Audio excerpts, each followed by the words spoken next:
Hey guys, forgot to say, before the podcast starting, these Bloke Jerseys, they will be $99. That's right, $99.99 on the website, 6 p.m. tonight, and they will be sent out immediately. So you will definitely have them before Magic Round. Just a bloke in a bar. What is up, ladies and gentlemen? Welcome to another episode of Bloke in a Bar. And I get it. The testosterone's through the roof, baby. It's through the roof. And that's because we're wearing the 2024 Bloke Jerseys. Boom. There you go. Look. Never looked hotter. Boom. There you go. 2024 Bloke Jerseys.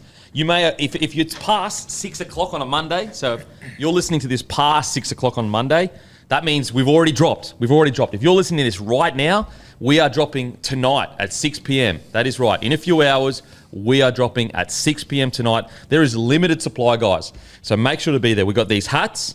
We've got these incredible jerseys.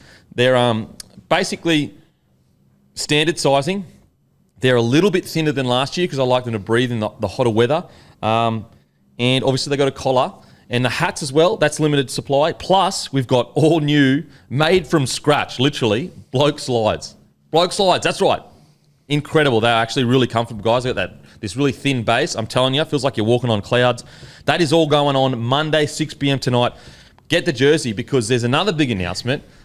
We will be at Caxton Street Hotel from 1 p.m. till 2 p.m. on Saturday, Magic Round, and we will all be wearing our Magic Round jersey. And that's right. As you guys know, as fans know, the Bloke community knows, Bloke jerseys are made for Magic Round specifically. So make sure to be 6 p.m. Monday, grab your Bloke jersey, and then meet us down at the Caxton between 1 and 2 p.m. We're going to have giveaways. We're going to have some unique stuff made. Could you get those things made for us, please, Matty? Yep. How many? What was the number that you were going to get made? 250? Look at 500. Look at 500.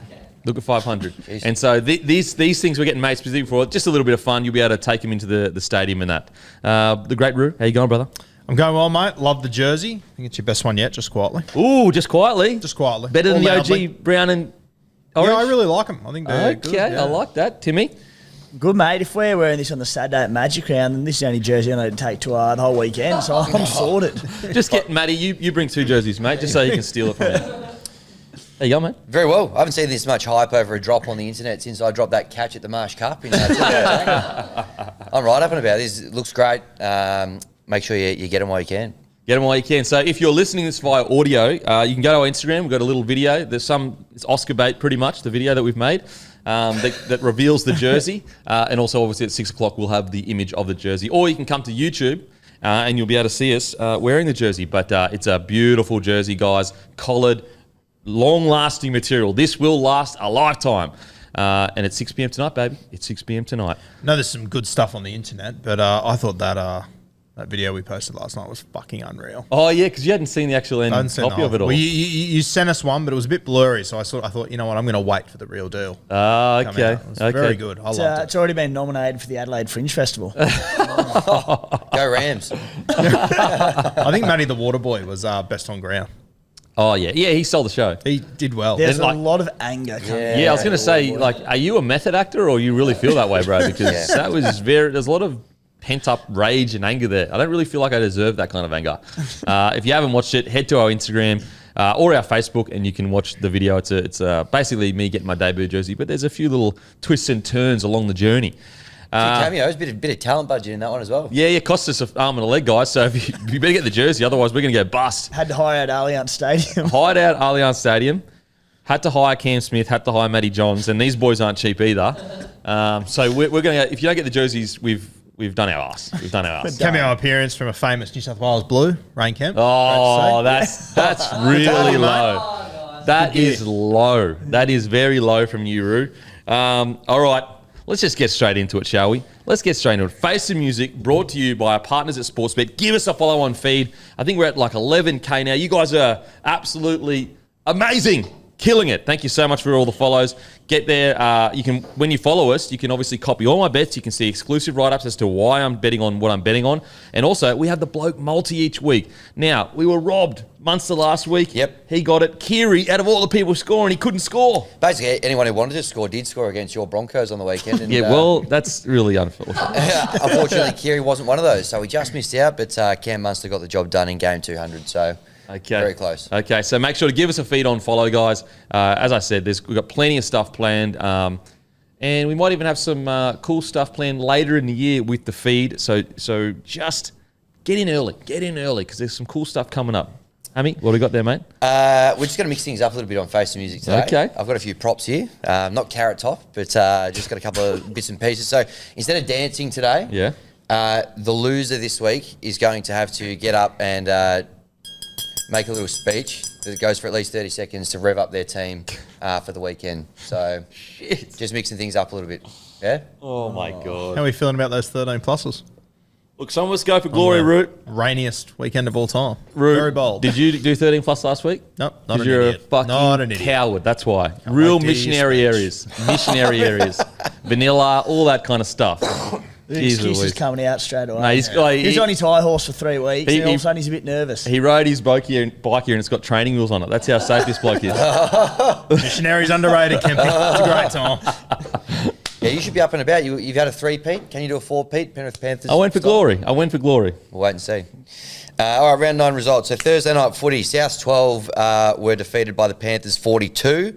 Now, Penrith to cover was actually my hot tip on Give Me Something, the new podcast we're doing at Sportsbet. So the loser of their hot tip each week has to go and eat a hot chili on the show. Wasn't me this week. Sammy Phillips will be eating a hot chili on Wednesday, so go and check that one out when that comes out. So I came away with 2 points there. So did Timmy and Roo. Denon and Matty, you both had Souths to cover the plus 14.5, which was not even close. So bit of a shaky start. Start thinking about your speech maybe in your head for your teams after Thursday night footy. Friday, Manly 24 defeated by the Milk 26. No points for anybody. Everyone had Manly and Manly covering. Is that Did I -2? not have Raiders to cover? No, you didn't. We all booed you Yeah. at the time. And You going? I tell you what, he should lose extra points for going against his team. Yeah, I was going to say that. Have you got anything to say to the Raiders players or fans? Mate, a week's a long time. I thought I had him to cover, but here we are. Emotional stuff. You as well, Kemp. Just having a look at your tips on the feed this week. You had Manly and Manly -8.5 here, but on the feed you actually had the Raiders head-to-head. But what did I write in the description? I can't remember. Yeah, see, that's why you don't get punting, mate. That's why. Yeah. I said I'm going for value here. Yep. So I had Raiders head to head. And Timoko. Timoko to score any time try score. And I said, Yep. I'm going for value here. Yep. So, look, I knew something was up. It was later in the week, obviously, I made that decision. Yep. And so, look, I came around to the right call. I'm not going to make excuses. I'm not going to ask for an extra point, even though if I was a good bloke, if you were a good bloke, you'd give me one. But I'm not going to ask for one. I'm not going to ask for one. Well, it's good you're not asking for one, because I'm not going to give you one. Next game here, we've got the Broncos 18 defeated by the Chooks 40. Myself and Timmy had the Broncos winning and covering the 5.5, so we get 0 points. Kempy, Roo and Matty, you all pick up a point for having the Chooks with the start. The next game here, Saturday, Super Saturday, Dogs 22 defeat the Tigers 14. You and me had the Tigers, unfortunately, Kempy. Thank you for sticking with me, but came back to bite you in the arse. Roo and Matty, you had the Dogs and you had the Tigers with the plus 7.5, which was half a point short, so you get 1 point. Timmy, you're a dog, you went Dogs minus, so you get 2 points there. Yeah, beauty. Well done, well played. Titans 20. Defeated by Storm 22. 2 points for each of Matty, Timmy and Roo. In that one there, myself and Kempy, we only walk away with 1 point each for that game. So Been a tough week. not our best. Not our best. Pretty disappointing result here for the whole show. Big upset. I don't think anyone saw this one coming. Cowboys 26 defeated by Dolphins 28. I was the only one who took the Dolphins with the start. 0 points for everybody else. So not our best. In hindsight, doesn't that one make so much fucking sense? Yeah, I don't know why we were so confident in the Yeah, Cowboys. either. That's poor tipping. That's poor tipping. Speaking of poor tipping, Knights 14 defeated Warriors 8. None of us gave the Knights a sniff. Everyone had the Knights and Knights covering. Kempy, you took the Warriors 13 plus. So under your new rule, you can help yourself to -1 for that game. Yes. Everyone else can enjoy Justice. a donut. No, I accept that. You know why? Because we all agreed to that weeks ago. And I'm just playing by the rules, baby. Yep, well, I'll probably start going over that speech again as we get to the last game. So Sharks 20 defeat the Dragons 10. 2 points for each of these boys over here, the gentleman on my right. 1 point for each of Matty and myself. We had the Sharks and the Sharks covering. You boys had the Sharks and the Dragons with the plus 13.5. Well done to Roo as well. Big It's a weekend bit for you. outrageous, that 13.5, don't you think? The derby. Was it ever? Big. Jeez, Shout out to bad Eddie. tipping. Bad Especially with a bit of La Nina in the That's, atmosphere as well. honestly, that's the most disgraceful tipping in the history of mankind if you didn't go that line. Yeah, agreed. Right up there with Warriors 13 plus. Whose side are you on, Hammy? I'm impartial, mate. Okay, yeah. Okay. All right, so here we go. So results for the week. Hell of a weekend for Roo, as we mentioned. 8 points for him. Timmy, you were right there with him with 8 points as well. Matty, you had 6. Friggin' hell. Not my best week, 5. Bringing up the rear with 4, and you got done in by the rule that you begged for as well. 4 points for Kempy. So without further ado, I'll bring you the chalice, Okay. and then you're going to give us 30 seconds of your best. Fire up the boys for the weekend. I don't even know what to say. We literally just agreed to this before the camera started rolling. All right, 1 second, and when you're ready. Boys, listen up. Do it for the history of the club.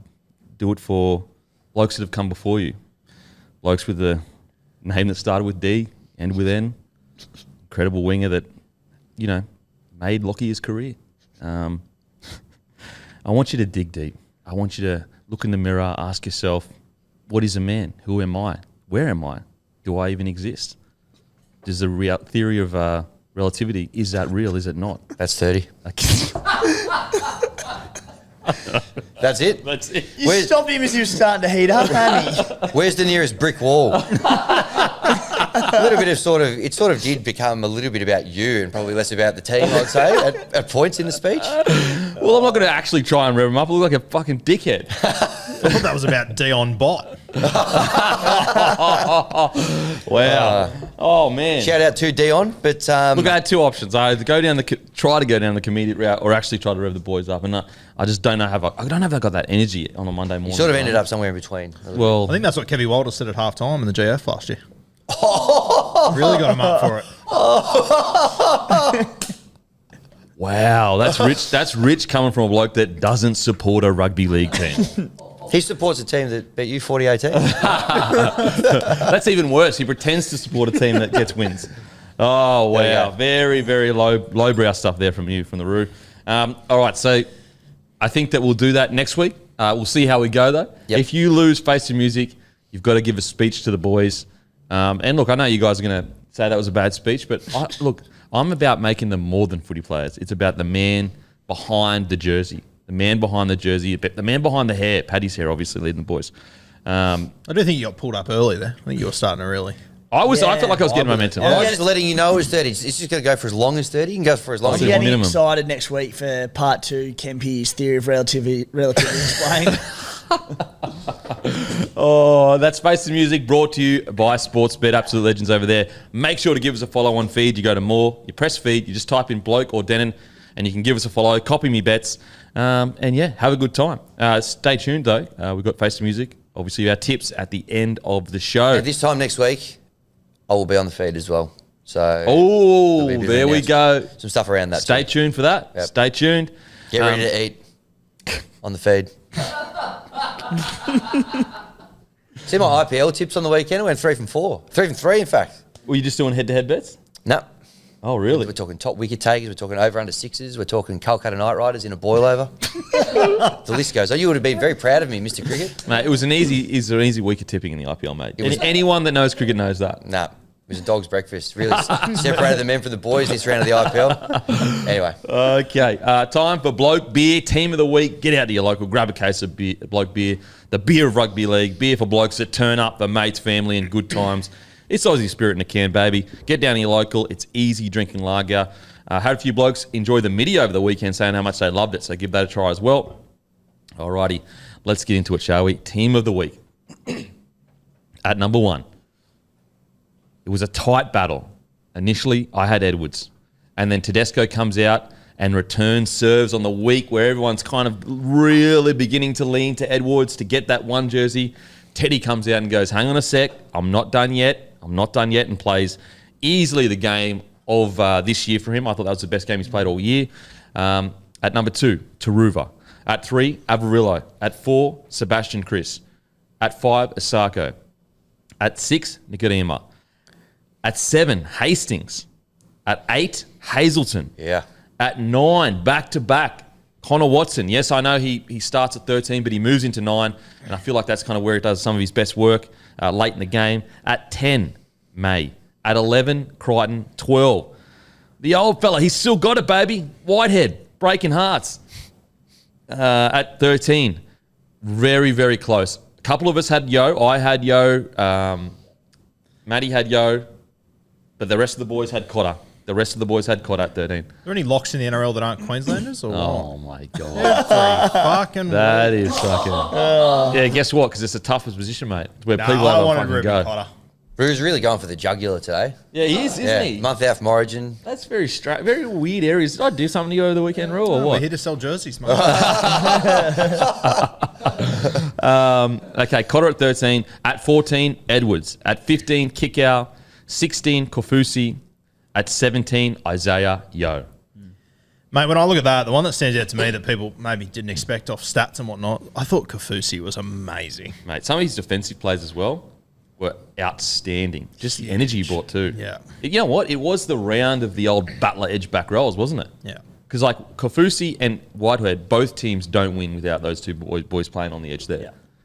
Thoughts on Whitehead's play, mate? It was unreal, wasn't he? And you know what? He started off early and in pretty tough conditions. He started the game really poorly, and he had a couple of poor plays, just trying to force the offload a little bit too much. Said, mate, like your first game back, rein it in. Thankfully, he did the exact opposite and just went for everything because he was the difference in the game. Without him there, we'd probably lose by 20 points. Yeah, it's interesting because, like, I agree with you. Your first 10 minutes, you're sitting there going, mate, like, what's that? There's a pass to Timoko that Timoko threw that was pretty poor after him. And you're sitting there going, like, bro, this is not who Elliot Whitehead is. Like, he is a battler. He's a guy that's going to get through a bunch of work. But then in hindsight, you look back on it and you go, well, how else were they going to friggin' win? Yeah. Like, and it's no disrespect to Strange or Weeks. Like, they're not structured halves. There's an argument to be made, either of them, are they even a starting half? Now, I think Strange is a 6, but I understand the arguments. Like, maybe he's a better centre. KO Weeks, he's definitely not a 7. At the least, he's a 6, and maybe even a utility. And so, really, the only way they were going to win is by, a forward pack that's hyper aggressive and it's going to make meters, and then players that are just going to try stuff. And that's what Elliot White did all night long. Second phase play, as you said, because with that creativity, we need the offloads coming, and Whitehead was the man to do it. Yeah. I couldn't believe that first try he set up. For him to take an intercept in the pissing rain, fall over, stand up, flick it around his back to KO Weeks when you're down 18-0 at Brookie. Fucking insane. That's pure Pommieres there. Yeah. Because that's all they play in is that kind of weather. I don't think Unreal. they've seen the friggin' sun for 10 years or something over there. Settle down, Super League fans. It's a joke. One more face of music before we really move on from all of this, and I think we all know we're pretty privileged and very lucky to be on one of probably the biggest rugby league podcast in the country. Probably. Come on. Settle down. If not the entire planet, mate. Yeah. We're in a privileged position, and He had you behind SC Playbook.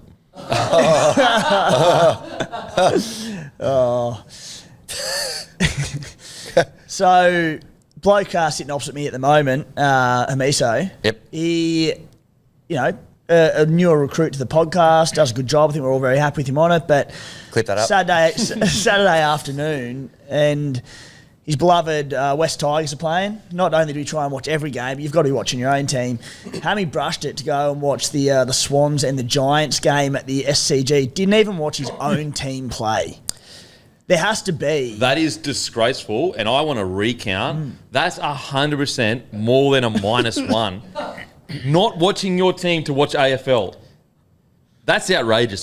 Are we unanimous in this or what? Well, there's got to be standards on this podcast, and that is letting them down as much as I've ever seen. Oh my! Can we have a vote? Is that disgraceful behaviour? Holy Hang on shit. now. Firstly, the segment's over. So let's just get that out there first and foremost. Secondly, yes, I was at the AFL. I had my parents in town. They came up for my birthday, and I took them along to the footy. But you can ask the people I was with. I did have the Tigers Dogs game on my knee as I was sitting there at the game. What, Richmond Tigers, Western Bulldogs? Okay, Timmy's come to play. All right. No, the West Tigers. So I sat there through that one as well. And to redeem myself, I am making the trip to Tamworth this week. I'm flying up. I'm flying up on Friday, Arvo. I'm going to be there in the trenches at Tamworth this weekend. So I would like to think that going literally the extra mile for my team this week would hopefully earn back a little bit of credibility from last week. But I didn't not watch my team, but I was at another game when they were playing. So I'll cop that, but I definitely didn't miss the boys.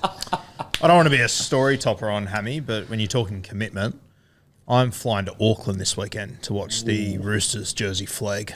Wow. So that erases Doing my his, bit for CBA. Yeah, that erases that erases what you're about to do.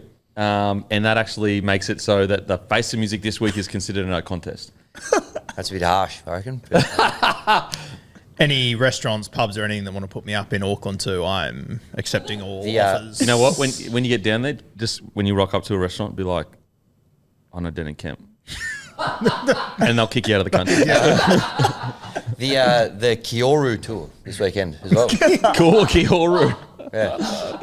Make him feel welcome. Oh well, yeah. Literally, don't mention my name because you will get kicked out of the There country. ain't no Denton Kemp here, and there never was.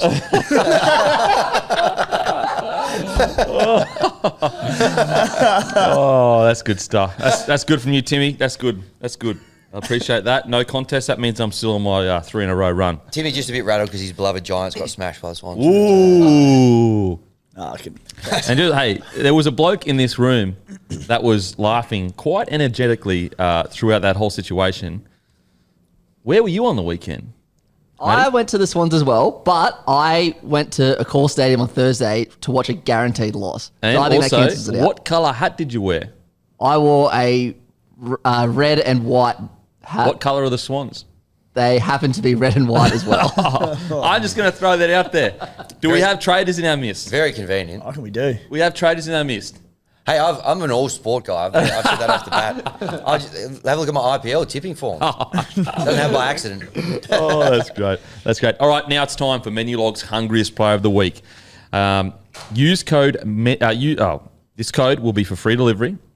This bloke, I love that he had this moment because I feel like for most of his career, he hasn't been given the appreciation that he has deserved for a very long time. He's arguably one of the most consistent edge back rowers over the last few years. Yes, does he have the heights of some of the other edge back rowers in the game? No, he doesn't. But at the same time, he never drops below a 7.5, 8 out of 10 game. This week, the hungriest player is Elliott Whitehead. Use code Whitehead, so WHITE, head, for free delivery, all one word, obviously. Speak to us about Elliott Whitehead, Timmy. He's just one of them players that anyone that's ever played rugby league with the bloke just speaks so highly of him. And, you know, Ricky Stewart spoke about him after the game and he said that it was his first game back for the season. The Raiders came off a pretty poor week, couple of weeks. Just saying the energy he brought to them and the experience in the sheds, on the training paddock, he just had the entire team up and about with his leadership. And I suppose from a footy perspective, we touched on a little bit earlier around that second phase play, the offloading, the outside the box thinking that the Raiders needed to score some points and ultimately got us home against Manly. Defensively, he makes such a big difference to this team. One of the best communicating back rows on the field. He's talked defensively, he's pushed them the inside. You know, we've got two inexperienced halves in there in KO Eats and Ethan Strange. What he does just to cement and strengthen the edge defensively, not the things you probably see to the eye, but it just brings so much to this team. And said first full starting game back for the season, and we caused an upset when we were down 20-0, all off the back of what Elliott Whitehead did. I love as well, from my memory, Timmy, he was like the first Pommy to really come over for the Raiders, wasn't he? And like they've all come and gone. And he's also brought a few boys over too, didn't he? Like, isn't he? Yeah, I was actually over watching a game. He was playing for the Catalan Dragons back in about 2014-15, and just watched him through that season, watched him play live, just going, this bloke is just a ball of energy. One of them, like a few of these Pommy blokes, John Bateman, who ultimately came over a few years later, just had something about him. Wasn't the fastest, wasn't the most skillful, but just made things happen around him just due to effort on effort areas, and we've been so lucky that we've had him in the NRL for the best part of a decade. So I think we went Bradford Bulls into the Catalan Dragons, and then he's been Raiders through and through for a long time. And even as all these other English players have left, he's hung in there. Been tremendous. And he's never looked like leaving either. Yeah. Like they've never watched a season and said, "Oh, Elliot Whitehead looks a bit homesick," or maybe he looks like he wants to head home. Whereas I feel like nearly every recruit, I mean, even Sammy Burgess went home to a degree. Now that's a little bit different. He obviously went to play Union, but Elliot Whitehead, at no point have I ever got the vibe that he's like, I'm playing some really good footy. I could get a big wicket back home. He's always been a Raiders man, in my opinion. Well, just outside looking in, he's like. Never looked like leaving. Yeah, through and through. Loves the area, and just even moving forward, we speak often about the Raiders' struggles to recruit and get people to the capital. You mentioned, Guru, that he was he was the first to start this influx of John Bateman, George Williams, these great Englishmen that have come and played at the Raiders over the last decade. In the future, when Ricky inevitably goes back to that English market, you get Elliot Whitehead on the phone and saying, "Mate, come over, you'll love it. I've been here for 10 years and I don't look like leaving." Yeah, absolutely. So use code Whitehead for free delivery. That's our hungriest player, brought to you by Menulog. As always, guys, if you're going to get some food to the house, download the Menulog app, because each week you get the code and you're going to get it cheaper or free delivery. It's the best deal ever. That's free delivery? Yeah. Perfect for Timmy when he's sitting at home not watching his team live. Oh, wow. Wow, is this a Cold War, or is this an full out war here? We'll wait and see. Okay, all right. I tell you what, you'd want to keep the circle tight over the next few weeks, boys, because there's some leaks in each of your camps here, getting out to the boys, and also stop posting on social media. You're ratting on yourself. Okay, it's time for the round review. Don't forget, guys, tonight, or if you're listening to this belatedly, Monday 6 p.m. These jerseys, Bloke Jerseys, limited supply, dropping 6 p.m. The Bloke hats and Bloke slides that are friggin' comfy as anything. Panthers defeat the Rabbitohs 42-12.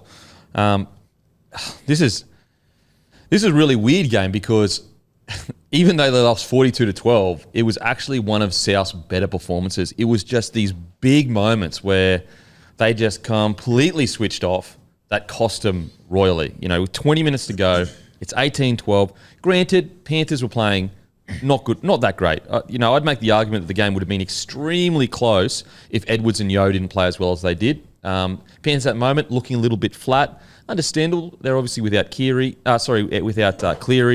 Even last week with Cleary, they looked a little bit flat. But then the Rabbitohs just had these really key moments where you're just going, look. Okay, so let's talk about the two big moments in the game, because I think that everyone's focused on these moments. It's obviously the May try, the Dylan Edwards kick return. Look, these things can happen.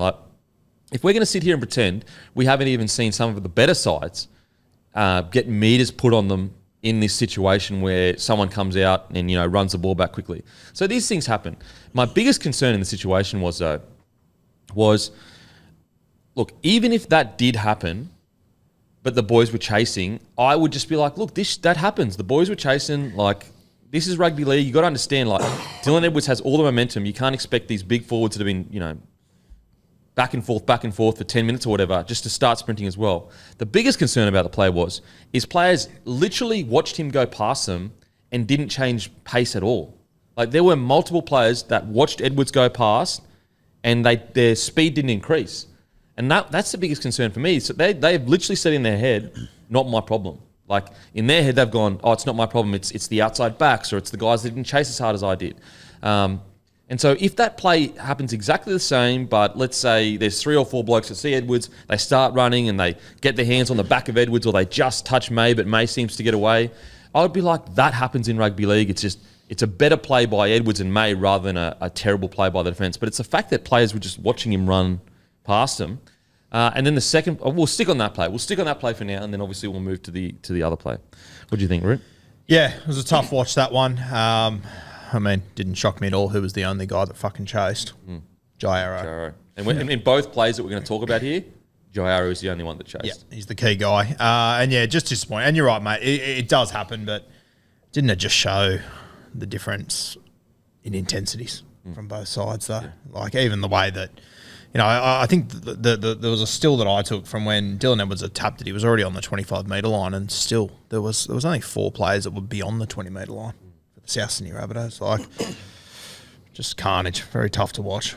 Yeah, and so, like, I understand if you're a South fan, you're sitting there going, hey, we've had all of these injuries. The boys are, putting in different positions. I get that for sure. And that's why I'm saying, even if the try it's not actually the try being scored, it's the body language of when that play happened, when everyone's just head down, not my problem. Very focused, very inward.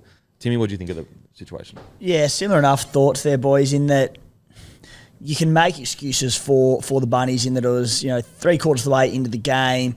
We know what Penrith do. They grind. Add in the fact that they'd lost their fullback, they'd lost their halfback. Forwards were playing bigger minutes. They were gassed.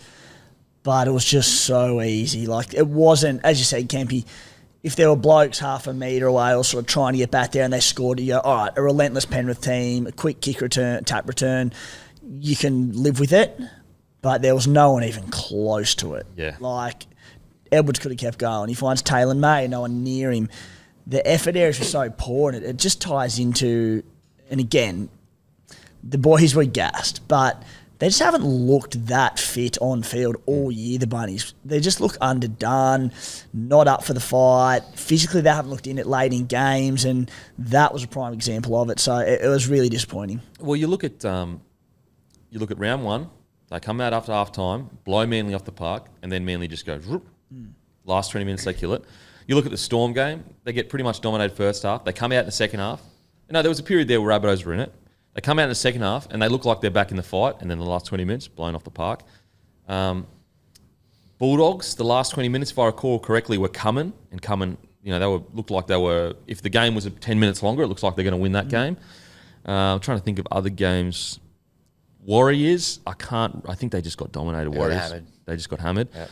So when I first heard the argument of, are they underdone? I was like, come on, that's impossible in today's game. Like, surely not. They got heart monitored. They got so much science behind pre-seasons. How does that happen? But at the same time, because the head trainer can only do what the head coach allows him to do. And I know their head trainer, and their head trainer's been part of squads that are like some of the best in the business. And so you have to wonder, was JD not hard enough in the preseason on the boys when it came to really getting them rock hard fit? Initially I thought it was an outrageous question to ask in an NRL environment, but the more that I look at the results, I hear people talking, and I sit back and think, I go, you know what? It might genuinely be a good question to ask. Was JD hard enough in the preseason? And obviously, completely speculative on this, Kempy, Very speculative. But you said that the head trainer can only do as much as allowed, but same for the head coach and the entire staff. They can only do what they can only enforce while they're at training in limited hours per week. But as a professional athlete, as you know better than anyone, there's standards to uphold when you're at home in the off season. There's that 8-9 week off season period where the majority of players, it should be all of them, are still doing their own work when they're away from the training field and maintaining fitness while they're having a bit of a piss up and having their off-season fun and their letdown. Dietary comes into it. What are they eating over a weekend? What are they eating during the night? And again, I don't know if the Rabbitohs did their work in the off-season or what they're eating at home. I wouldn't have a bloody clue. But you can only do so much on a training paddock for X amount of hours during the week. What are they doing outside of the training environment? Because maybe that's where the standards haven't been upheld, because they just don't look like a rock-hard fit NRL team. You know what? It could also genuinely be like, they hit all their targets, they're just as fit as last year, but they're not as mentally fit as they should be. So when that hard point of the game comes, they just go, nah, not going to make that. Well, they're the moments like with that, the tap return of Dylan Edwards. That's where you're buying in and you're playing for each other and you're playing for your coach, and you find that extra 1% when your body's got nothing left to give, and you find that chase in you or that extra effort areas. But as we've seen with the Bunnies this year, I don't think it's unfair to say that they don't look like they've bought into Demetrio or the club or everything that's going on. Perhaps that's it. Root, thoughts? Yeah, I don't know. As you said, all speculation based on that preseason, but it's hard to push back on, isn't it? Based on what we're seeing. Yeah, it definitely is all speculation. But I think the question is becoming a reasonable question. If you had asked that question 2 weeks ago, I think it's unreasonable. Like, you're just throwing shit at a wall. Whereas it's like, I think it's a reasonable question to say, are these boys either mentally as fit as they need to be or physically as fit as they need to But be? the other thing is, Kemby, like we asked, I think we all had them top 4, if not even top 2 and premiership contenders in the preseason. They're now sitting stone motherless on the bottom of the competition with 1 win to their name. Stone motherless. Stone motherless What's last. that? Oh, that's fucking outstanding. Have you boys heard that? Yeah. Have you? Yeah. Fucking hell, Only from him, but yeah. Stone motherless. Yeah. Okay, I like that. I don't know. Nice to me. I don't know where it comes from or anything like that, but it's it works. It's usually a racing term, isn't it? Mustn't have- Stone motherless last. Yeah. Mustn't have reached out the country where I grew up. Anyway, Bunny's a stone motherless, and we had them as premiership contenders at the start of the season. You look at them now, granted injuries have not helped. Murray gone long term, Jai Gray gone long term, Dean Hawkins gone for an extended period. They could be wooden spooners. Like, yes, they've had a tough draw to start the season, but all of a sudden you're going, where do they find wins from with all these key players going down injured? It's really gone from bad to worse. And look, I do want to acknowledge they have been smashed with injury this year. But like, if you're in an NRL squad, you know, I say this all the time. If, let's say, you know, you lose a key half. He's not. Most halves aren't necessarily like such better defenders. Like, he's just such a good defender. He stops an extra 20 points. And so even if you're in that NRL squad, you may not be as good a defender or attacker as the guy that's usually in that first grade squad, but you should be at the very least as fit. Like, you should be. I mean, if anything, if you're a fringy, those players are what get you the jersey. If Jai Arrow, the Origin guy, he's played for Australia, I think, maybe. Yeah. Origin player, if he's doing it, and that's why I want to talk about the other player. And this one's even more. This one's actually, for me, actually worse than the other one. So when the Taruva flicks the ball back in, so Jai Arrow starts, so he's in the front row, so he starts underneath the posts. So he's a defender underneath the posts. He manages to get all the way across to put that hit on Taruva to take him out. There were multiple players around him that as soon as the ball went past them, they just stopped. They just started jogging. It's like, you're on your try line here. Like, this isn't, you're not in the middle of the field where you've got to conserve energy here. You're on your try line here. And granted, I'm sure I made that error as well, where I was lazy. So I'm not sitting here pretending like I wasn't guilty of it too. But I would also be in the wrong then. Like, I would also expect my coaching video session to go, what are you stopping here for? So you've got a guy that really shouldn't be playing. Like, Jai Arrow should not be playing. His shoulder is fucked. Like, he makes that tackle on Taruva. He was on the ground for 2 or 3 minutes writhing in pain. So he's willing to do that when the season's basically over, but they've got other guys around him, less capped, you know, even arguably fringe first graders, that are just stopping. And that says to me that standards at the moment are just not being set. Have we got an injury report on Jai Arrow? Does anything come from that? Or He said he's sweet. Look, Wow. Obviously, take the medical, he would be. Maybe he's been told from the medical staff, or most likely, that you cannot do more damage. So that's why he's continuing to play. But if there is even 1% or 2% that he could do more damage to that shoulder, mate, get him out of there. Like, get him out of there, get the shoulder surgery, and rebuild for next year. I think they're getting to a point where it's hard for them to find 17 blokes in Maroubra to play for them. But is it worth? No, I'm not arguing. Yeah, They're in such a bad spot at the moment. Did anyone else not have Damien Cook playing fullback in his 200th on their 2024 bingo card? He actually played fullback, so he started in... Freddie called bingo. He actually, at the Cutters, was a winger and a fullback when he first came in. Yeah. But obviously he hasn't played there in like 10 years. Incredible story, Cookie. Where he's coming Crazy from, story. yeah. Crazy story. Yeah. So the second most points conceded this season is the Titans per game, 28 points. Cowboys in third on 27. Eels in fourth at 26. The Rabbitohs are conceding 36.5 points per game.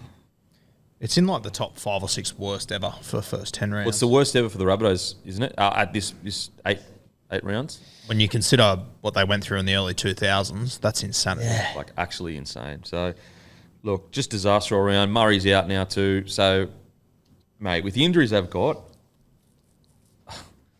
they'll be lucky to... They'll be... Not lucky, that's the wrong word. They should be fighting to not get the spoon at the moment. That sounds disrespectful, but I'm just taking into consideration they are so decimated with injury that their main goal should just be getting wins anyway, anyhow, to get off the bottom of the table. Because at the moment, I just think top 8 is like, it's not it's not a reasonable consideration in my They opinion. were 81 bucks at the start of the year to get the spoon. They're 360 now. Spoon from all angles. Holy. What do you reckon, boys? What's the focus for Rabbitohs heading forward? Oh, mate, that's the other thing too. Like, I know Cam Murray's out now, but Origin's going to roll around and they'll lose Jai Arrow there. Like, what? Maybe Keon if he makes an extended squad or something. Yeah, but just losing Jai Arrow on their own, they're already completely shot through the middle. Yeah. Losing him, like, as you said, mate, like the couple of highlights you could find from that game was all built around Jai Arrow, who's busted to pieces at the moment. Yeah, it's shit to watch. I hate it. Mate, I hate it. I love the Rabbitohs side. They're one of the most exciting footy teams to watch. They're a great bunch of blokes, really enjoyable style of footy as well. I would love to, like, what has gone so wrong? Yeah. It's got to be more than just, like, it's got to be more than the players just having a bad year. Like, there has to be something higher up where there's just so much shit behind the scenes we don't know about, because it doesn't go this wrong. And that's where, as you said, mate, they are decimated by injuries. I don't want to take anything away from that, but like they ran out on the weekend with Cody Walker, Jack White, and Cam Murray. Like Damien Cook. Like, sorry, if you put those four guys into the Dolphins team on the weekend, are they not four best players on paper? And their 2 tries they scored were with Isaac Tungo and the Simbin. It's like they couldn't score against the 13-man Panthers. Not many can, to be fair. Yeah. Yeah. We've been so negative. I actually did think they showed moments, though, of, like, fighting. It was so unfair that this week where, like, they lose the coach, more injuries pile on, they're decimated, that it's against Penrith, like anyone else. You get that performance against a bottom 8 side, and I think that it's quite competitive all the way to the end there. Yeah. And we're all sitting here going, you know what? Pretty good performance there by the boys. Wasn't that stat about Ben Hornby unbelievable? Did you see that one? Yeah. Random What on stats earth guy. are the chances of that? So he debuted for the Dragons 2,000.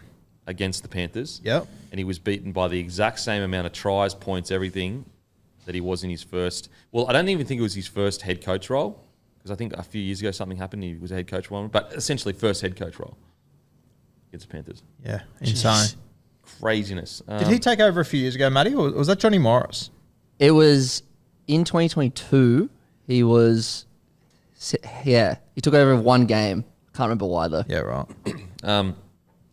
So yeah, with all those negatives being said, I do think there are things to look at. Like, put it this way: if I was a head coach right now, I'm not talking about the negatives at video session. It's like the negatives are being talked about, friggin' like for 20 games now. I'm just finding the moments. I'm finding Cody Walker's early ball playing. Some of his kicking. I'm finding Jai Arrow's efforts. Like, I'm finding that stuff and just going, boys, there's 60 minutes of pretty solid footy here. Let's go to 70 next week, and then 80. Let's rebuild here from this. I wouldn't be going in negative if I was the coach, because I do think there were moments where you go, you know what, they are ripping in here. Wasn't it so fucked too, just to rub salt in the wounds? Like, they went through a tough few weeks with guys like Hawkins, Jai Gray, sort of get them used to first grade. Then as soon as you think, okay, maybe they've sort of found their feet, both go down. Well, as soon as you sit there and go, okay, Gray, we're going to be able to get some NRL footy into this bloke. So next year he's going to be unbelievable. It's goes, boom, gone. All right, now into the Panthers. As I said, like, look, to the Panthers standard, guys, we're talking about the Panthers standard, not to every other team standard. Panthers for me have looked really flat for at least 4 weeks. Well, I don't say at least, around about 4 weeks at the moment. Their forward pack, in my opinion, hasn't been as dominant. Probably, for a few weeks now. They've still been good. They've still been solid. But I think as a team, they've looked a bit flat. Now, granted, they're missing Nathan Cleary. So it's like, we have such high standards. But any other team would be like, yeah, they're getting wins without Nathan Cleary. Like, what are you talking about? That's a massive, massive W for any side. But as I said, we're talking about the Panthers and their standard footy that they set. But Isaiah Yeo and Edwards, like, they have just led from the front. Like, when they've needed a leader to go, okay, boys, are we playing our best footy? No, we're not. But let's just get around us. We'll take us forward. And whilst Cleary's not in this side or he's a bit rusty or whatever, we'll get the job done. And I think that's the biggest takeaway over the last month of footy for Panthers. Because we've already known the last few years they can win footy games without Panthers. We've already known that. What I think has become extremely clear is how crucial and vital Edwards and Yeo are to this side. Without a doubt, Edwards, he's playing some good footy at the moment. Unbelievable. It's yeah. We obviously talk from like a super coach point of view. It sometimes can be, but just whenever you see Nathan Cleary go down, Dylan Edwards is just a go. He just steps up. His average essentially just doubles every time Cleary's out. Just kills us. insane. He was ball playing one off the ruck in the first set for the Panthers. Yep. And is it Joey Johns ball playing? No. But I tell you what, a few years ago, I don't think I would have seen Dylan Edwards ball playing one off the ruck. No way. No. Just he's just taken a whole nother step in his performances. Isaiah Yeo, just like a bad game for him. It's an 8 out of 10 at the moment. His last few years, like it has to be some of the most consistent footy played by anyone over an extended period. It is just and also it's consistent in the tough areas. Yep. You could talk about consistent in the fun stuff, the tries or the meters made or the ball running. He consistently maybe misses one tackle a game. Put it this way, when I look at a team sheet after a game, stats, and if I see a 2 beside missed tackles on Isaiah Yeo, I'm like, that's shocking to me. Usually it's 0 or 1 in his defensive record at 13. He just doesn't miss. So good. So good. What do you think of the Panthers, Timmy? Yeah, I mean, rinse and repeat on Dylan Edwards since Cleary's been out. Obviously played last week, but just stood up incredibly.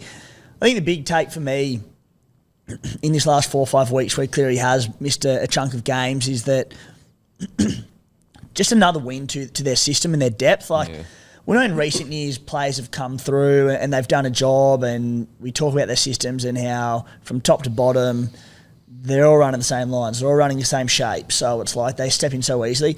But I think this year more than ever we had more question marks around that depth, because with more success they lose more key players. There has to be a point where you stop developing these players. Brad Schneider and Paul Alamotti, who didn't play on the weekend, 2 blokes who were basically discarded by the last clubs and couldn't get another contract. Penrith bring him in, and they're well beaters. Like Brad Schneider was fantastic on the weekend, and a Penrith side that so really been right edge dominant this year and in recent years with Nathan Cleary there. Schneider comes in, they're still right edge dominant in the way they play their footy, and you sort of think, all right, what could derail the Panthers season? And it's like, all right, well, if Nathan Cleary has a season-ending injury. But if that happened and Brad Schneider stepped in now, you're still sitting there going, well, they're still the premiership favourites. Yeah. Well, they're the only team that you would say that. Yeah. Like, for example, with Broncos without Reynolds, like they're not a premiership threat without Reynolds. Major concern. Yeah. But it's like, well, Schneider's come in and done a terrific job, played a similar enough role. So that, the month of Cleary being out, it'll feel that, not that they needed it, but that squad was so much confident that we lose one, another one comes up. Yeah. Each and every year, it's the same story. Yeah, and I think the biggest test this year as well is, as I said, I really do feel like they haven't been playing that great a footy the last month. So not only have they not had Cleary in the side, even when he did come back in the side, they weren't playing that well, but they're still winning games relatively convincingly. Like it is, I think we've become so desensitized to these Panthers that we just expect it. Like if they went on a run and, like, let's say in the last month of footy they went 2 from 4 without Cleary, we'd be going, that's bad. Like that's not good. Whereas any other team, we'd be going, oh, well, they're missing their key player. Like, of course it's going to be 2 from 4. That's how good they've been. Well, mate, like, they just won that game, what was it, 42-10 or something? They were down 10-0. 42-12, and I'm saying they look flat. Yeah, exactly. Like it was 40-0 in the last 60 minutes. It's actually crazy. You have a look in their New South Wales Cup on the weekend, mate. I've been talking about these McLean brothers for quite some time. They played centre and wing on the same side. They combined for 350 run metres, 130 post contact, 3 line breaks, 1 line break assist, 1 try assist, 7 tackle breaks between the two of them. And Casey, who's the younger one, was playing centre. Jesse was on the wing. 2 tries in there. Yeah, they Paul Alamotti played centre on the weekend in reserve grade. Ran for 160 metres, kicked 5 goals. I didn't even know he was a fucking goal kicker. Alamotti? Yep. What? They just keep on keeping on. I'll tell you, mate, you mentioned there like a few guys that are out and how it impacts them and whatnot. I reckon they're missing Scotty Sorensen massively. Yeah, that quick, play the ball through the middle there. I will say Garner was pretty good on the weekend. Not pretty good, he was bloody good on the weekend. Just a few, well, not bloody good. Just like made effort in areas that put him in a good position. Like it was all effort. Put it this way, his game and the stats that he ended up with was just all effort plays. And I think that he's a guy, I'm not sure, I don't think he's signed for next year. But, he's a guy that was at the Tigers, probably took a massive pay cut to go to Panthers. Initially, took him probably a little bit to get into that side and get into the groove. But he's a premiership winner and he's, winning footy matches now. Yeah. He might be trying to hold out Dave Fafita next year. Oh, yeah. Isn't that bizarre that got out to the media when Penrith have been so tight about everything? Can you imagine Dave Fafita running off Nathan Cleary? Mate. Might have been the Titans purposely getting it out there. I think Has so. to be. Why would Can I back it? Yeah, why the Titans are going, we need to sabotage this ASAP. Because why would the Panthers let this get out? Yeah. It doesn't help them.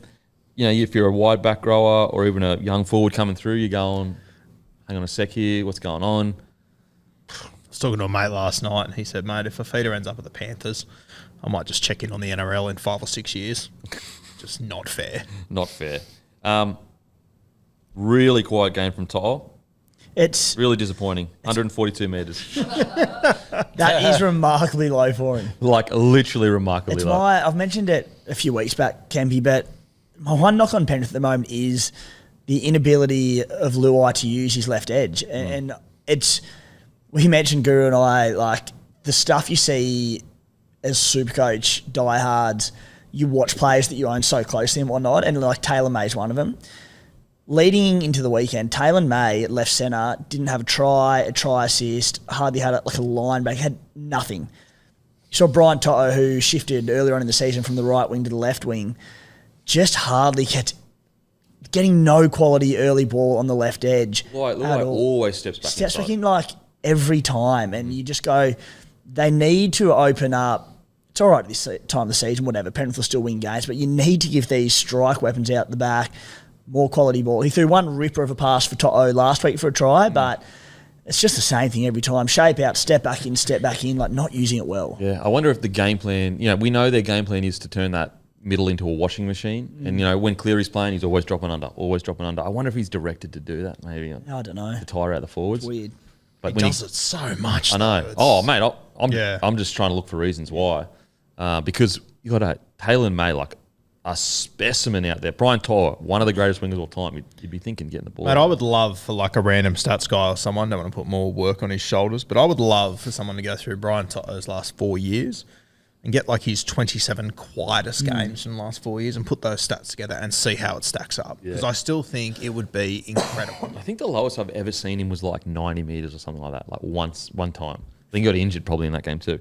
So look, Penny Panthers, that sounded all quite negative, but it's actually not. We are basically, we could get up here and just go, Panthers are incredible, amazing. Or we could go, the standard that's been set by the Penny Panthers, let's compare them to that because that's a compliment. We've been told to try and nitpick and find things at the Panthers, so we're trying. You're trying as hard as we can, guys. It's very hard to do. In all that, Brian Toto still topped the game for outside backs for post-contact meters. Yeah, of course he did. Of course he did.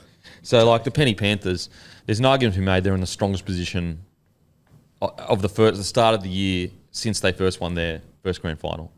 I know when they lost the grand final, I think they started years strong. At least at the very least, what the fuck just happened? At the very least, I feel like I had a hair in my mouth or something. At the very least, their mantra or whatever was to win the first 20 minutes of a game.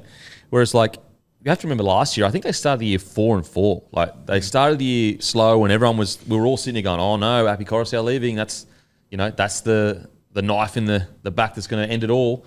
And then obviously what happened. Whereas this year, I look at them, I go, they're not playing anywhere near as we know as good as they can. They're still absolutely fucking talent teams up. They don't even have Nathan Cleary back.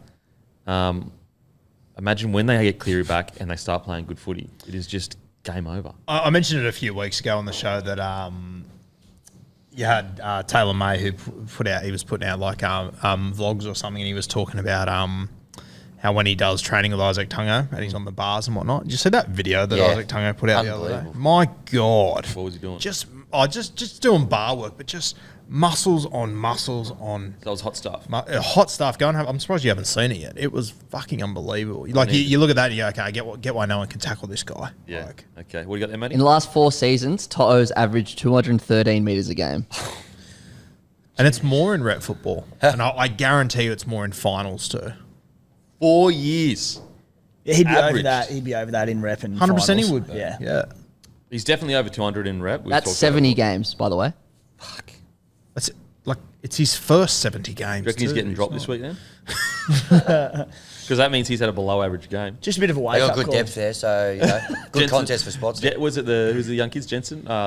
McLean's. McLean's? They coming in, you reckon? Throw a dart and hit a McLean to bring in. Brian Tyler just faced the music this week, mate. Drop down. Bit of a wake up call. Could you imagine? Don't let standards Ivan drop. Cleary just to troll the NRL was like, nah, I'm dropping him. They come out and they fucking kill the next team. Anyway, Panthers, absolutely incredible. We're watching the greatest team of all time, in my opinion. Like, it's very, like, I get it. Rugby league before the last, 20, 30 years, I can understand all that.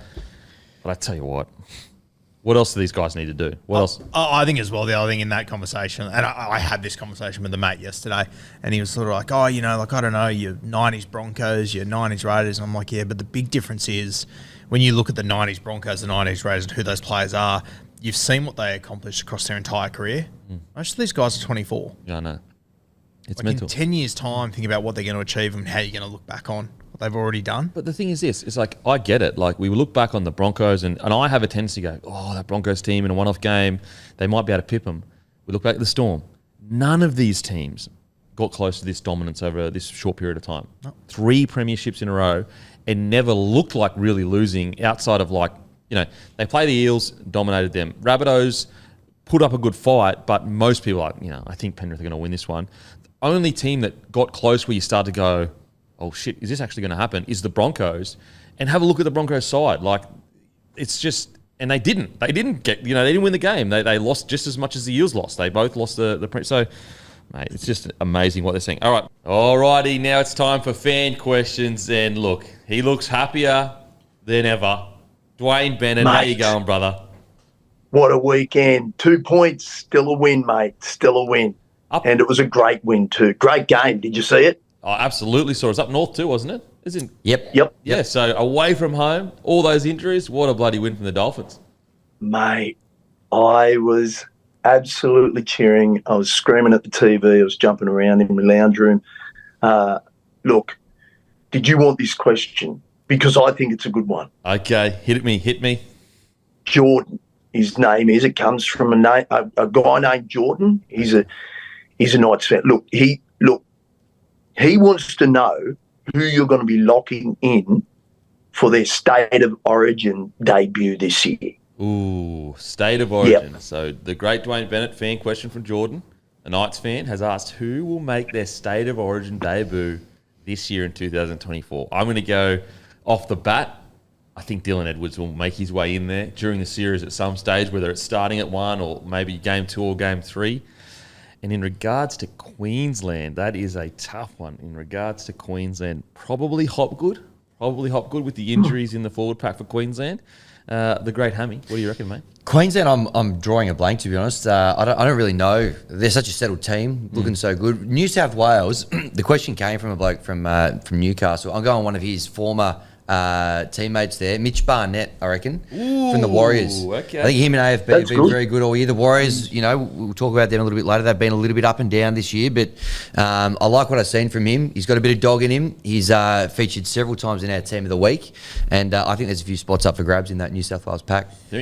I think Hamole Olakau'atu, lock and load him, whether or not that's starting or if it's off the bench, remains to be seen. Obviously, Cam Murray injured on the weekend, so that's only going to help his chances and potentially starting chances as well.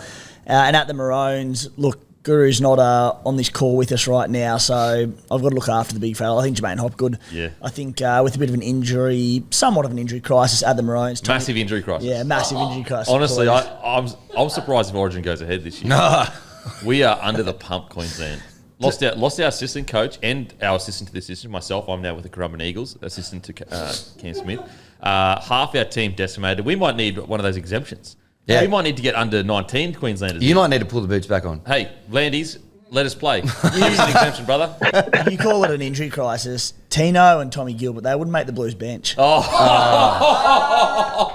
Hey, Mitch Barnett is playing good footy, in fairness. Shots fired. Holy. The Olakau'atu one's interesting because a week ago I would have had him locked at the start.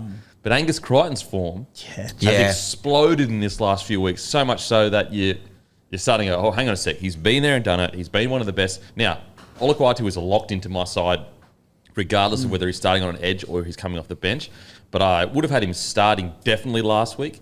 I still have him starting on an edge with Liam Martin at the moment, but I do think Angus Crichton, if he continues his form, may jag that spot, and you might see Olakau'atu come off the bench. The other thing with Angus Crichton, I mean, Origin's all about combinations, and I think Angus Crichton's enormous chin will combine beautifully with Nathan Cleary's big chin as well. So that's one to watch as well. I would, if Crichton continues this form for the next 3 weeks, I would start him for sure. And I actually think Olakau'atu off the bench is a terrifying prospect. I prefer that. The beauty of those two boys as well is they can both go between edge and middle quite easily as well. Like, they're better edge players, but if you need them to play in the middle, they can. Yeah, okay. Well, if you know what, if New South Wales do go 2 big chins, I'll be able to take the loss on the chin a bit better. Good. You like that one? That was good.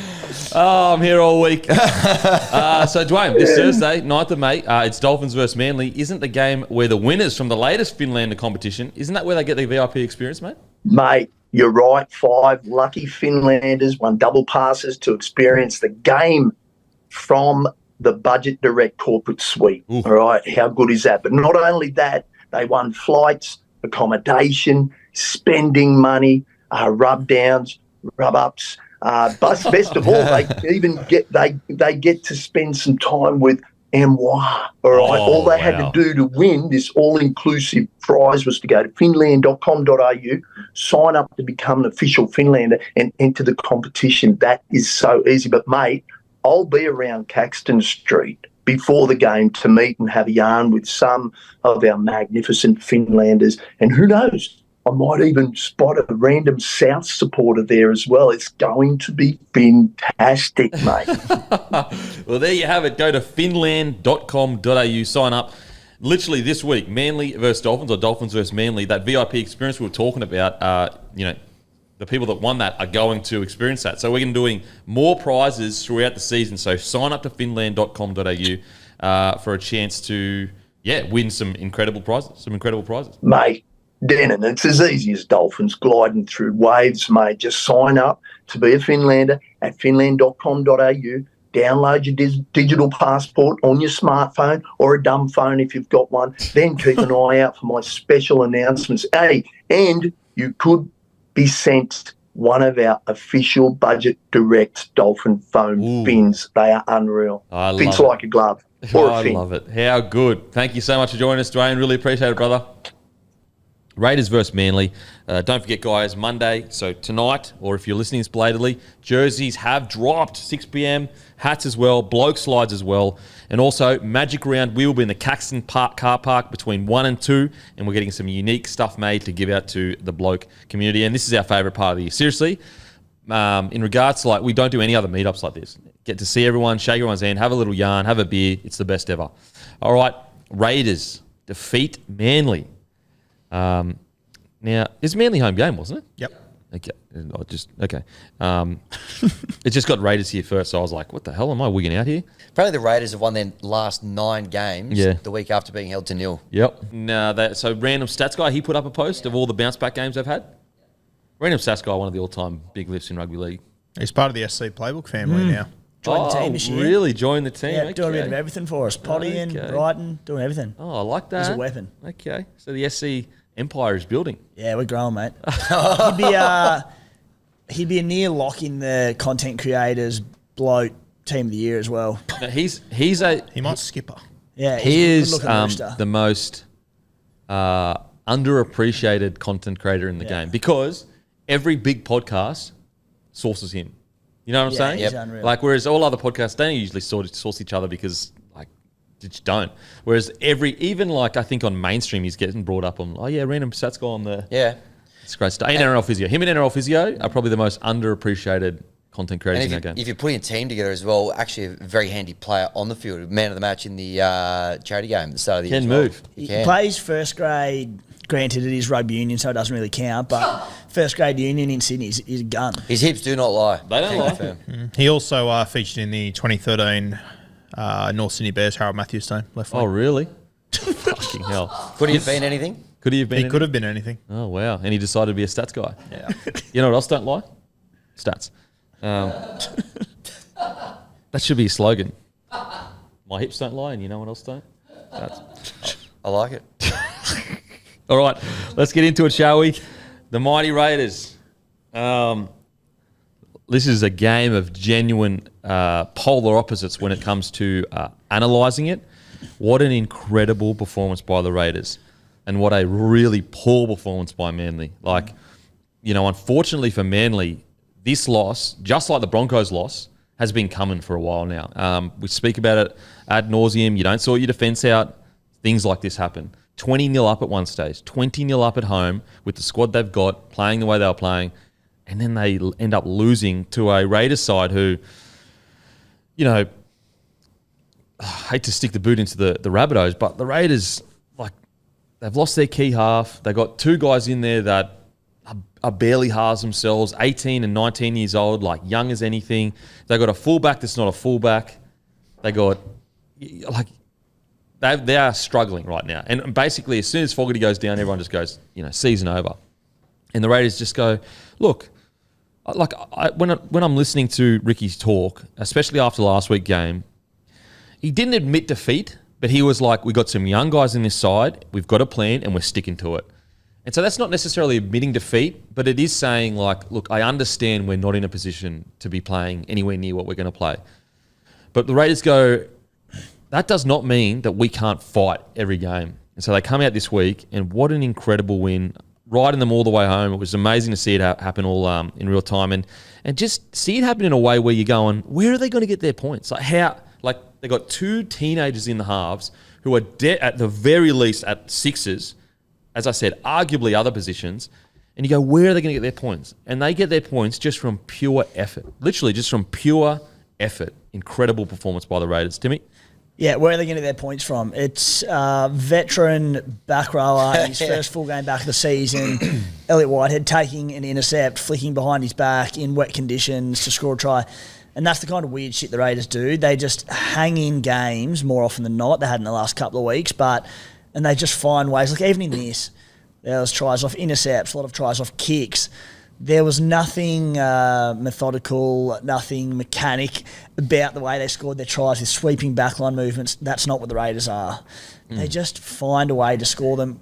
Weird game of football. Like, after 2 poor weeks, to be down 20-0 after about 25 minutes, you're just going, oh, dear Lord, this is going to get ugly. Yeah.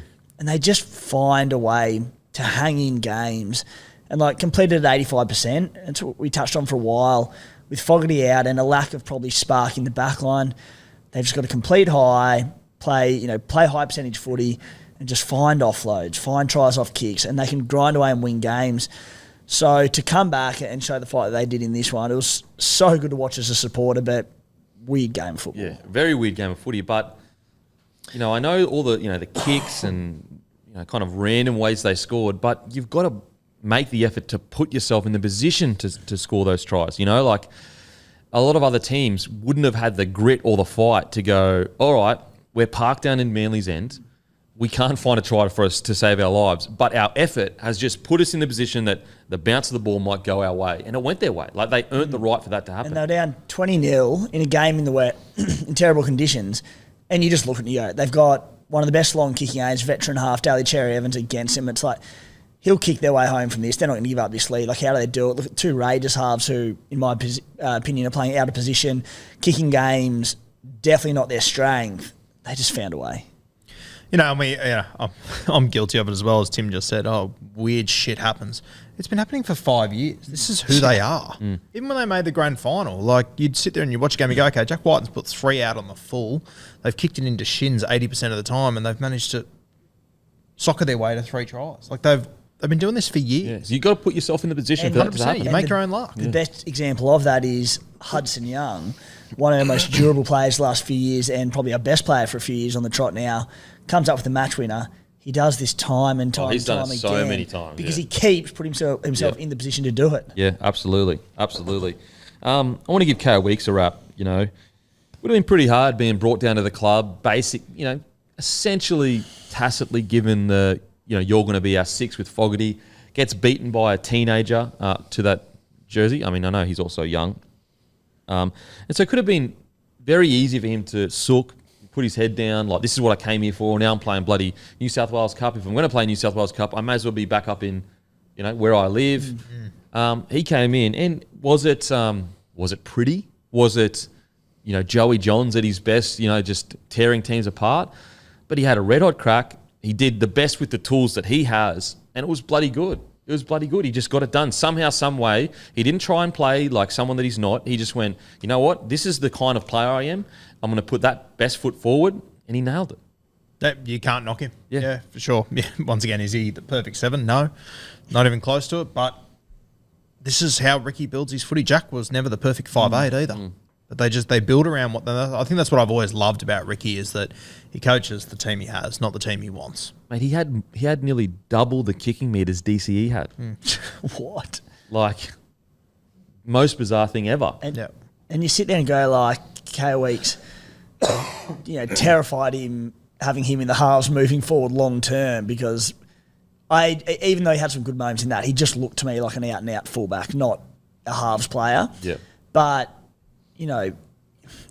I think he was signed as a 5'8", but I definitely think he's playing out of position. And you said, Kemp, he did the best with the tools and the arsenal that he has. And at the end of the day, all you can ask for is effort from these players. And he came in and he gave it a red-hot crack the entire game. The try set up for, I think it was Nick Kochick with that kick on second tackle, and you're like, if that went wrong at a key stage of the game, could have been crucified, but he went for it, he backed it, came off, and it ended up, getting us home essentially, or get us back into the fight. So, don't love the halves long term, but you can't question the effort. Well, so DC had 9 kicks, he had 15.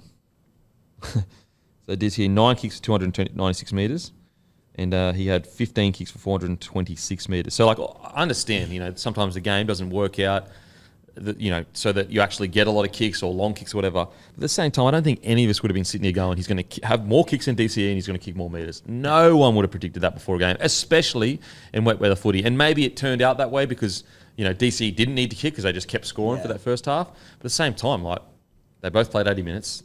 And I'm not sitting here, not pretending like he's a better kicker. That's what I'm making as the point, is that no one would have predicted that going forward. But he just went in there and said, look, I'm just going to have a crack. I'm going to have a dig. And that's what the Raiders players do. They fall off here and there, and last week that wasn't that great. But very rarely do they go a month of footy where you'd go, you know what, the Raiders' identity is no longer there. I thought, he was great. I thought, we spoke about him earlier, but Chris, isn't he just you kind of you watch a game and doesn't necessarily do anything incredible, and you're sitting there, you watch Tomoko and you go, holy heck, this kid is a beast.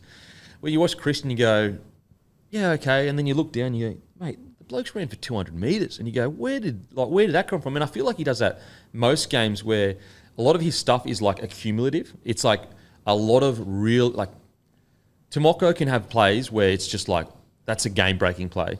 Whereas I think with Chris, he'll have 3 or 4, 8 out of 10 plays that not necessarily game-breaking, but when you add them all together, they've shifted momentum to a degree. Yeah, and he's a good. You can probably tell the story better to me, but I'm pretty sure during COVID, he went home to New Zealand. They pretty much had to convince him to come back, didn't they? He sort of want to give the game away. Yeah, he was contracted, and they basically just gave me a leave of absence for a year to go and get whatever was going on with him. I don't know personally, but sorted. He just wasn't, I don't think, in the right space to be playing at NRL level. And credit to the Raiders, they said, mate, go and get whatever's needed done. Comes back a year later, and you're going, does he have what it takes in the NRL? And he's just exceeded. He's been Mr. Fix-It for us the last 2 years. Sticky would love him because they just put him wherever they need someone, and he always does a great job. Not too many times where you're geez, he was quiet or had a bad game.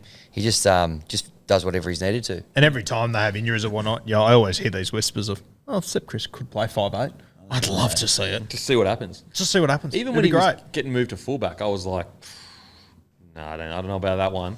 Then he goes back there, is he a mad ball player or whatever? But he makes it work. Well, when he got moved to fullback, I was like, you've got to be kidding me. Seb Chris is our fullback. I like him as a centre, but not as a fullback. He did a little bit of shifting. I think he spent a little bit of time there on the weekend. I was like, sweet, Seb's at fullback. I'm like, we'll be right. Yeah, absolutely. What's funny is a Rapana, who is almost a club legend, at least a cult hero. Very similar vein. You go, Rapana at fullback. I don't know about that. And then you watch the game and you're like, he was pretty bloody good. Yeah. It was very unorthodox, and some things worked, some things didn't. But But I tell you what, every time he had the ball, the defence had a headache. They're sitting there going, how do you kind of work this bloke out? We're missing Jordan Rapana. Oh, big massively, time. massively. I just love how comfortable the Raiders are with being unorthodox. Yeah. Let's go sweet. We'll play a little bit rogue, but we're going to be tough as fucking nails. You're going to have to beat us. Yeah. I thought Kotrick's had some really strong carries initially. I know he had, I think, one error. Was it one error? No, he actually had no errors.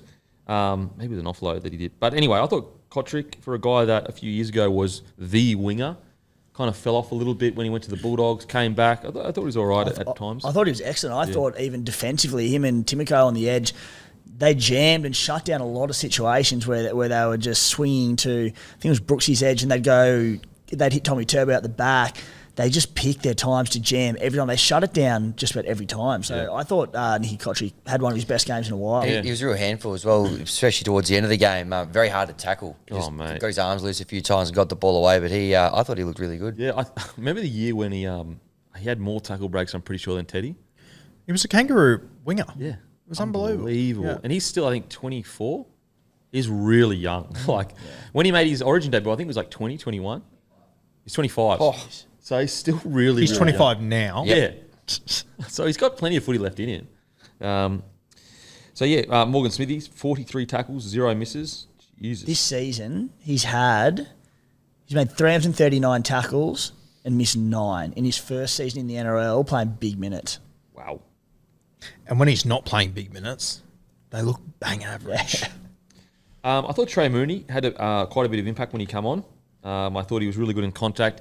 I think that you're looking at Trey Mooney and you're seeing him start to kind of build into his man body. I think, the last year or two when he's come into first grade, you could kind of tell there's a big bopper there with heaps of talent, but I don't know whether he's physically ready to kind of go with that talent.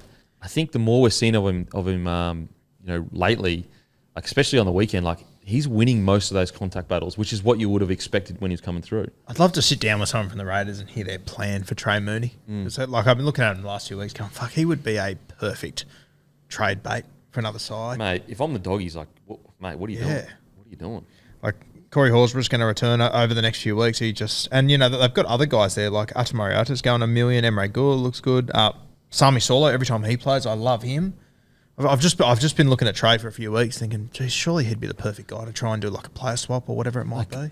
I hate to say it, but like, imagine him at the Panthers, what would happen there? Like, I think that they'd have a plan for him because we're not talking about just a young guy that was pretty good coming through the grades and, he's playing some good footy. This is a kind of player that would have been earmarked from probably 13 or 14 years old of like, this kid is one of the best in his age group. So I'm sure they've got a plan for him. I mean, I'd be shocked if they didn't. I'd love to see the Panthers just pick any of these guys that are outside their starting 13 because there's talent in all of them. Mariota, Mooney, Gula, Sami Solo's been great every time he's played. Do you think Papali'i retires that maybe? Because Adam Mariota has probably got the jump on him, but if you think Papali'i retires, it brings him straight into that squad, maybe even starting? This will be his last year or is he? Papa's? Yeah. Nothing official, I don't think. Must be getting close, Well, I put it this way. I think the rubber's going to meet the road pretty soon with Trey Mooney. Yeah. I think there are enough clubs out there where the Raiders are going to have to make a decision of whether it's this year or next year, because I think his contract is till next year. Yeah, it's a mutual option. So Mutual I'll options? sit down to talk about So it. I think the Raiders are going to have to really make a hard and fast decision of like, okay, are we going to be playing this guy in first grade every week?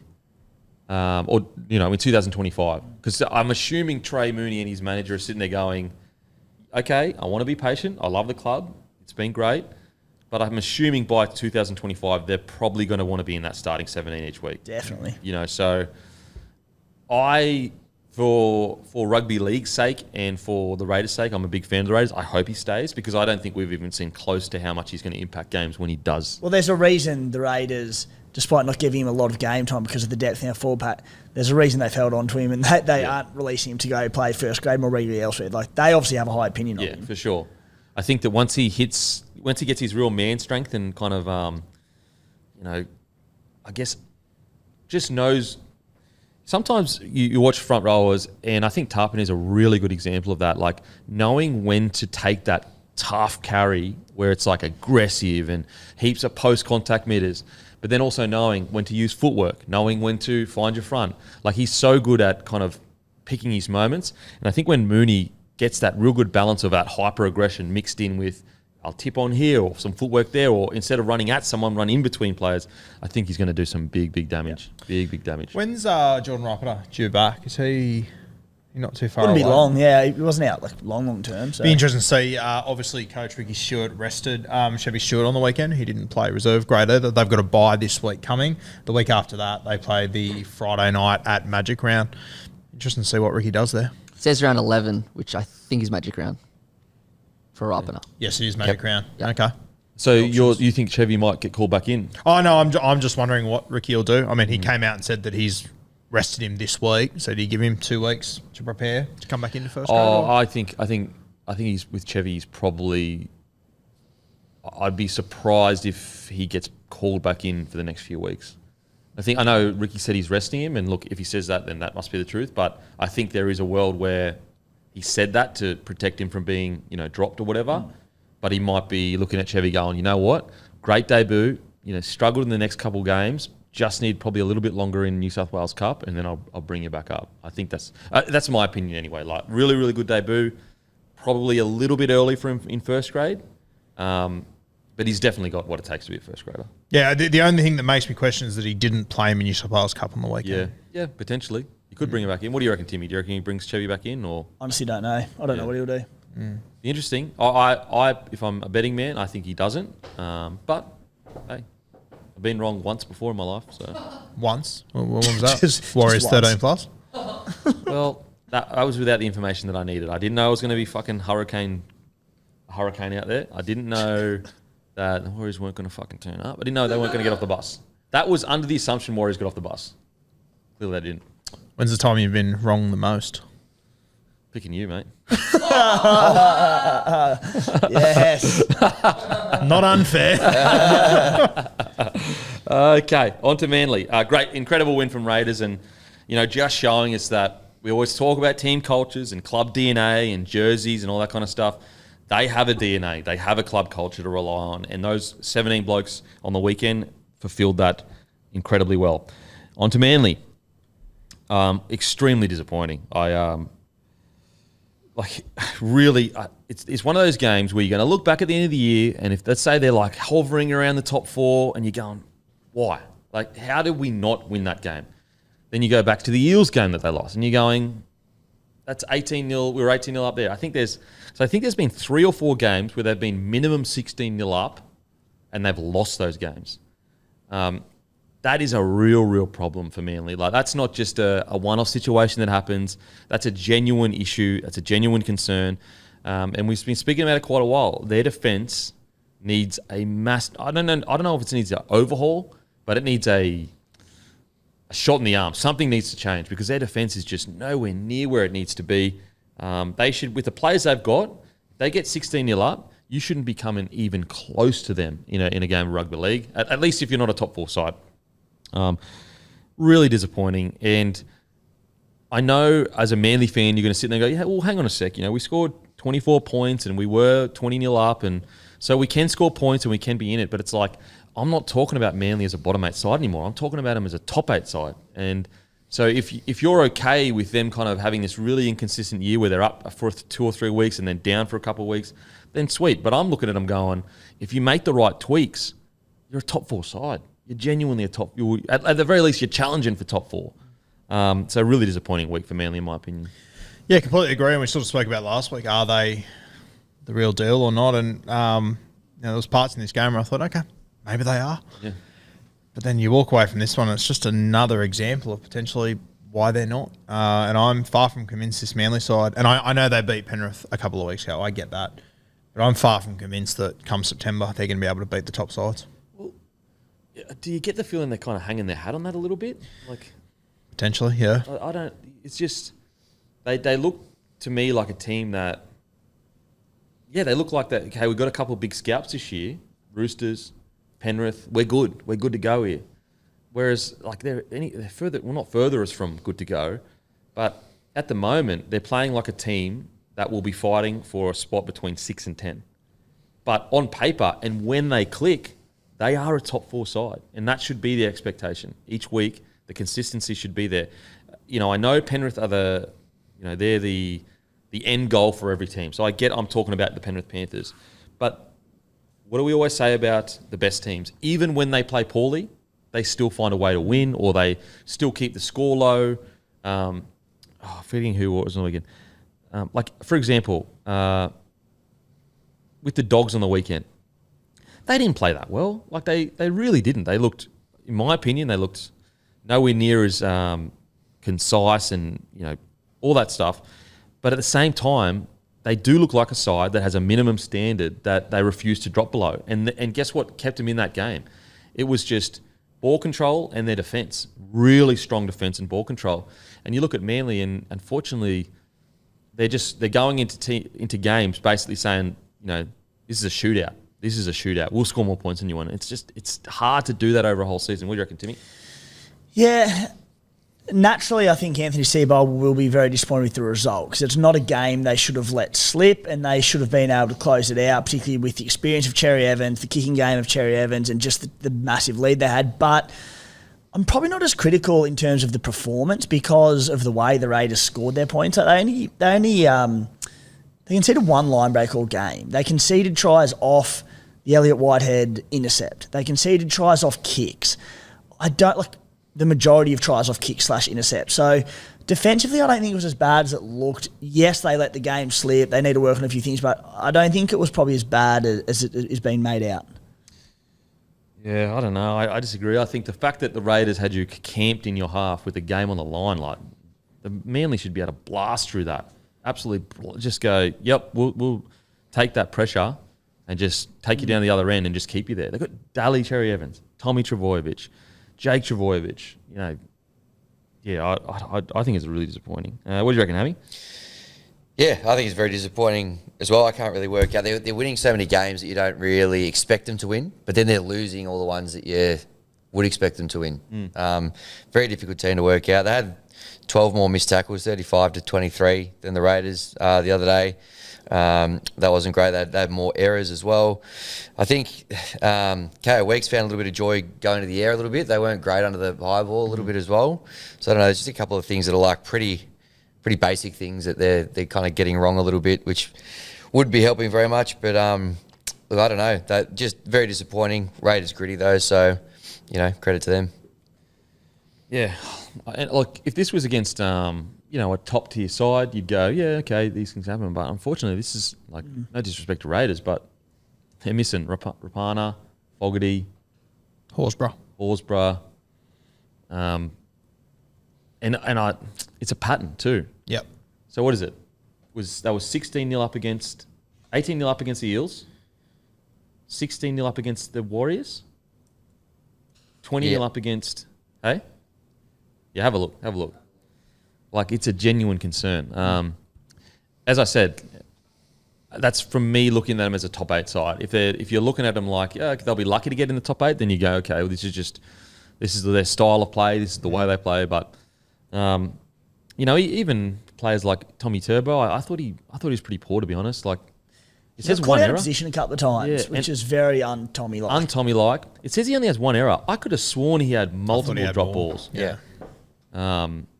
So that's, I thought Tommy definitely didn't play anywhere near what we know he can play. Like, not even close. I mean, he still had a try assist. It's still Tom Trbojevic.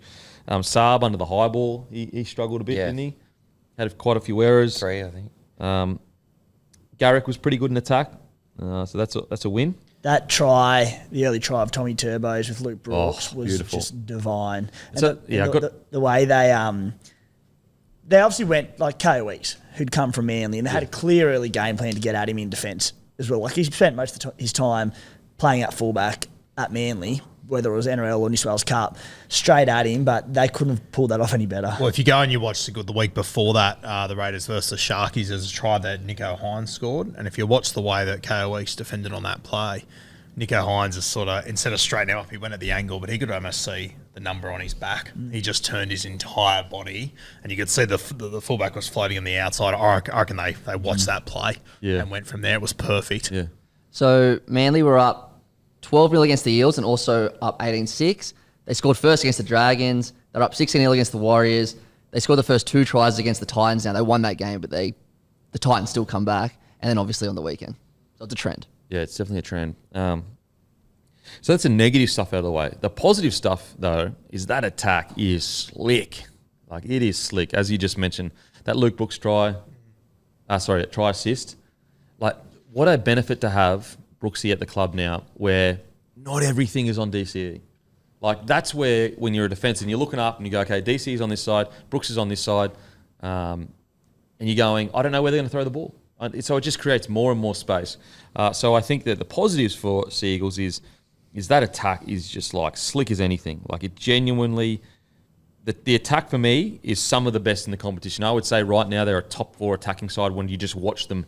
When they get into their plays, I mean, you could even say their plays-wise, they're a top 2. Like, it was as far back as round 1 where they had the double drop-off. I know it got disallowed or whatever, but the double drop-off between Jake Trbojevic and Tom Trbojevic, like, that attack is classy. So classy. Especially once you get Olakau'atu back in the side, and I don't know whether he'll come straight back in the starting team or not, but having Ben Trbojevic in the back row, yeah, He's back the next week or two. it'll be interesting to see if he comes straight back in. I'm not convinced he will. So you reckon Waddell will keep it? I didn't think Waddell had the best game on the weekend. He might play well. I reckon Burbo will come off the bench. Yeah, okay. Yeah.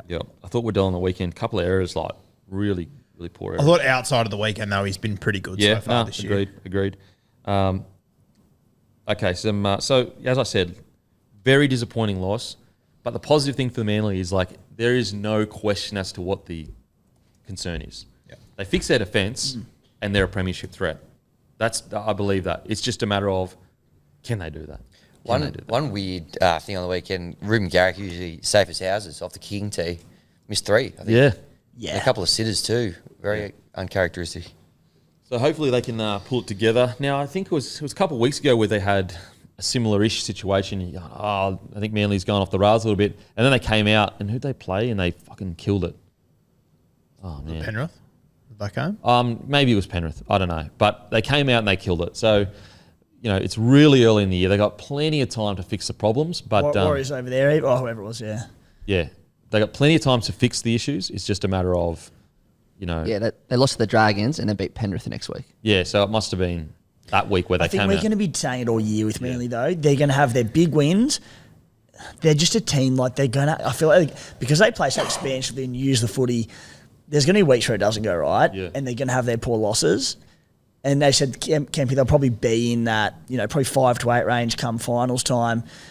You'd hate to get them on a dry track on a nice sunny day come finals, but the wetter it gets, the harder it is to use the ball. I think you'd feel a lot more confident. Well, it's a good point. Like, if I look at all the teams in the top 8, outside of the obvious answers of who you don't want to play, but you're really, like, Manly's one of those ones where you don't want to play because they can turn up and just put you to the sword. And heading into the game, you're sitting there going, oh, well, they're not the Roosters, they're not the Storm, they're not Panthers. So, like, we should be able to handle these guys. And then they just come out and blow you off the park. And they can do it quickly. Really, really quickly. So, yeah. I've got them in my top 8 now. At the start of the year, I didn't have them in my top 8. Definitely in my top 8 now. But I don't have them as a premiership threat right now.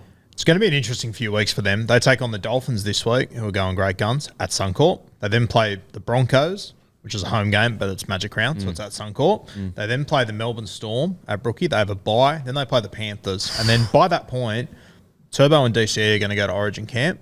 Olakau'atu might go to Origin camp. So if they drop a few of these next 4 or 5 games, then they head into Origin without those boys.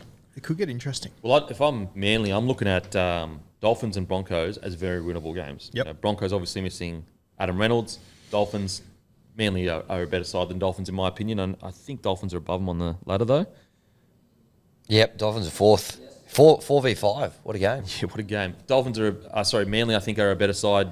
Like if they were to meet in finals, I'd probably back Manly.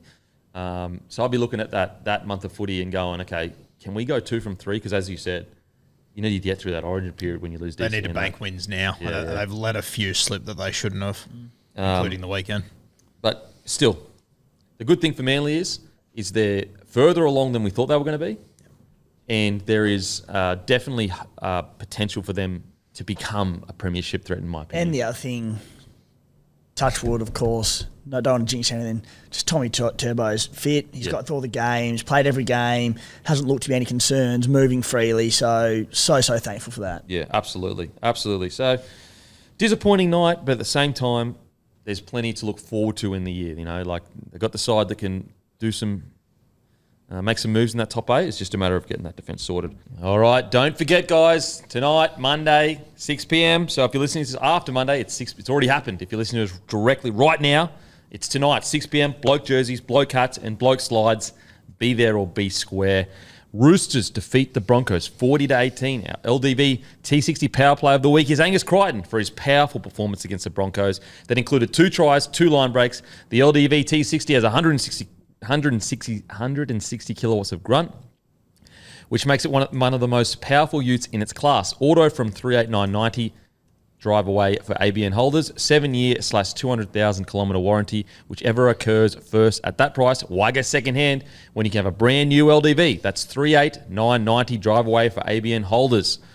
Broncos defeat the Roosters. Roosters defeat the Broncos in a fantastic performance by the Roosters. And I got to say, Roosters won this in the first 20 minutes, in my opinion. A lot of people will try to make excuses and go, "Oh, Broncos had injury here, injury there." No. Roosters came out with with obviously heading into the game, great form from last week, but a very well-rounded, I wouldn't say conservative game, but they built their game off defence and building pressure. And they withstood all the pressure from the Broncos initially with their defence, then just rolled back into gear, got through their, Suoli, although he had some errors early on, was really good out of his own end. And it was a really good performance for the Roosters. And I think, and I don't want to go too early, so I'm not fully back. I'm not all the way in the camp of like, yep, this is the Roosters that on paper we saw would be here in 2024. But I will say it's probably the 2 games back to back, the most that I've seen. Like it seems to be really clicking for them as to what team they want to be. I actually spoke to Lindsay Collins last week on the captain's run, and he said, "Yeah, over the last few years, we've struggled to find the balance between playing off-the-cuff footy and then getting through all the our sets and going back to our systems and all that kind of stuff. But it does seem they're starting to find a really good balance. I think Connor Watson off the bench with Cheese, they've finally gone, we've got it, we've nailed it. And look, in the Roosters' defence, since Connor's been there, he has had pretty much a season-ending injury, and so maybe this was the plan all along with Trent Robinson. I will say as well, Connor Watson, definitely smoky for me for that 14 jersey for Blues. Like, I know it's a deep, deep smoky out of, but I tell you what, a bloke that can play 9, 13, 6, fullback at a pinch, maybe even in the centres, wouldn't be bad in that 14 jersey. And his form the last few weeks has been incredible. Smoke billowing out of this team in terms of smoking. Oh yeah. That's a very good chat. That's very good chat there, Hammy. He's the ultimate utility, isn't he? Yeah, really is. Can play essentially anywhere. Yeah, literally. Like he's pretty well played the entire back. Like, he hasn't really played wing or centre, but you could put him out there. You could put him out there, yeah. Can play as a middle forward, does play as a middle forward. Could play 7 at a pinch if he had to. Yeah, definitely. A lot of his career was at 5'8". Yeah. We were saying in the green room earlier, a bit of shades of Craig Wing in terms of what he brings to it. Hot, looks like a pirate, and would look great in that blue jersey. Love it. So, Connor Watson was outstanding. And, they're finding their groove. They're finding their style of footy. And, for sure, Broncos obviously had some injuries, but that doesn't change the fact that the Roosters played a much better standard of rugby league than the Broncos did. In regards to the Broncos, this loss has been coming, and it's funny. They came out in the second half and they go bang, bang on the Roosters. And that works against bottom-tier sides where you go bang, bang, and the bottom-tier sides go, oh, shit, here come the Broncos. Doesn't work against the top-tier sides, and we've been speaking about that for quite a while. And unfortunately, Broncos got what they deserved over the last few weeks. They can rock up and any, let's just say team from 6 to 17, and they can just wing it and find ways to get wins here and there. But against the top-tier sides, they're not going to allow that to happen, and the Roosters didn't. I have no idea who the Roosters are still. No idea still? Okay. I mean, they look better, but we have been here before. Yeah, I agree we've been here before, but I'm more convinced. I think they look more certain as to who they are over the last few weeks. I'm not, as I said, I'm not like sitting here going, we're here, we've arrived. Yeah. But it's the closest I think they've looked to what we thought they would be in a long time. And as has been my worry for a long time, and I'm probably less worried about it right now than I have been previously, to be fair, but they've still got to put Victor Radley back into this side. Tupou, those lock forward that could Hargreaves. change. But I'm also mean from their the combinations and systems. everything. But to Radley's credit, this year he has just gone, I'm playing north and south. Yeah. So I think if he can come back in and just do what he's done, not much should change there. Well, I'd argue since their 7-game or so run last year, Yep. that's what the way Radley's played, just up and Yeah, I down. agree. Yeah. So hopefully that stays the same. Yeah. Because that's been a problem over the years that they play good footy, then you bring someone back in and it just- it seems yeah, to unsettled. change things a little bit. Yeah. If that doesn't impact them, then what's standing in their way? This week they get back Jabari Hargreaves, Victor Radley, possibly Spencer Leniu, Yeah. And Daniel Tupou as well. and Daniel Tupu. Yeah. Like their bench is going to be White, May, Lenu, probably. Yep. And obviously kind of what's One of those could miss, depending on what they do. who else would you have there? Oh, Because you've got Butcher, who would start, and Crichton on the other edge. I think Yeah, Nat. It Hargreaves. looks like Natton will certainly Angus Crichton to the edge back roles moving forward. Don't And then second starting guess front that. rower, Collins, Hargreaves. Yep. So your bench is probably going to be Watson, White, May, and Spencer Leno. It's a good side. That's the best bench in the comp Oh, yeah, I think by so. by like a By country a mile. bit of a distance. Yeah. Yeah. Like White, how good has he been? Yeah. Like we've been singing Terrell May's praises for nearly 2 years now, or a year and a half at least, or let's just say a year. But White, when he comes on that leg drive that he has against a forward pack like the Broncos, mate, I think we're just seeing the surface of what he's going to do to first grade sides. Over the next few years, he is something special off the bench there. Sendon Smith available too, just not going to make Not it. going to make it. Well, it'll be interesting this week because Brandon Smith in a bit of doubt with injury. So if they do, they could go like kind of Watson starts at Yep. 9 and Sandon in that 14 role again. Would you consider keeping Watson starting at 13 and bringing Radley off the bench with how good they've played with Watson starting at 13? Maybe, but I'd prefer to have Watson coming off the pine for me. But there's legs in it. I can see where you're Because coming he from. started last 2 games and they've looked phenomenal through the middle there. When I was in Vegas, I caught up with Connor, and the night before he'd found out that he'd missed the side, and it was just us two on our own. There was no one else around. I said, "Fuck, was that a bit of a surprise?" He goes, "No, mate. Sandon's been going really well. I'm coming back from injury. Like it just is what it is." And he goes, "I'm just going to have to go to Cup and just rip and tear." And he went and played 80 minutes at lock forward in New South Wales Cup. And I watched those games. I thought, "Fuck, he's going good." I thought, "Geez, if he can handle this year, he'll handle his 40, 50 minutes in first grade fine." Now he's playing 80-minute games. And he looks going berserk. going crazy, going mental. And it's like, what's mental for Roosters is Sandon Smith has looked incredible when he's played. So I see where you're coming from in regards to, like, we kind of have been here before in regards to the Roosters where we've gone, oh, okay. But I don't know. There's something for me that I feel like it's different this year. And look, maybe I'll get hoodwinked. I'll get hoodwinked by the Roosters like I do every single year, or at least for the last few years. But it does. I'm starting to believe, Roo. All signs point to positives. Yeah. I think we've just been hurt so many times before. Like they come up this week against a desperate Warriors side, then play the Sharkies. They then have to go down to Canberra. Like there's some hard games in there over the next few weeks. If they can get through the next 3 weeks, and we're still having the same conversation, Surely I've you're turned the back in. corner 100%. Yeah. I got 1 foot around the corner. So I'm still with you, but I'm also looking around the corner going, what's going on over there? I can see a nose just sticking out. Timmy, what do you reckon, mate? Yeah, I'm probably more in Roo's camp. As I said, we've been hoodwinked before, so I So think you we got half a foot around the corner. quarter of a foot. Okay. Couple of, How many foot? You got no feet around the corner? I'm on the corner. Okay, you're on the corner. I'm like sticking out like that. Like this one. Big toe around the corner? Yeah. Big toe around. Matty, what are you doing? Nah, I'm not associated with the Roosters. I'm not nowhere near the corner. Oh, fucking hell. That's really poor form Didn't from you, leave the mate. house that morning, Matty. Yeah, wow.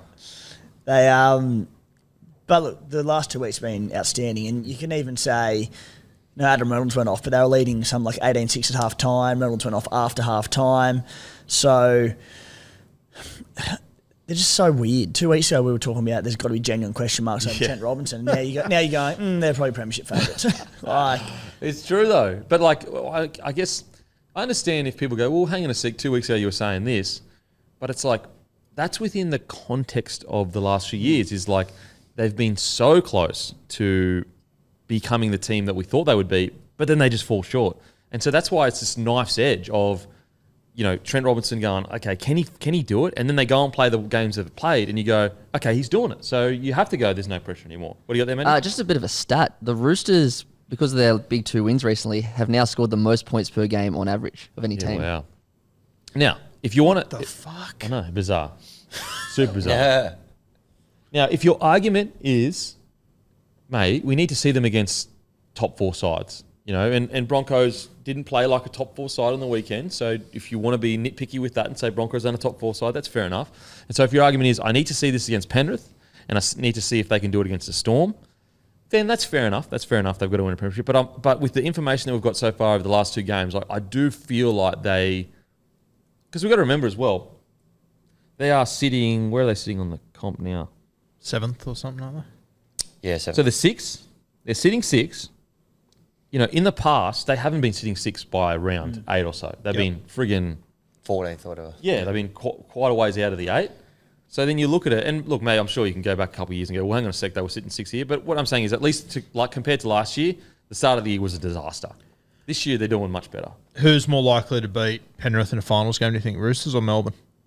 I'd have Melbourne at the moment. I can have Roosters.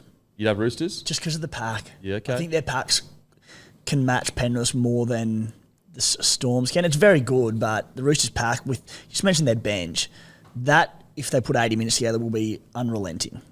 What do you reckon? Yeah, I probably lean towards. I'm going Storm just because we've seen them beat them. Storm are playing better footy than the Roosters across the course of the season, like much better and much more consistent. But one game, finals game, got to get up for it, got to beat Penrith.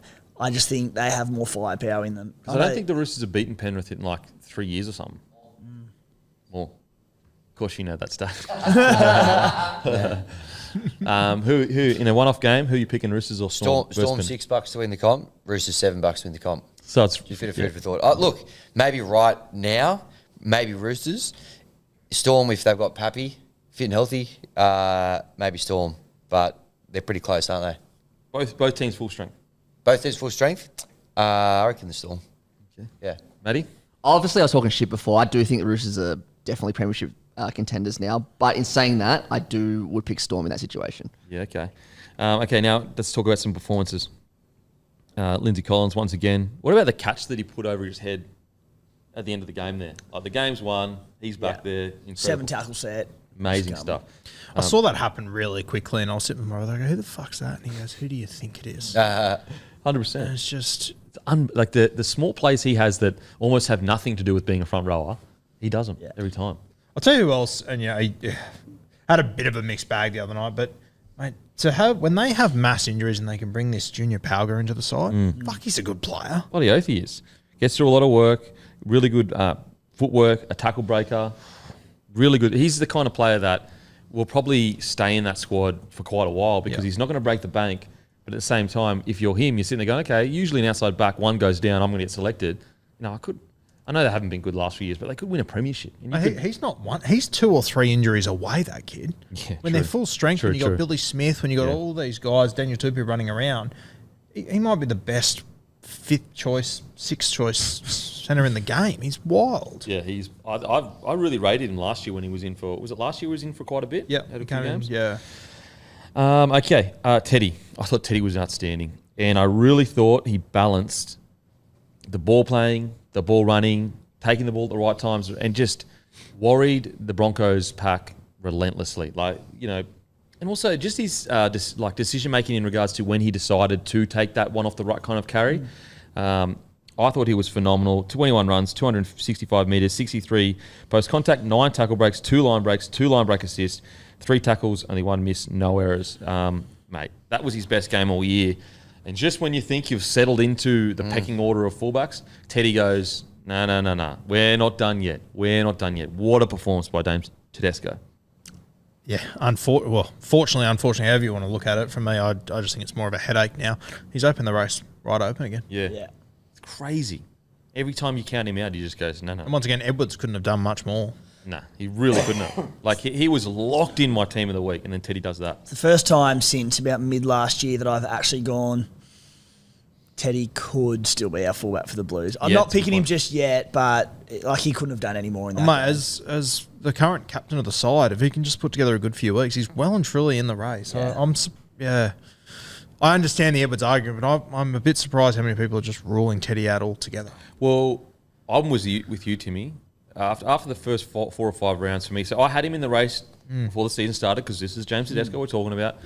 But since Dylan Edwards, he's like leading Clive Churchill's and his form, I've gone, no. Like, if they're going to go for that type of fullback, it's not a question. It's Dylan Edwards. Now I'm going, is it? I don't know.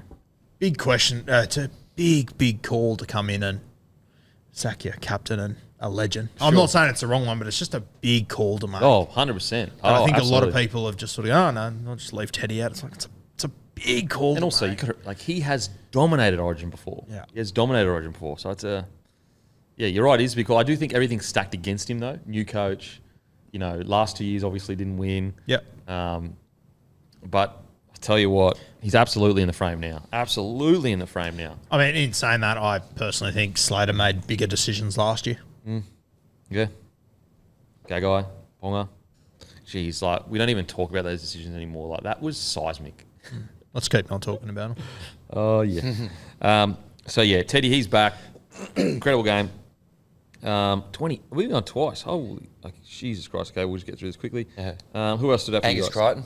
Oh, yeah, Angus Crichton. Started the year not even in the team, and he's just killer. He's got to be back in the Blues frame, hasn't he, as well? Yeah. Absolutely. I think I heard you boys talking about it earlier in the show when I wasn't here, but he's in my side 100%. I'm locking him in. Chins up. If he keeps his if he keeps his form up, he's starting 100% for me in New South Wales. What a remarkable 18 months. Yeah. We thought his NRL career could be done, and now you're just like, he's back.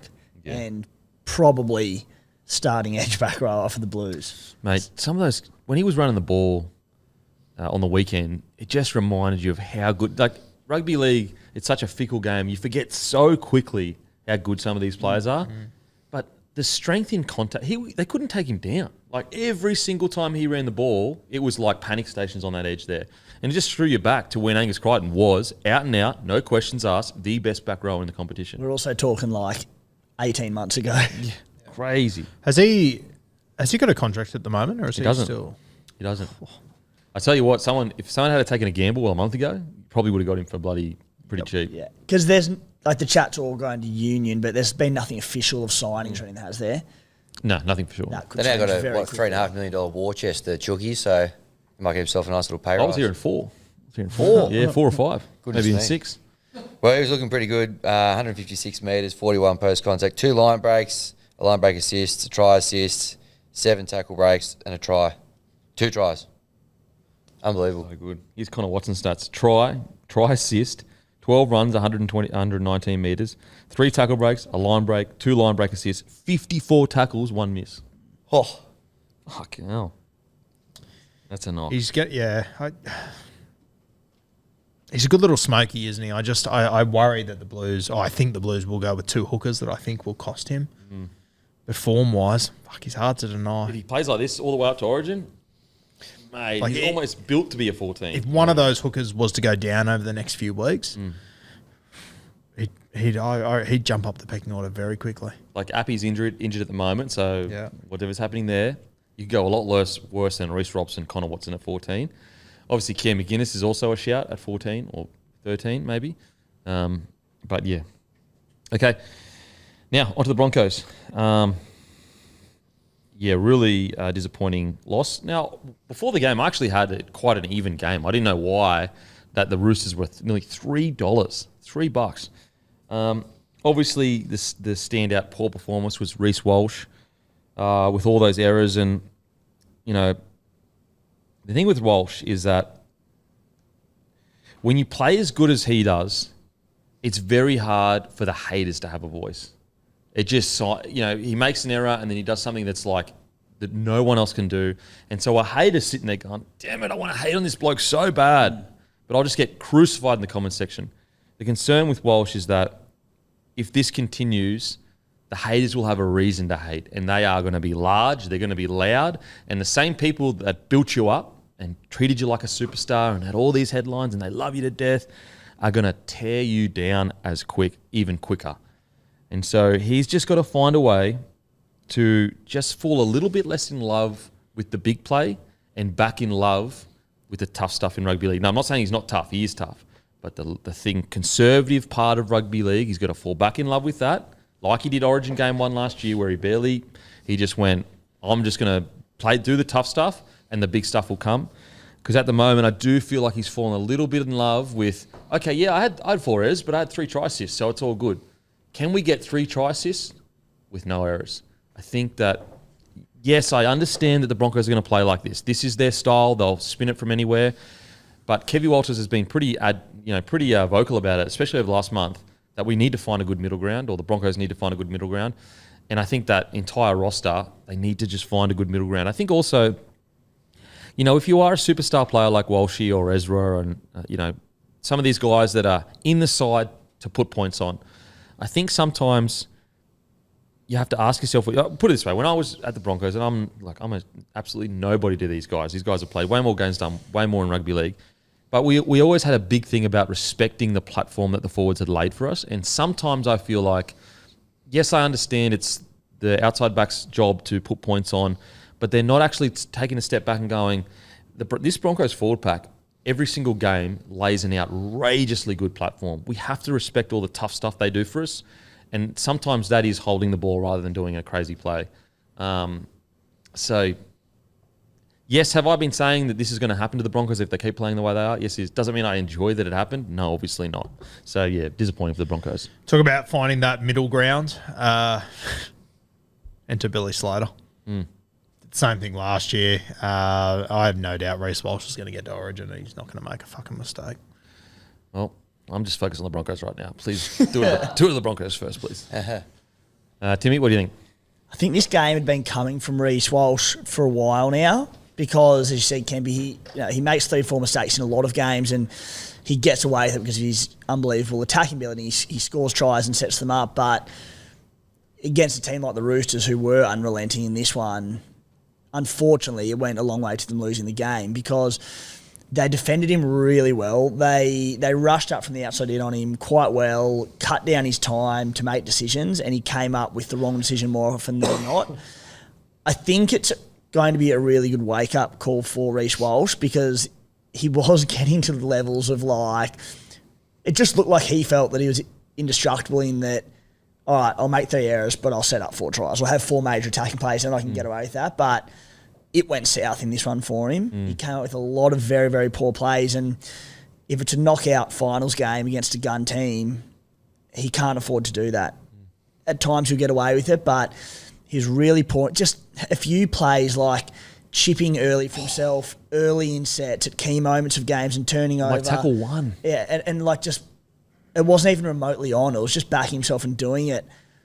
We've sort of sat there and said, do you just let him go? But there has to be a level to which you rein it in, and he needs to learn that because, I said, it's all good and well now in round 9, but when it comes to a finals game, if he does it and he doesn't have the attack to back it up, well, yeah, he's in strife. And if people hate on him already now, because he can be polarising at times, mate, if he continues this form, the hate will be palpable. People are waiting to hate on Reece Walsh, but it's just been his incredible ability to play good footy that's just silenced everyone and said, look, you can hate me, but you got to respect me. And he's sweeping the back line and flying 100 mile an hour and he half sees a 3-on-2 and he throws the ball and chances to the arm. I can live with that. Yeah, I can't live with the chip chasing on a first tackle with the game on a thread. Just holding the ball out, dropping off in the second tackle, stuff like that. Just, that'll come. You're so good. So, look, it's been coming for a while. We have to remember with Reece Walsh, he's 21. Yeah. We're talking about a super, super young player here. So he deserves grace. He deserves time. I think it's because he's set the standard of I'm literally one of the best fullbacks and players in the game. So we have a higher standard for him than we would other 21-year-olds. I'm sure he'll find that. He'll find that balance. Well, and in his head, he'd be sitting there. I could be wrong, but if I were him and I was doing that, I'd be going, no, I'm the best fullback in the game. I'm the most talented fullback in the game. But a game like the weekend was a reality check. Yeah, for sure. Same with Ezra. Even though I think Ezra's actually been really good these last few weeks, he did a chip and chase, I think on second tackle. It was just where'd that come from? I can't wait to watch him over the next few months. Yeah, I think he's getting better and better. Yeah. So, Jock Madden in doubt for this week. So it could be Ezra Man running the show with Adam Reynolds out. We got Curtis Fall, I think. From the Panthers. Formerly Panthers. We got obviously Kobe Black, but I think they're probably going to hold him back. I think it's Kobe Black. Is he in the 30 falls? Is he? I think he is. Kobe Black last week in Melbourne Cup, whatever it was, that they won 100 like points or 130 something, nil. Mental. And he scored like 50 points, something like that. Absurd amount of points. From a non-Broncos point of view and just for an entertainment factor and nothing more, I would love to see them just go Sailor, jump in the halves. Yeah, and go Let's Ezra run at 7. Sailor, Ezra and Reece Walsh. I think they might. It'd be entertaining. Sitting here next Monday going, the Broncos made 40 errors and won 60-0. Well, I mean, Kevy did say that he's been defending in the front line in Q Cup. Really? Yep. Well, I don't know if it'll be back this week or he might be a couple more weeks out still, but I thought Jock Madden was awesome filling in for Adam Reynolds when he was 100%. out a few games, so not all doom and gloom. Yeah, and they've just got to, with Reynolds out, that's when you really have to be like, boys, let's just try and complete at a high percentage. And then we've got enough points. It's like points are not an issue. In this free-flowing, attacking team of just confident young blokes, Adam Reynolds is the veteran, the cool, calm head. They all need to rein in with him gone because... Falls isn't in the top 30. He's not in the 30. So they're probably going to have to go Tristan Sailor. Oh, yeah. Giddy up. Tell you what, you're going to see some crazy shit watching the Broncos play. Holy... I actually thought Katoni Staggs was outstanding for the Broncos. I think he's been quite good. Now, is it in a year? Obviously, he's off contract this year, isn't he? I think he is. I think he's off contract. I think so. I thought he was really good on the weekend. I thought he was really good. He can talk from November 1, so 2025. Oh, okay. So I think that's the same with Cobbo as well, so it's them two together. Oh, really? Yeah. Okay, so it's not necessarily off contract year. But I thought Staggs was great on the weekend. I thought he was really, really good for him. I thought Xavier Willison was outstanding coming off the bench. I think he had 12 runs, 141 metres, 73 post-contact. 73 post-contact. And he did all that in 38 minutes against a team that was, under the pump. He's slipped right in beautifully, hasn't he? Oh, mate. He used to beat every game. Matter of fact, he's actually ran for more metres than Haas did. Oh, And more post-contact metres. Wow. he played 20 minutes less. Wow. Holy. And he's got longer hair as well. Mate, I thought the stats didn't point to an amazing game. He didn't have some of the touches that Selwyn Cobbo had, just some of the What about his hit on Dom Young? hit, some of just the passes he collected. He can just do shit that other people can't.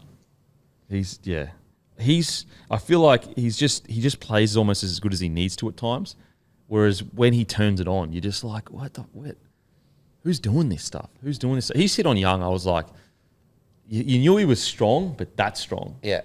Like, you just didn't know. He's going to be he's already so good, but 3 to 4 years' time when he's rounded his game and just a more mature NRL player, he's going to be unstoppable. Where's he going in Origin? Centre or wing? So Talangi's been so good for Queensland on the wing. Yep. Hammer's been so good. Yep. Val's been so good, but I do think Billy is willing to make that tough call. We looked at Gagai last year, like, does he speak to Val and go, mate, if you keep this form up, you're probably going to lose your Queensland spot. What do you reckon, Val or Hammer at the moment? What would you pay Cobbo on the wing? So over Talangi, Was he Coates on the other wing. Is he going to be back to Longy? Well, I was thinking Val and... Yeah, Talangi's back, potentially even this week. But, like, my centres would be Val and Hammer. Yep. Probably Coates on one wing and Cobbo on the other. So you wouldn't pick Talangi? Well, who would you pick over him? Oh, I'm Who would you pick him over? at the moment, Selwyn. At the moment, Selwyn. Because I just think that, like we've seen, Talangi's been great for Queensland. Yeah. One of our most underrated players. And Selwyn can, obviously, in Does games, have errors. does have errors. Yeah. But I think that you could be looking, because like Val has been really poor this year. Like I think he had one game where he was phenomenal. But outside that, I think he's, thoughts? He's had a handful of elite games, but then there's been a couple where it was like, what's going on? Just dropped off completely. Please don't pick Val home. Yeah, for okay. Origin, mate. But people would have said that about Gagai. Yeah, but you talk about blokes putting on that jersey, and I know Gagai's the same. Gagai's a bit older though. Like Val puts that on, he becomes a different beast. Like I would love nothing more than for the Maroons to drop Val Holmes. It just doesn't feel very Queensland to drop Val, I think. He's not going And that's from the other side of the fence. But that's we Got got the same with Gagai. yeah Gagai. We dropped Gagai last year. That didn't feel Queensland and KP. either. Yeah. I reckon Val will be there. No, I reckon he'll be there, but I reckon that there's pressure on his spot with the way he's playing. Oh, he's been not great. But they yeah. dropped Taulagi before they dropped Val. Because like Taulagi he's been okay this year, but nothing great. Yeah, I think that the spots that are under pressure for Queensland, I mean, you'd have to say the Hammer as well because he hasn't been playing. Yeah. But when he has been playing, been very good. Yeah, so I reckon right now it's Taulagi and Holmes. They're the two guys that you'd be looking at going. Like Billy's probably spoken to him and said, "Boys, like it's going to be between you, Selwyn." But Do you reckon Billy's happy to put Cobbo on the wing, even though he's played centre all year? I think so. I think he's proven like he's a bloody great winger as well. But I think also we have to remember, like Selwyn, he still has quite a few errors. Like he hasn't cleaned that up out of his game. Yeah. He's not, braining it so much that you just go lock him in. But yeah, right now, literally, if I had to select today, it would be Coates, Holmes, Hammer, Taulagi. If I had to select today. Crazy. At the start of the year, Coates was probably the one out of those I would have been most iffy about. Now he's probably the most locked I in. probably wouldn't have had him round one. Yeah, but I don't think it's- I would have either. I wouldn't have him. Loves the big moments. He's got to be in there, hasn't he? Mate, how good has Coates been this year? Anyway, so I think Katoni's been great. Dean Mariner, another bit of a very mixed bag for him, unfortunately. 2 errors and just that shoulder charge was so silly. Like, what are you thinking, bros? So started the year off so well, and look, he still has these moments where you go, like bloody good first grader. Just gotta clean that up a little bit. Shit for Jesse Arthurs too. I think over the last year or so, I think he's improved out of sight. He is so bloody good.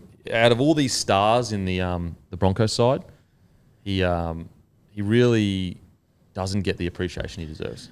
That grand final kicked off last year, and part of me sort of went, "Geez, Jesse Arthurs might be a little bit lucky to be here." Then at half time, I'm going, "Fuck, he's going to win a Clive." He's so good, so good. Obviously, Paddy Carrigan once again outstanding. 23 runs, 219 metres, 95 post contact, a tackle break, 28 tackles, only 1 miss, 2 offloads. But yeah, disappointing for the Broncos. And I tell you what, if they don't fix it, it's going to be tough because they don't have Adam Reynolds anymore. I think their goal right now should just be like, look, focus on making the 8, winning, being as gritty as we can, make the 8, so that when Reno does come back, because he'll come back with quite a few games in hand to spare, then we can go on our run. I really think that should be the focus for the Broncos because I just don't think without Reno, I just can't see him winning the big games in, against Penrith or Storm or Roosters in finals time, or at the very least beating 2 teams in a row without Reno. And when you've got a halfback like Adam Reynolds, that should be the case. Yeah, too. yeah, absolutely. How long is he out for? Do we know yet? 12 weeks, I think. Yeah. 3 months, Got got a an long operation, done bicep. So hopefully they can bounce back. I watched the press conference, and they seemed like they were not comfortable with losing Reynolds, but they understood that it's all good. We've got a good squad here. We can make it work. Okay, now don't forget KO. You've got you covered this footy season. You can watch every game. I watched every bloody game on KO. It's the best ever. Even on their Chrome extension, not their Chrome extension. Sorry, if you watch things on PC, you can like multi-screen. Saw you into your anything. multi-screen work on Mate, the it's weekend. so good. I had Canelo Alvarez up. I had the UFC up. You're watching yourself in the UFC? Bloody this close to winning a title. And then I obviously had the game up, Warriors versus Newcastle. It is heaven, so make sure to get KO. Bulldogs defeat the Tigers 22-14. What I loved about this game for the Bulldogs is, obviously last week I said that I feel like they might be a bit mentally flat because they've had such a big month of footy, or 5 weeks. And I do feel like they did come out flat. Obviously, they were down 14-6 halftime. Yep. And even throughout the rest of the game, I don't think they looked anywhere near as punchy as they had in the last few weeks. But what I loved about this game is, mate, their standards and their defence and their grit, it has gone from like a 3 out of 10 to like an 8 out of 10. It is seriously unbelievable how far this Bulldog squad has come in such a short time. And even just the way they all buy in, like even when we were doing Team of the Week, like not in a bad way, but it was hard to find a Canterbury Bulldog. It's just everyone did their job. Yeah. Everyone just buys in and does their little bit, does what they need to do, which is great to see. I just love, like, you watch the Tigers trying to get out of their own end. Like, the Bulldogs' line speed, like, it was top tier quality. Like, they were just squeezing them and squeezing them and squeezing them. And so, we said earlier in the podcast, but what do we say about good sides? They win games even if they're not playing as well as we think they should be playing. And as I said, I don't think the Dogs looked anywhere near, like, against the Knights, they looked phenomenal. But they've got non-negotiables that even when things aren't coming off for us, even when our ball playing isn't good, we're not getting as stripping numbers, and we're not making as many line breaks as we would hope, and scoring as many points as we'd hope, we're still putting ourselves in a position to win the game, and I think that's what they did. I think as well for Canterbury, like for fans out there, if you're looking for a big positive, mate, they won this game with Jacob Preston sitting on the bench. They didn't even put him on. They chose not to put him on the field. Could you imagine at the end of last year saying that Canterbury were winning games without putting, like, he was their best player last year. Imagine him being in a position to even consider not putting him on. Yep. He would have been starting last year. Wild. And this was out, I think that Blake Taaffe came in, did a good job, but I still think Connor Tracy's their first choice one there. So without their fullback, without their best back rower from last year, it's a big win. What happened there to Connor Tracy? Calf. Yep. 1 to 2 weeks. Gotcha. Yep. Timmy, what do you think of the Doggies, mate? Yeah, I think you put it well, Kempy, referring just to standards. Like with the Dogs in the past, and even as recent as last year, you say, all right, if things go wrong for them, you allude to they're lacking the middles. They struggle to get up each week against better forward packs, and I think in this one, man to man on paper, you'd go the Tigers probably had the better pack. Or they've had a big injury toll in recent years, and you say, oh, they've had injuries, so you let them off. The Dogs just do not look like a team content with saying that and making any excuses at the moment. And, we're not 3-4 rounds in where they've had a few gritty games and solid wins. We're 9 rounds into the comp, and week in, week out, they're showing up for the fight. In the past we've said, if they struggle to score points, they're lacking attacking weapons, this and that. They're looking like a side now that threaten regularly. They get in the opposition 20 and they've got these great attacking moves. The combinations are really starting to see them come together so well, particularly that left edge. Really professional win from them. Loving what I'm seeing, and they good things coming out of Belmore. Yeah, really good things. What I love the most about like the actual X's and O's of the game is like when the game was on the line in that like last 20 or whatever, just their defensive line speed. Like them being all on board, understanding the position the game was in. They had a lead and they didn't fully put the ball away and not spinning it, but they understood the only way that we keep this lead is making sure they don't get down our end. And they just line speed, pressure. And it got to the point where the score says 22-14, but when you actually watch the last 20 minutes of the game, I don't like at least the last 10 minutes of the game, the Tigers did not really get down their end much. And that's just good conservative rugby league. Like, do we have the punch to blow them out of the water? Probably not today. It hasn't really been our day that much in regards to our attacking footy. Yes, we've scored some points, but we haven't just blown them out of the water. So what do? We fall back on our defence and just get field position. I thought it was really, really smart. Really, really smart.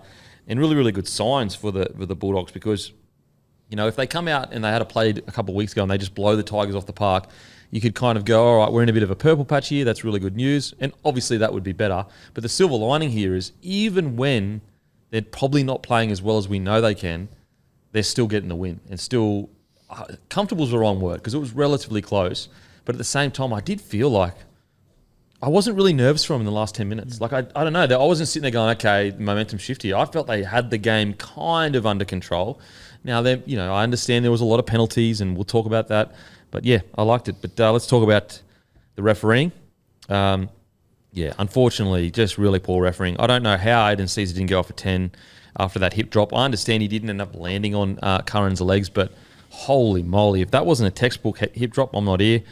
Now, some people are blowing up because Tungo only got a week. Caesar got 3 or 4 weeks, but Caesar's actually on his third. Pretty sure it's his third strike. Yeah, his third strike, and he's been charged 4 times this year already. Yeah, so that's the difference. Unfortunately, the refereeing was just not up to standard. It just wasn't. How out of character does that feel for Aiden Caesar? Yeah. Like, I wouldn't have picked that from Aiden Caesar. You know what it feels like? Is that he's gone away from the game. The game has changed a lot since he was away from the game. And maybe those rules they probably are in Super League, but I don't know. If I'm just a guess, I just think that it's probably him catching up to all the little nuances that under fatigue you've got to keep in mind. Like, if you graze the chin, that's, That's a problem now.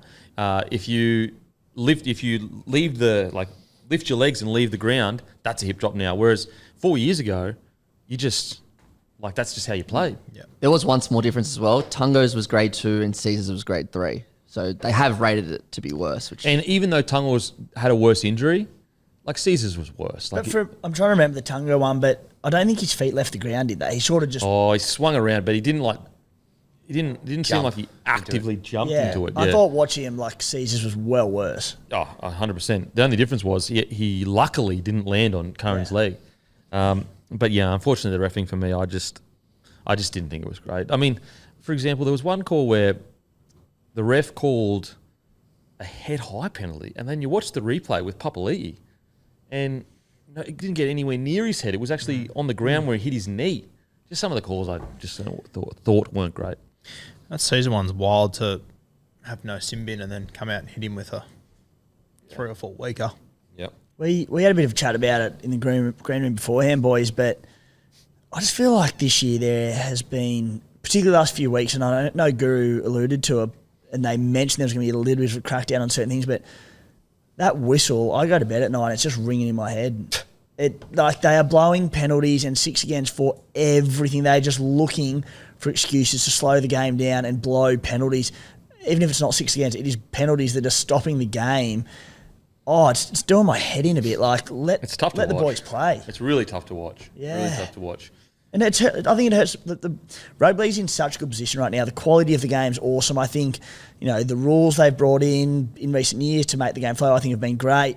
Then all of a sudden they just start blowing the pee out of the whistle again. I'm like, it takes a bit of fatigue out of the game. It takes the little man who is fitter and faster than the big boppers out of the game. And I don't know why.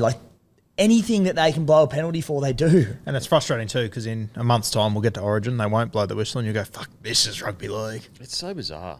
It's some of the penalties that they've been giving away, they're not even lying on them that long. We're talking half a second kind of stuff. That's what I'm saying by looking for them. 0.1 of a second more, boom, gone, penalty. And it's why is this the directive from up top? Because it clearly takes away from the quality of the product that we're putting out there. Well, we're talking about a game that ended up being quite fiery and a lot happened, but unfortunately we're talking about the reffing when we should be talking about the fact that this was fireworks game. When you're coming out of your own end at the moment, the penalty's blown and they get marched upfield. That used to be oh shit, boys, I can't give away that. You just expect it now. Yeah. It's that's not how rugby league should be. Yeah, so unfortunately in this game, just poor refereeing in my opinion. For example, how did Reid Marnie stay on the field, third man in like that? He's making a bit of a habit of that as well, just running in and just stirring people up. See, look, the niggle stuff, I get it. That's his job or whatever. But the refs have to create an environment. Look, you've taken away the justice that, forwards used to have, where if you niggle me, and this is years ago, so we're not talking recent, we're talking years ago. If you niggle me as a little fella, you get knocked out. And so that used to be the justice on the field, where the little fellas just said, you know what, big fella, I'll get up, not going to pester him. And so I don't mind the pest still being in the game. But the ref, for example, Marnie, running in like that and going at Seyfarth, and then Seyfarth headbutting him. Yes, Seyfarth, definitely. Get him in the bin, okay. But it's Marnie ran in knowing that if I roll this bloke up and he hits me, he's gone. Yeah. Look at his targets that he's picking. Yeah. And so it's what I don't get with him not getting sent, how can the bunker, the touchies, and the ref not know what Marnie has just done there? I get it. Seyfarth should be off. I get it. I understand. And Clemmer for dissent, yep, get him off. But Marnie should go too, because at the moment you create an environment where Marnie is allowed to just and I'm not against Marnie doing it. If he wants to do it, fair play to him. He's actually a lovely, lovely bloke off the field. Does a lot of stuff with, I think, special needs and that. You know a bit about it? Or? Yeah. He's heavily involved. Yeah. But if you want to be a pest on the field, sweet. But then you should also run the risk of the refs sending you for 10 or saying to you, mate, that's a penalty. Just don't understand why the refs aren't. On the weekend, the ref didn't pick that up. Yeah. Part of me wants, I agree with you. Fuck, I love the way that Reid Marnie goes about his bullshit. It does make for good TV. Oh, it's great TV. Yeah. But in saying that, the refs need to be able to say, the NRL, because the NRL's directive, there you go. Okay, we took away the natural justice on the field. Yep. So we should protect the big fellas from that happening. So just like the big fellas risk being sent 10 in the bin if they decide to take matters in their own hand, Reedy or anyone like Reed Marnie should also be risking 10 in the bin. Yeah. And I know he did get sent 10 for last time, but I thought that was another really poor call, unfortunately. Thoughts on the referee on the weekend with that game? Yeah, I'm with you on the one at the end. I think definitely Reed probably should have gone and sat down. But, what do you do? It wouldn't have made too much of an impact at that point of the game. I don't think the refereeing cost the Tigers, though, unfortunately. No, not at all. Yeah. I don't think the ref was bad for Tigers. I think the refereeing decisions for both sides were quite poor. Would have loved to have had a mic on Seafarth and Clemmer in the change rooms after having that conversation. Oh, my God. Great. A fly on the wall for that. Holy heckers. Yeah. I hate talking about the reffing, but hopefully the standard lifts and hopefully we don't just blow the pee out of the whistle for the coming weeks. But it seems like every year it's a directive. Like every year we go through this. Every year there's a crackdown and we go, the crackdown happens and then later in the year the crackdown, like remember the foot on the ball crackdown a couple of years ago? I'm not sure if you noticed, AFB yesterday played a ball where he didn't even lift his leg. He just rolled it next to both. I'm seeing it. I'm seeing that once a set. Huh? Time for a crackdown? I'm seeing that once a set. Blokes just rolling it through and they don't even put their foot on it. It's like, what? AFB didn't lift his foot yesterday. It was wild. They didn't even tried it. They just didn't even care. And look, I don't want another crackdown. I'm just saying, like, it's an example of a crackdown. Maybe if we had a crackdown off the back of this, because someone at NRL headquarters is listening in, you'll be need to Enemy be number accountable. one. I don't want a crackdown. I'm just saying. Facing the music, it's mate. an example of a crackdown, and then a few months later, it's just like, yeah, we forgot about that. You kind of sound like you want a crackdown. Okay, on to who stood out for you guys in the doggies? Have we already spoken about pretty much? No, we haven't. I thought Kiraz was good. Yeah, Kiraz was solid. Mate, honestly, there wasn't any huge standouts for me here. Berto had a good game. Kickout. I think Burton's doing his job, and they haven't blown too many teams away or whatever. But I don't know. It just seems like he's just a bit more into his work this year than last couple of years at number 6. I don't know what the influence is there. Maybe it's having a few, Crichton or whatever out there with him. But he went straight through as he's done it the last couple of weeks down the left and set up that first try. I know Joel Kane's actually talking about him. Is a bit of a smoky for number 6 Origin. Berto. I don't know what you reckon about that, but. Yeah, I think he's definitely looking a lot better this year. You boys, anyone stood out? I thought Bronson Sherry impresses me every single week that he plays. For a bloke who we don't forget, but he had 4 years out of the game. Crazy. For him to be back in the NRL and playing great football, he's just fit in seamlessly back in the NRL. Shout out to Helen. Yeah, Helen. Yeah, we really do have Helen to thank for this. He's been unreal. And I just think Jacob Preston back on the bench, obviously didn't play a minute last week, but they're pretty left side dominant attack now. Jacob Preston coming back on and adding a bit more strike on the right edge, whether that's this week or next week, whenever he builds back into it. But they're getting troops back. Good sign. They're also doing well in reserve grade. Just a little catch up on Skelton watch. 1 try, 262 metres, 3 line breaks, 12 tackle breaks on the weekend. And Toby Sexton also had a very good game. 2 line breaks, 1 try assist. Scored 2 tries, kicked 7 from 7. Got booed off the field again. Jesus, those New South Wales Cup fans. They're brutal. They take no prisoners. Okay, great stuff for the doggies. Really, really good win. They're sitting in the 8. They're sitting in the 8. Look, we're heading into round 9, and they're bloody. What are they? Just get it up. Yeah, they're 8th, and they're actually. So they're 1 win behind the Broncos, the Roosters, and the Seagulls. Obviously, the Seagulls are the draw, and the Dolphins. So that's insane. Played the Panthers this week, and I'm so excited to see how they go. Yeah, like the measure. I don't give a fuck about the result. I just want to see how they handle it. Litmus test time. And they're 360 to make the 8. Really? Yeah. Top That's 8 incredible. from all angles. So I'll tell you what. Oh, fuck. Jesus, that's good stuff. Well, I mean, if they're 8th now, who are they going to lose during Origin? Is Burton the best Crichton. shot? Critter. Oh, Critter will go, yeah. But they've got so many outside backs at the club. Maybe Fox. Maybe the Fox. Maybe Fox, yeah. yeah, maybe. Yeah. That's not bad. 360. Considering they're 8th right Oh, now. 8 right now. You reckon that's good value? Yeah. Really? Okay. Okay, now on to the Tigers. This is a tough one. Yes, very disappointing. 14-6 up. They don't close the game. But they did really well to be in the game. I felt like the only problem with the Tigers was when they needed to just kind of like roll their sleeves up and kind of get out of their own end, they just kind of lost their way a little bit. They just, especially towards the end of the game, they just kind of looked like it was kind of just one-out stuff and they just lacked a lot of direction. I understand Caesar obviously went off. No, actually didn't go off. Apologies. So Caesar, for example, in that situation, he needs to he needs to bloody just pick the team up and just go, boys, this is the direction. Because I just felt like there were periods there where the Bulldogs did a really good job of just holding them in their own end and giving them basically no out. We have a look at their outside backs. Buller ran for 182, Charlie Staines 136. Outside of that, all sub 90 metres. You don't see that very often. Samuel Fainu, the only one to run over 100 in the pack. He had 103 metres. Only one over 93 metres. And so when the line speed increased and, they needed their forwards and obviously some of their outside backs too to just really roll the sleeves up and, just dent the line, get a quick play of the ball. They just struggled. Now, even like Stefano, damaging when he ran it. Like he had 8 tackle breaks, 3 offloads, but he still only had 82 metres in 50 minutes. You need more than that. Isn't that a bizarre stat sheet? Yeah, crazy. 3 offloads. So it's just that with Stefano, it's that weird situation where he has these big moments and then just goes quiet for a bit and then a big moment. It's kind of like, can we get maybe less of a big moment, but just more of them? Volume. More volume. Yep, agree.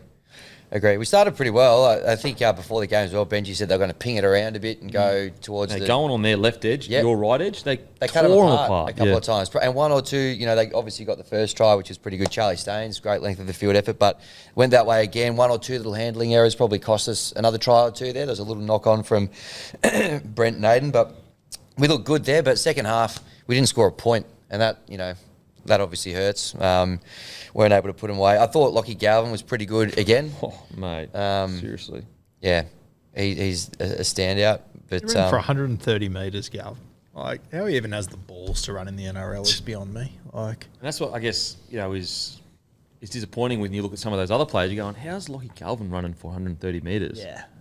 And I understand he's in a different position. He can show and go and all that kind of stuff, but still. Now, some positive. nervous about that war chest? Yeah. to be honest, yep. I've seen too many kind of meme pages with his head and the words war chest. Getting a bit emotional. But looking forward to seeing him and maybe Fainu run around in the 6 and 7 for a couple of weeks. We spoke before about Sailor and Mam. These guys will be pretty exciting as well. Yeah, absolutely. I reckon he's going to go, Lato. You reckon he's going to get a start, did you say? Yeah, well, now that Aiden Caesar's out, you either go with Bud Sullivan or Latu Fainu. Have you seen, has he done much in New South Wales Cup or hasn't been playing? He hasn't been playing, he's been on the bench here. Yeah. Well, if he's been on the bench and Bud Sullivan hasn't, you'd have to assume that he's next in line. Unless just because you're looking for a halfback, you go. No, with sorry, Bud. Latu's been benched, but Yeah. Bud's been playing Cup. Yeah. No, I said, yeah. Yeah. But yeah, I think I'd go with Latu. Bud hasn't impressed when he's been in first grade for me. We played on the weekend. Got done 42-12 against the Doggies.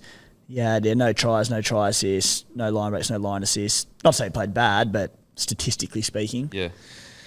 So maybe he's next up, which is a really exciting pair. Talk about young combo. exciting. Oh, mate. And you boys, just run it. Whatever you see, just do it. How's the spine? Buller, Galvin, Maybe Appy. Fainu, and Appy. Gee, there's some points in that. Looking at the overs in Tamworth this weekend, perhaps. Surely. I want to talk, speaking of Fainu, Samuel Fainu on the edge is fast becoming one of my, I guess, favourite new players. I know he's been at the Tigers and he made his debut or whatever, but he's playing more regular this year. Because he was at the Tigers before the Fainu brothers arrived, wasn't he? Yeah, I believe he was there last year. He just Sam Miller. played that Yeah. much. And He was at Manly last year. but wasn't he, because 2 brothers came across, but wasn't Samuela already there? Samuela was I with think there was Manly. another one that was already there. Another one was already there. Fainu Okay. was already there, but Samuela played a bit of first grade at Manly though. Yeah. Yeah. So this is his first year at the Tigers. Yeah. Yep. Yeah. He's a little smoky for by the year. He's Mate, I'd love developing at a rapid rate. Absolute handful every time he gets the ball. Every time he gets the ball, it seems like it's like all elbows and knees and just tough to tackle. He's fighting and everything. Well, he'll get a bit bigger after a couple of pre-seasons under his belt as well. Because that means he's only 19? I Yeah, think he so. captained New South Wales 19s. Was that last year? Yeah, it was last year. Yeah. So I really like in Samuel Afenu. Like he's 20. Jeez. For him to be 20 years old and already be able to handle the contact and also win some of the contact, that's bloody good signs. But yeah, when I felt like Caesar really controlled the game well in the first half. In the second half, they just needed him when they were under pressure on their own 20 line to just get in the forwards' ears and say, boys, just fucking hit in behind the ruck and get me a quick play the ball. That's all I need. Just one of you quick play the ball, and then we just go on top of it. Because I just felt like they got squeezed out of the contest. I know it ended up being 22-14, but they just the Dogs weren't attacking well enough to make the game, to close the game out when they did end up getting those tries in that last 10 minutes or so. And I felt like the Tigers really, they just looked all over the shop coming out of their own end. Because I'm trying to think. The only time it felt like they did get on their own end was when the fight broke out. I'm trying to think in that last 10 minutes. Yep. I didn't recall them being down Bulldogs' end for that last 10 minutes. No. Um, Do you like Johnny Bateman at 13? I think he's been pretty good. I think he's been good, but I'm like, for some reason, not all the way convinced yet because he's so erratic. There's so many little things in John Bateman's game that I'd love to change, but then I'm equally like, no, you don't want to change this guy. He's just so erratic. He just is who he is. And Yeah. There were periods there I watched the game, I'm like, yeah, for sure. 13 for sure. His ball playing looks a bit better than I thought it would be. He gets in their structures well. And then other times I'm like, would he be better suited getting the ball with a bit of space on the edge like he used to? So regardless, like whether he's 11 or 13, geez, he's fun to watch. God, it was great in this game, like when it was getting high tension and you could see him going up to the ref and talking, and he's talking fast and everything. I was just sitting there going, she's got no idea what he's saying. They are all Subtitles seeing on. this conversation. Yeah. Has to bring a translator on with him, like in boxing when they do post-match interviews. So look, disappointing they lost the lead, but the Tigers are way better than last year. Holy shit, they're way better than last year. Like this is a much better footy side that looks, connected, that looks like they're fighting for each other. And they've unearthed some really good players in Galvin and Samuel Fanu. You mentioned it before, but that try they did score in the first half, that was an absolute cracker. That was like 05 Tigers. Yep. That was brilliant. And also really smart game plan, like to identify that Bulldogs left edge can have some problems at times and just go, we're just going to hammer it. We're just going to hammer it. And they did. So hopefully we'll see how they go next week. And to next time, reminder, you can watch all games on KO plus heaps of other content, pay-per-views, all that good stuff on KO. Also, beer shout out, Beer Footy and Food Festival in North Sydney Oval on the 18th and 19th of May. We'll be selling Bloke Lager and Bloke Media Head. So head over for a great weekend of footy in Harrigan's and Carriman Park with their footy and a fade on during Thursday night game. $30 will get you a schooner and a bloke and a haircut. Storm defeat the Titans 22-20. Like, if you didn't watch the Titans play over the last month, you'd be sitting there going, it is a disaster. But I got to say, I feel like Desi's building something there. I know they're friggin' 1 from 8, which is insane. And maybe I'm going to eat my own words, if they continue to lose footy matches. But I don't know. I feel like he's building something there. I really feel like there's a bit of DNA being built. There's some Desi Hasler style footy, Desi Hasler style defence. They were pretty unlucky not to maybe win the game is a strong, but put it this way, 1 or 2 calls go their way. And I know that, you look at the Philip Sammy try or whatever, but then also Storm also had some tries go their way. But if they had a few lucky calls here or there, there's a chance they pip the Storm. Yeah, by all means. I've seen a lot of fans who saying Titans were robbed. I don't think they were robbed. Well, robbed, come on. Melbourne were the better side. There's no doubting that. It wasn't a strip, but just because they got the wrong call there doesn't mean they're going to go down and score a try. Yeah, and as you said, that Phil Sami try, he was shocked. Wasn't his foot out as well? Foot was out. He didn't ground the ball. Like he almost did nothing right on the play to score. Well, look, so the new rule is even though he's losing the ball, which is so funny, you talk about the Api Coruscant one where he literally does ground it. This is disgraceful. So the new rule is this. Oh. If you're losing the ball but it stays in contact and rolls down, as long as it doesn't leave contact with your hand, it's a try. What the hell? You know what else? That's the new rule at the start of this year. Probably slightly different. There's one in yesterday's game. Was it two of us, a Sheck or someone, maybe for the Warriors? And like DWZ. It was DWZ, yeah. And he had it in his grasp and it like rolled slightly up his hand, never left contact. The defender had the ball on the hand and it almost rolled it back down for him. I was like, isn't it the same thing? Like it's never left contact. Right. And they said knock on. I was like, well, You know what? Time for a crackdown. Imagine Graham Annesley watching this game, watching it all play out, going, "Oh, that's going to be a controversial one." Then it flips to Phil Sami, and he's going like this, laughing. It's like, fuck. Oh, he did not help the situation. If he had been like confident, I think a lot of people go, you know what? Yeah, okay, all right. Didn't leave his hand. But because he was like, didn't help the situation. Okay, we'll talk about the strip call. Like, in what planet is that a strip? In what planet? In what dimension? In what universe is that a strip? When has that ever been a strip? It's one of those ones you want to defend with, it's a bit of a grey area, but I can't even do that. Okay, so think about it. Like, let's think this through. He's trying to offload the ball. As a defender, how do you stop him from doing that? I got nothing for you. Well, you can't anymore because you'd be stripping the ball. Yeah. If he's trying to offload the ball, you're trying to wrap the ball up.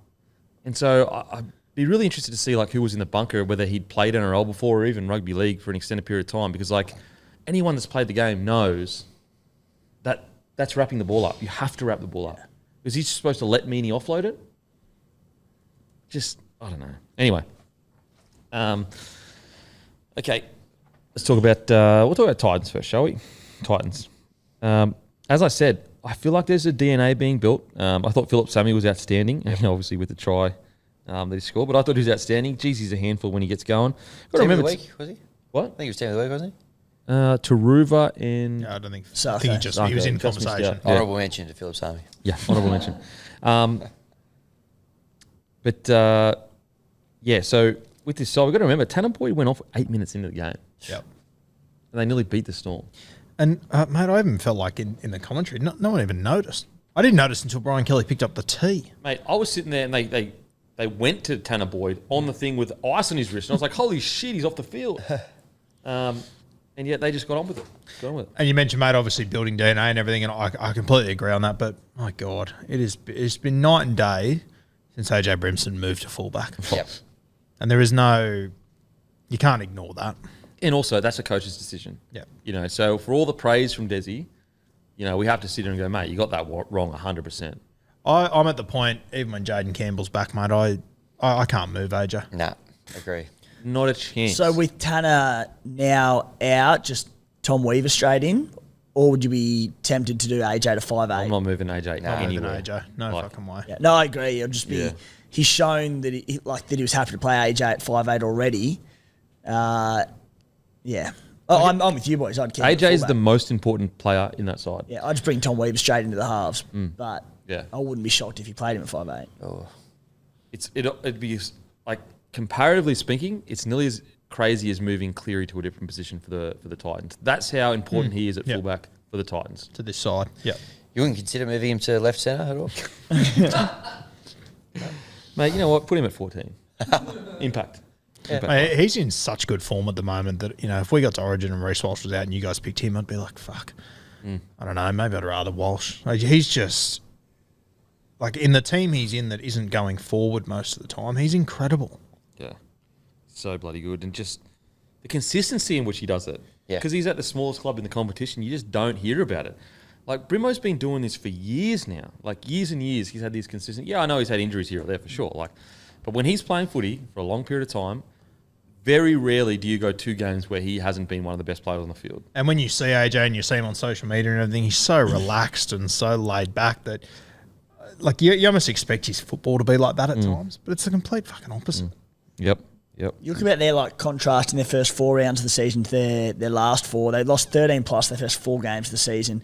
Granted, they had some key injuries, but since then they lost in Golden Point to the Raiders by 1, 4 points to Manly. They then beat the Warriors in New Zealand on Anzac Day, and then 2 points to Melbourne. That is a huge turnaround, despite only getting one result there. Been a big month. Yeah, and I know, obviously the first thing I think when I look at those results, I go, fuck, the Titans have been doing this for years. I want to see their defence improve. I think keeping Melbourne with the form they're in at the moment to 22 isn't a bad knock. Agreed. Really, really good performance from the Titans, and they were that close. Fafita, 110 metres, 46, 15 tackle breaks, 3 offloads, 27 tackles, 0 misses. Hasn't it just been so, such a pleasure to watch his kind of career, this young prodigy that does these things we've never seen before, goes to the Titans, and because of his price tag, in my opinion, gets unfairly maligned as just gets absolutely peppered, and he just continues to work away, continues to chip away. Now he's gotten to the point where he just looks so confident. He just looks like, when I want to, I'm going to change the game, or I'm going to make something happen. But then he always had that. From an 18-year-old, he always had that. But then also, I'm going to do all the tough stuff. I'm going to do all the other stuff that I need to do in the game. 27 tackles, 0 misses. Look, obviously reports coming out that he may be meeting with Penrith. Oh, man. If you're the Titans, you're just sitting there going, how do we compete? Especially if Penrith can pay him $700K a year. And I mean, even the most loyal Gold Coast Titans fans and people, if he goes to Penrith, I get it. What can you say? It fucking sucks, but I get it. That's just the way the world works, unfortunately. Way the calorie crumbles. Mate, absolutely. How the hell do you stop Penrith if they get David Fafita? Seriously. Just don't. Because, if there were one thing to criticise that forward pack, when they lost Cacao, you could go, do they have that physical specimen freak that just bowls people over? If that was one criticism, it doesn't even matter. Now they do. Scott Sorensen's been awesome on the left edge, but the year before he got moved to the edge in 2022, he was amazing playing through the middle off the bench. So he goes back to the middle, so he bolsters your middle. You have Liam Martin and Dave Fafita on your edges. Come on. And I mean, we spoke about it a lot over the last few years, looking back at that Melbourne Storm side that was so strong, they never signed real rep players. Off the top of my head, this would be the first one that the Penrith Panthers would go and sign. It's the first time they've brought someone from outside the Penrith district, essentially. Yeah. And also journeyman guys. Yeah, they've brought guys that, pretty good first graders or Garner, Peachy, these sort of guys, Schneider, not really household names. Imagine being an edge looking up and you've got Cleary and Fafita coming at you and you're just going, what is going to happen today? What is going to happen? Imagine if they just stacked the edge and just went Cleary, Fafita, Tungo, Toto. No, thank just you. for shits and gigs. No, thank you. It's not even a wild imagine. No, it could happen. Yeah, so really, I thought Sam Verrills was good as well on the weekend. But yeah, really good for the Titans. I think they're building something nicely. Yeah, obviously, it hasn't been anywhere near where we thought they'd be, but at the same time, at least they're building something. On to the Storm. Obviously, not their best performance.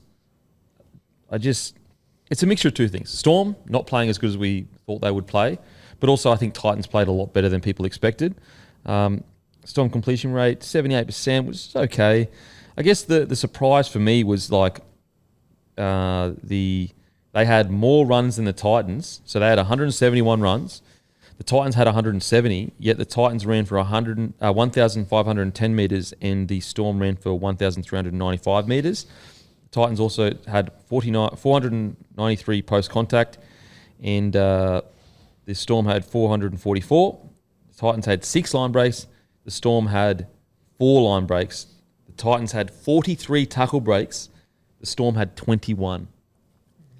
And when I look at that, I go, oh, that concern around that forward pack and that explosive nature that we've been looking at the Storm and going, if they've got one Achilles heel, it's that explosive forward pack that can just, bust teams apart.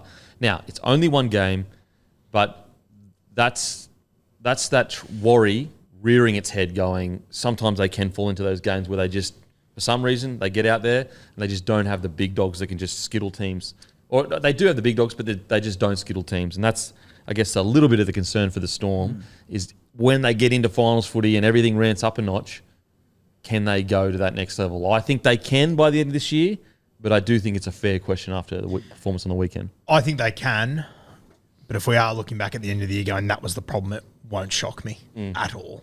Yeah. Because they just, as much as I really like the forward pack, and I hope that Eli Katoa, Sean Bloor are those guys, on days like the other day when they're not, it's very evident. It's exactly. It's a great point. On the days that they've been those guys for the last probably month of footy or whatever, but on days when they're not, it's like, shit, this they've got no-go forward. Well, not no-go forward, but they're struggling to beat a team sitting second last through the middle. Well, you look at their winning margins this season. You can twist this whichever way you like. Gritty, tough, find a way to win, or what if they're going to be premiership contenders, should they be winning by more? These are their margins. 2 points on the weekend. The week before, 54-20 against the Bunnies. Before that, 6 points, 2 points, 2 points, 2 point loss, 4 points. They beat Penrith 8-0. So outside of the Bunnies game, 8 points was their biggest margin. That was Penrith round one. Otherwise, it's all just been 6 or less. Just finding a way. Yeah, it is. I mean, we've been saying it for quite a while now with the Storm. They're probably playing 6 or 7 out of 10 of how good they can be. In their defence, Pappy stays on the field in that game. That's probably 13 plus. He was tearing at least 12 points. You'd have to suggest. Yeah. What do you got there? What's the latest news on Fafita? Well, this is via the Sydney Morning Herald. This will be hard to turn down. The Panthers have offered Dave Fafita a multi-year deal worth $850K per season. Sorry, Titans fans, but if that's true, like, it's over.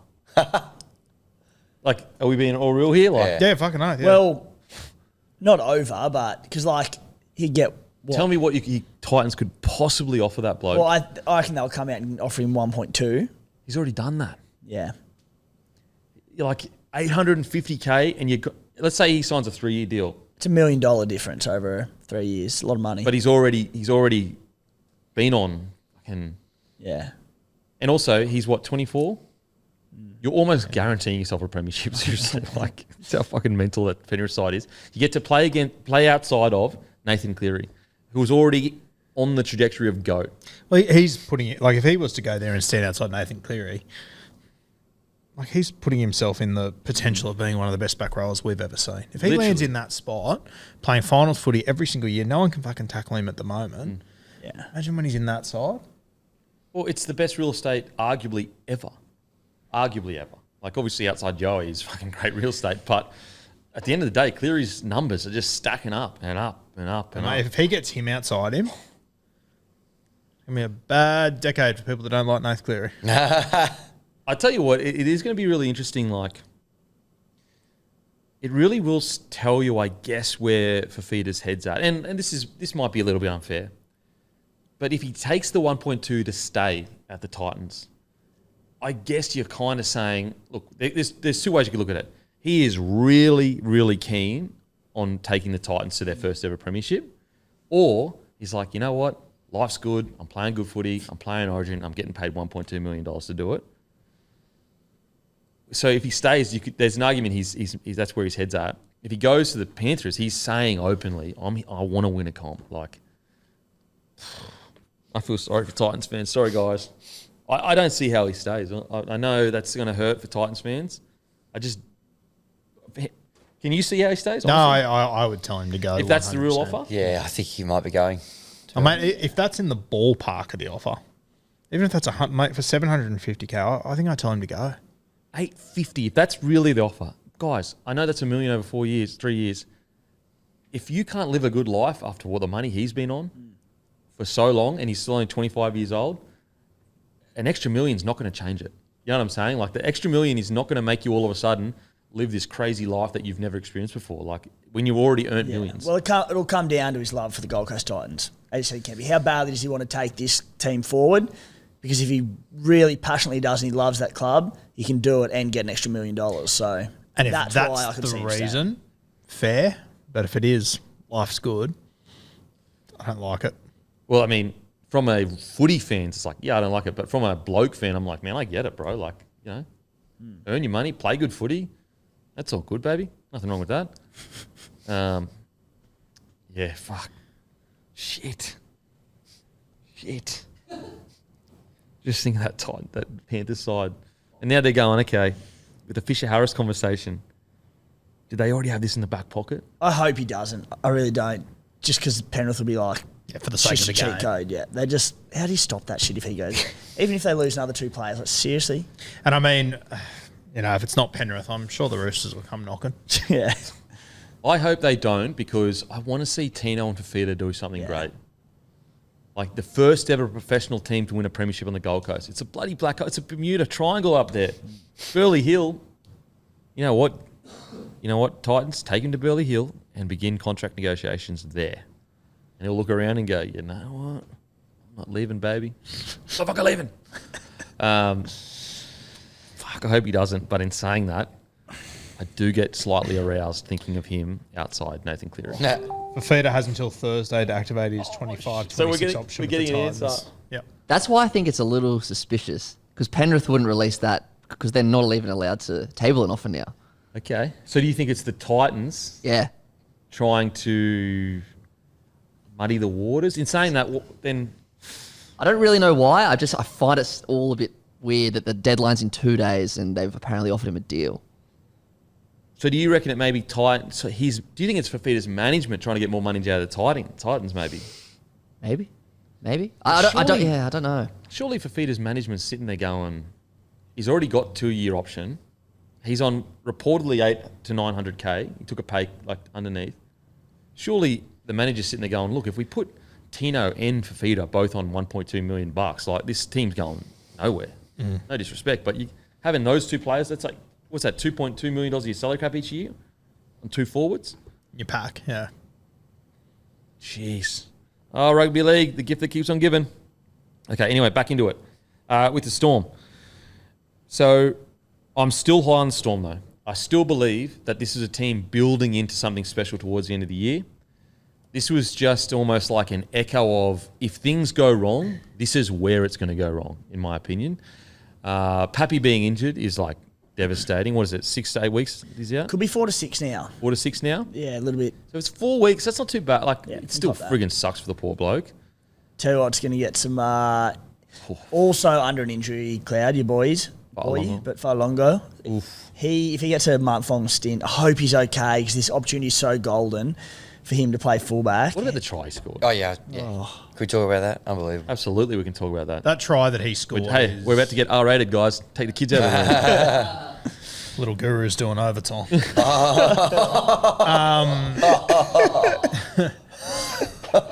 When he got that ball off the scrum and just left them for dead, that was like, there's only a handful of guys that can do what he did on that play, and it's the excitement machines at their best. Like It's Matty Bowen. Milford in Canberra, it's Ben Barber early days, it's Matty Bowen.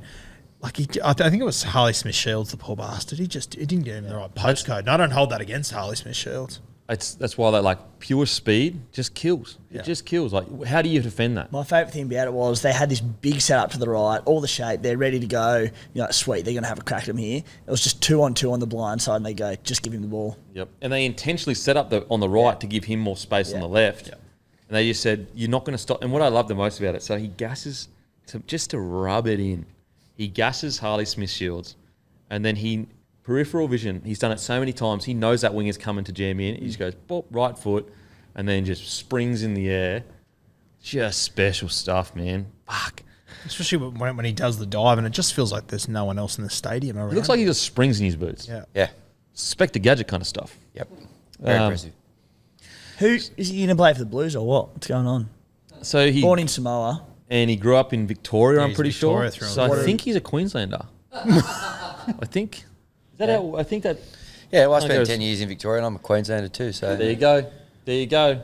So what? How's that work? Like, what's the go? I think you'll just get to choose, to be honest. Is that what happens, or if you've had all Or is these what you're not juniors- eligible? Are you saying? No, he would have played. You know what? He would have played for the Sunny Coast, so he'd actually be eligible for Queensland. He did play Sunny Coast. Come on, Russ. Surely that doesn't make him eligible for Queensland. But it's his first senior game in what state he played in. Yeah, but was born out of the country. His first junior game was out of each state. He's a junior of the Victorian system. But he came to the country though before he was 13. 13, isn't that the eligibility? And then it's whoever you play your first, like one of the criteria, isn't it, when you play your first Yeah. Let me senior look into game? It. Let me look into it. I think it's you got to be in the country. Geez, that's interesting. Is it in the country or is it in New South Wales and Queensland? Where do the Thunderbolts play?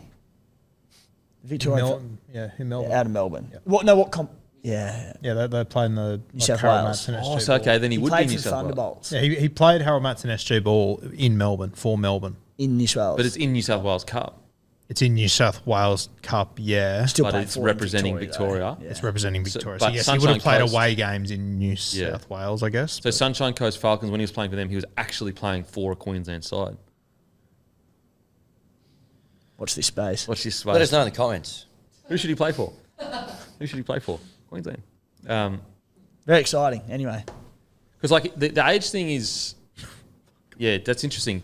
Is it they have to be in New South Wales or Queensland before they're 13, or is it in Australia before they're 13 or 14? You'd have to say it'd be New South Wales or Queensland, wouldn't you? Good news for us, he probably doesn't have a great relationship with Billy Slater, so that's good. According to this checklist, so the first thing is, were you born in New South Wales or Queensland? No. So then it goes to, have you resided in New South Wales or Queensland prior to your 13th birthday? I suspect that's no, because you grew up in Victoria. Yeah, okay. Did your father play state of origin? I don't think so. And then it just says, from there, not eligible for origin. Okay. So off this Maybe flow maybe chart, not. Yeah, maybe he's not. Wow, isn't that like a strange situation because he's in Victoria? Yeah. Yeah, damn. That's Time to bring in a Victorian team for State of Origin. Just be him and Mahe Fanua. State of Origin try series. But yeah, we're going to see this kid over the next 3 to 4 weeks. It is going to be something special. Outside of that, boys, who do you think went well for the Storm? Mate, I absolutely love Sean Bloor. And it wasn't his biggest game, but he's building nicely.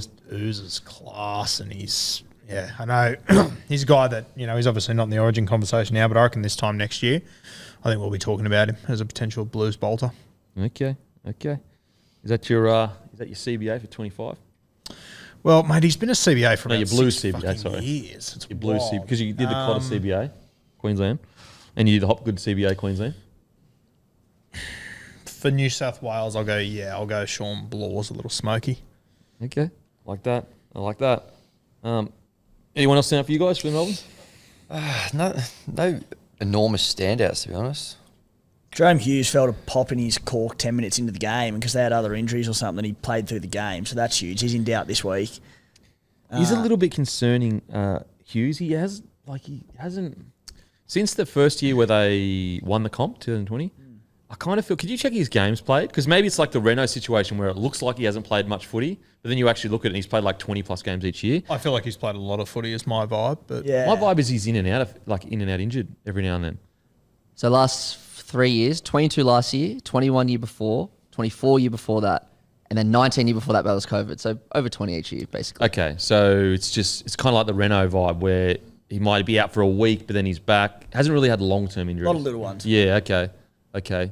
That's good to know because when I seen it happen, that's the first vibe I got. Is like, damn, hasn't he been like niggly for a bit? But clearly incorrect. So last year, he played 22? Did you say? Yeah. So he would have missed 6 games if you include finals. Oh no, they got buys, so probably about 5 games, which is okay. It's not bad at all. Anyway, with Storm, I'm still high on the Storm.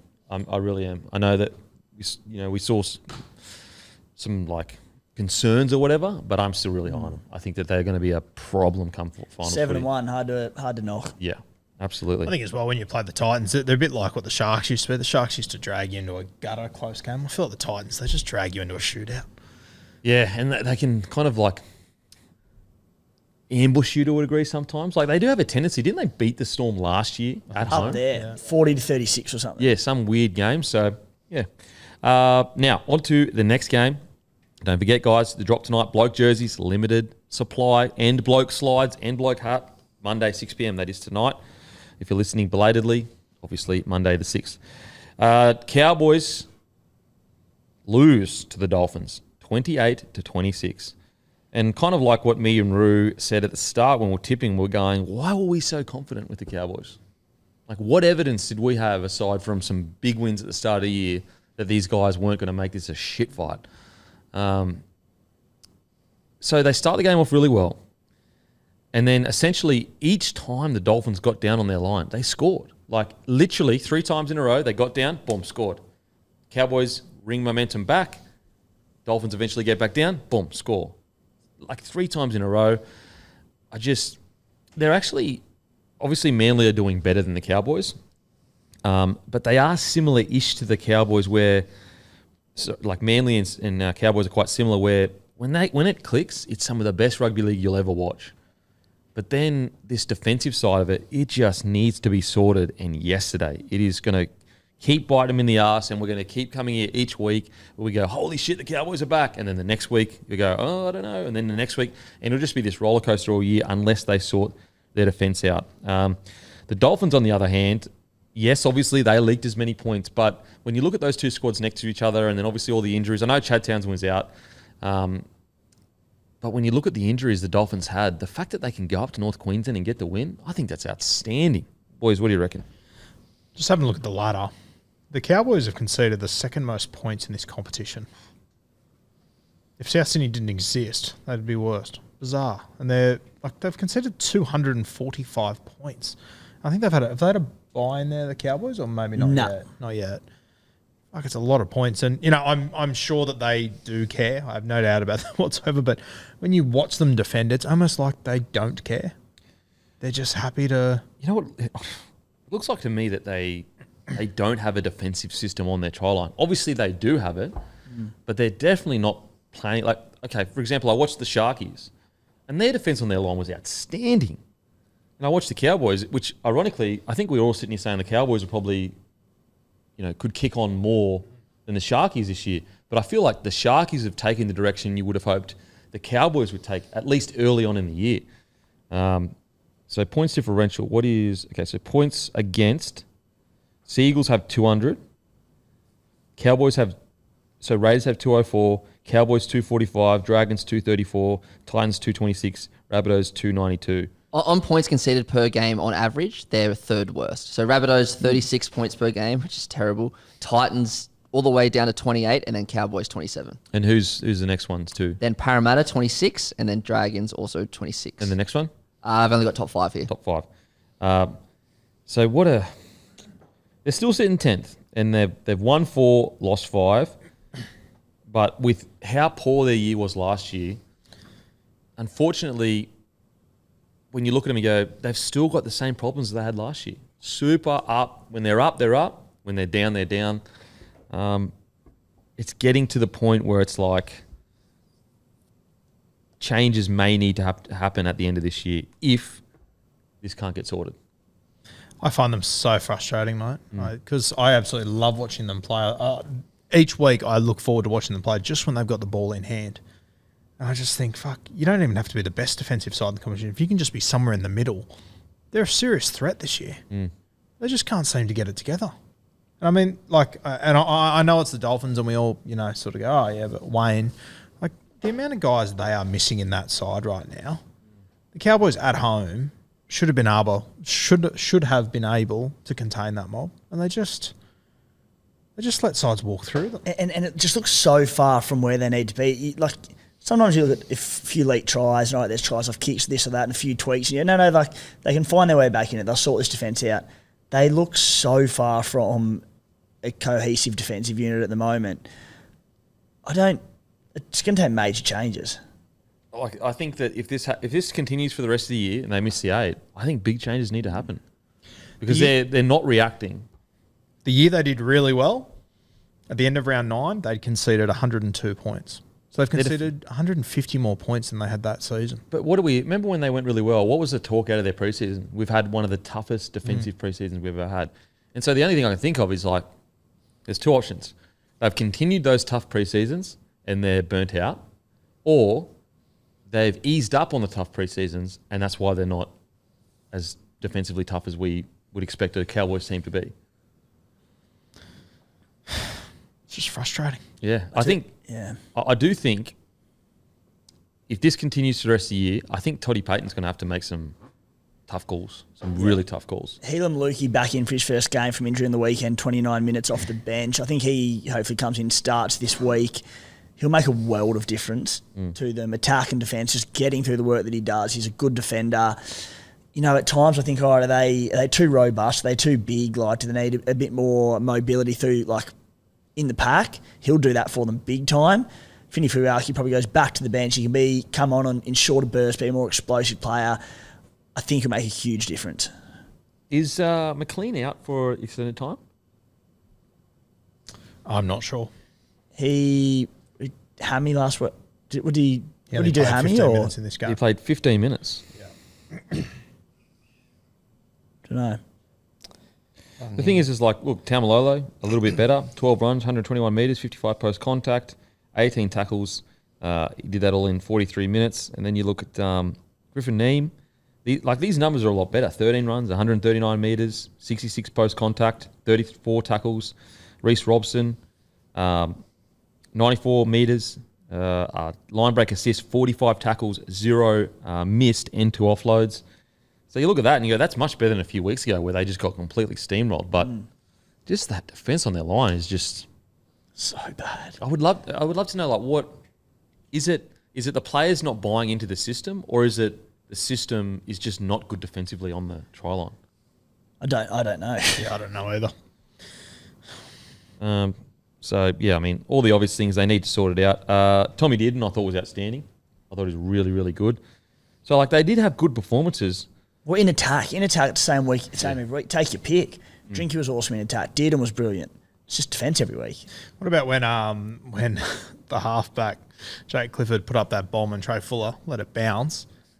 I've never seen that happen before, that it ends up being a 40-20. That was unbelievable. That was wild. Absolutely wild. And the one that Drinky hit, and the way that he strikes a football is so underrated. He's so silky, it's actually crazy. How was SJ's floater yesterday? It's one of the greatest floaters I've ever seen. So good. So bloody good. It stopped in midair and just levitated for a while. It was just flat and moving nowhere. And so I look at it, when you look at the stats, like, they're pretty bloody good, but it's just that goal line D. Like, it is just non-existent. It really, like, if you get down there as an NRL side, you're almost nearly guaranteed a try. Sarko pretty well went over untouched. They'll just stripped him. To put it this way, if they have defended their line for those 1 off 3 occasions where they scored in the first half, they win convincingly. Did you see that one that Osako scored? He obviously scored in the right corner, and it was as Ruben Cotter was walking off the field. So Cotter was really tight on the camera, and Osako just walked through and scored untouched. You just see Cotter just go, "What the fuck is going on?" Oh, shout out to Ruben Cotter, 47 tackles, only 1 missed, and scored a try with about 5 blokes hanging off him, and nearly scored another one. Maniac. Travelled about 15 metres with him hanging off his back. He was elite. Because you look at it, Dolphins, 25 ineffective tackles compared to the Cowboys, 9. The Cowboys also missed less tackles. Mate, it's just conceded less penalties. Obviously, ruck infringements, but so it's just that goal line deep. They can sort that out, then hopefully that'll change something. Wasn't it just because of how the Cowboys have hurt us this year when you watch them? Like, when Ruben Cotter scored in the 6th minute and they were up 12-0, I almost sat there and went, this could be a negative for them. Has this just come too easy for them? I had zero confidence that they would. They were either going to win that by 80 or definitely lose that game. It was never going to go any other way. Mate, in my head, I didn't know whether they would win or lose the game, but I'm looking at that going, that's almost an irrelevant thing. I didn't have confidence that they would be able to just keep the pressure on and just knock them out. Unfortunately, this year they've just been so. I think they that one massive game, and outside of that, it's been. They haven't lied to us. They're exactly who they are. Yeah. 4 on the trot though, they've lost, and they've got going to be an interesting game this week. The Titans at the Gold Coast. Whew. How do you tip that? Right. Cowboys the slight overs favourites. set out about 85. Yeah, that'd be about right. Well, Cowboys slight favourites, $1.60. The Titans $2.20. Look, glass half full. It's hard to say because we say it every week. But in attack, they're coming out of end. You look at their back line. Drinkwater 131 metres, Felt 178, Holmes 191, Vilea 132, Valame 144. All of them with quite a lot of post contact too, essentially averaging 60 each. So they're getting into it. They're getting into the game and they're ripping and tearing. But yeah, look, it really is. They have an Achilles heel, and it is their goal line defense. So, we talked about Manly, how it's just their defense they need to sort. this is even more specific with the Cowboys. It's like if you can sort that goal line D, geez, that's going to relieve some headaches for you. Braden Burns arriving this week too. Yep. Straight at the top 30. You know, for some reason, I can see him as a Cowboy. I don't know. Yep. Like he I just, reckon he'll do well up there. Yeah. I like Braden Burns. Gets through a lot of work. Good, solid NRL player. So, yeah, Cowboys need to turn it around and turn it around quick. Dolphins. I mean, talk about how quickly Wayne has instilled just a never give up attitude. As I said, you read out those stats and those missed tackles and ineffective tackles, but like these are Wayne. This is a Wayne team. It's not really about stats, and it's never been about stats for the Dolphins or any of Wayne's side. It's about the intangible stuff. Like he doesn't sit you in a video room and go, here's all these like insights and technicalities, and we're going to sit here for 2 hours breaking the game down. He's just going to say, boys, I need you to go out there and rip and tear. I don't give a shit how it happens. Just find a way to win. And that's what the Dolphins are doing at the moment. Won't steal Timmy's thunder because I just saw him up on his screen as well, but just Cody Nikorima. Like, he was a journeyman utility at the start of this year for me. And the article came out, I want to play 5'8", and I thought, oh, that's nice, Cody, but it's probably unlikely in this side. I honestly, when I saw him read that, Cody Nikorima is a legend, but I was like, that's an athlete that has to be confident in themselves. Like, of course an athlete's going to say that. Now I'm back like, no, he was right. Yeah, I think he's had 6 try assists in 4 weeks. And you talk about having confidence in himself. What about the confidence that Dwayne Bennett has in him, the faith he has in him? Last year, he was playing him at fullback ahead of Hamiso Tabuai-Fidow, one of the most electric fullbacks in the game. Hammer makes fullback his own this year, moves him to 5'8", and I sort of thought, like you boys, gun in attack, but he's too small to defend in the halves. Now, look, still gets spotted every game because defensively he has to make so many tackles. He made 33 tackles last week. He hasn't missed more than 3 tackles in a game this season. And he's tiny. He'll get a lot of traffic. He'll let tries through, but what he's doing in attack, he's one of the craftiest playmakers in the competition. The ability to strip numbers, hit the right man, just was putting it on a platter for Osako on the weekend along with Averillo. And the added threat of his ball running. Like, he is fast, he is sharp off his feet. So you've got to constantly worry as defenders. Like, it actually reminds me a little bit of Hughes in the fact that just that right foot and left foot step just laid at the line that just kills people every time. I love as well that he just allows Isaiah Katoa to do his thing, and then he just picks his moments when he needs to come in and help the young guy. And I'm sure we'll talk about Isaiah soon, but I think a lot of that you have to give credit to Cody Nikorima this year, the way that he's combined with him. They're linking up beautifully, those two as well. Looks like they've really been playing together for years and just in such unison. They're so in sync with each other, and I love seeing Isaiah Katoa. You know, he's playing both sides of the field, shifts over to the right often and feeds Nikorima.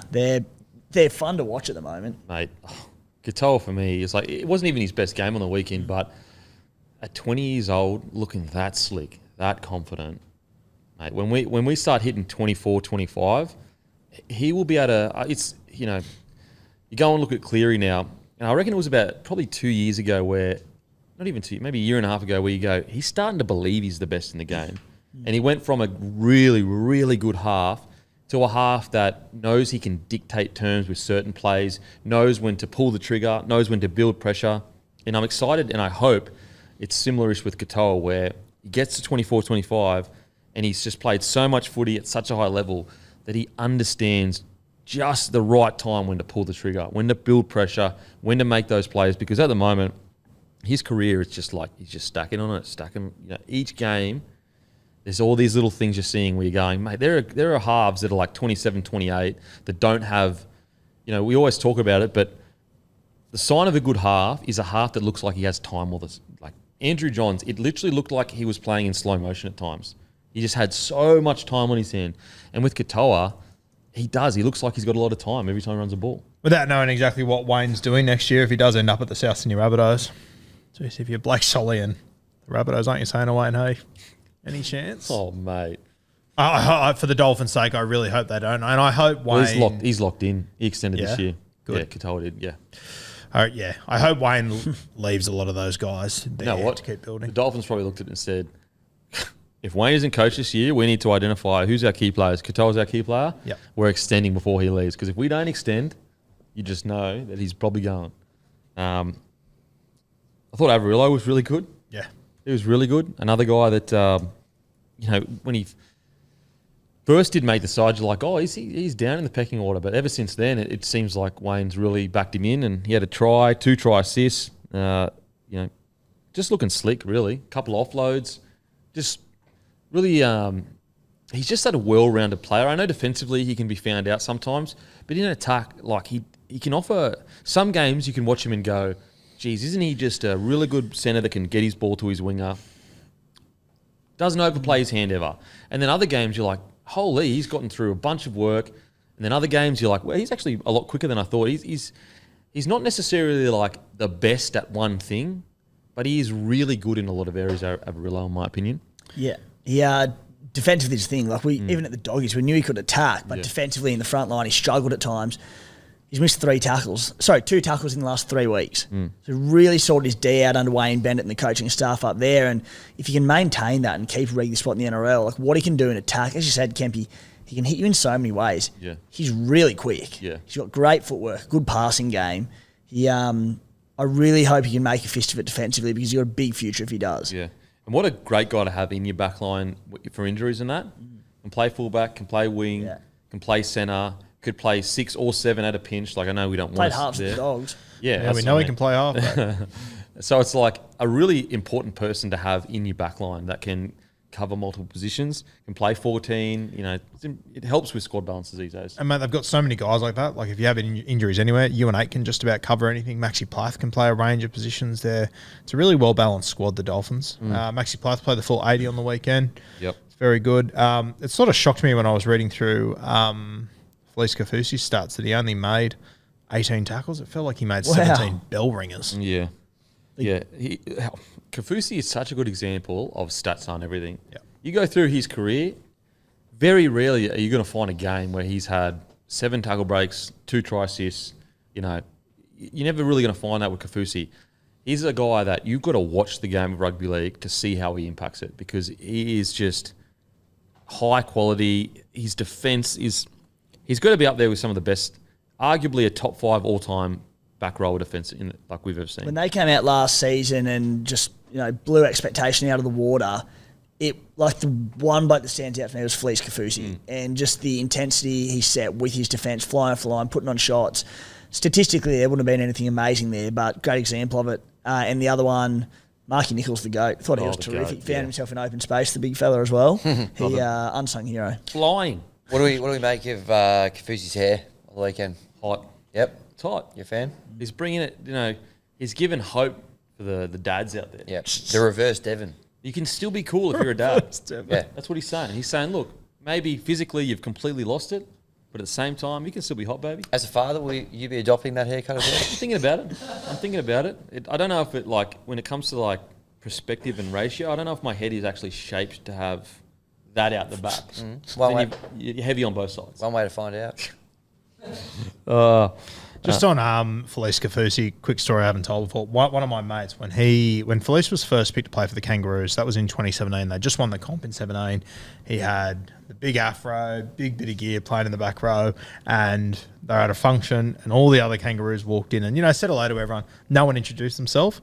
Felice introduced himself to every single person in the room as, "Hi, I'm Felice," and everyone's like, "Yeah, we know who you are, buddy." Yeah, he's a legend. He's a legend, yeah. Absolute legend. I ran into him up North Sea, my brother Bundina, I think it is, Bundaberg. And we're just randomly in the same pub. Yeah. He's obviously much bigger than he looks on TV as well. He's a big boy. Did it hurt? It's very uncouth. When you ran into him? No. He made his debut in 2015. By 2017, he was playing for the Kangaroos. Yeah, maybe the most underrated player of the last 10 years. Put it this way, when he was playing for Queensland, he was one of their first selected each year. And yet, to the wider audience, people would forget he was even getting selected for the side. When they're going through their starting 13, they'd be like, "Oh, fuck, I forgot about Kafusi." And he was one of Wayne Bennett's first signings, wasn't he, to the Dolphins? Yep. That says it all, doesn't it? That says it all, absolutely. Outstanding. So, mate, what a win from the Dolphins. And, geez, they're a fun team to just watch. No matter how much wrong is happening for them, injuries, whatever, coaches couldn't go up to Northern Territory, all that stuff, they just find a way. They've dead set lost their 4 best players and they're sitting, what are they, top 4? Herbie's out, Hammer's out, Gilbert's out. Flegler. Flegler's out. Yeah, they're sitting fourth. And they're fourth. They got, same wins. They've had a bye, and they've got the same wins as the Broncos. So good. So bloody good. The Dolphins, it is insane. It feels like a lifetime ago. People were saying this team shouldn't even be in the NRL because we don't have the talent to fill it.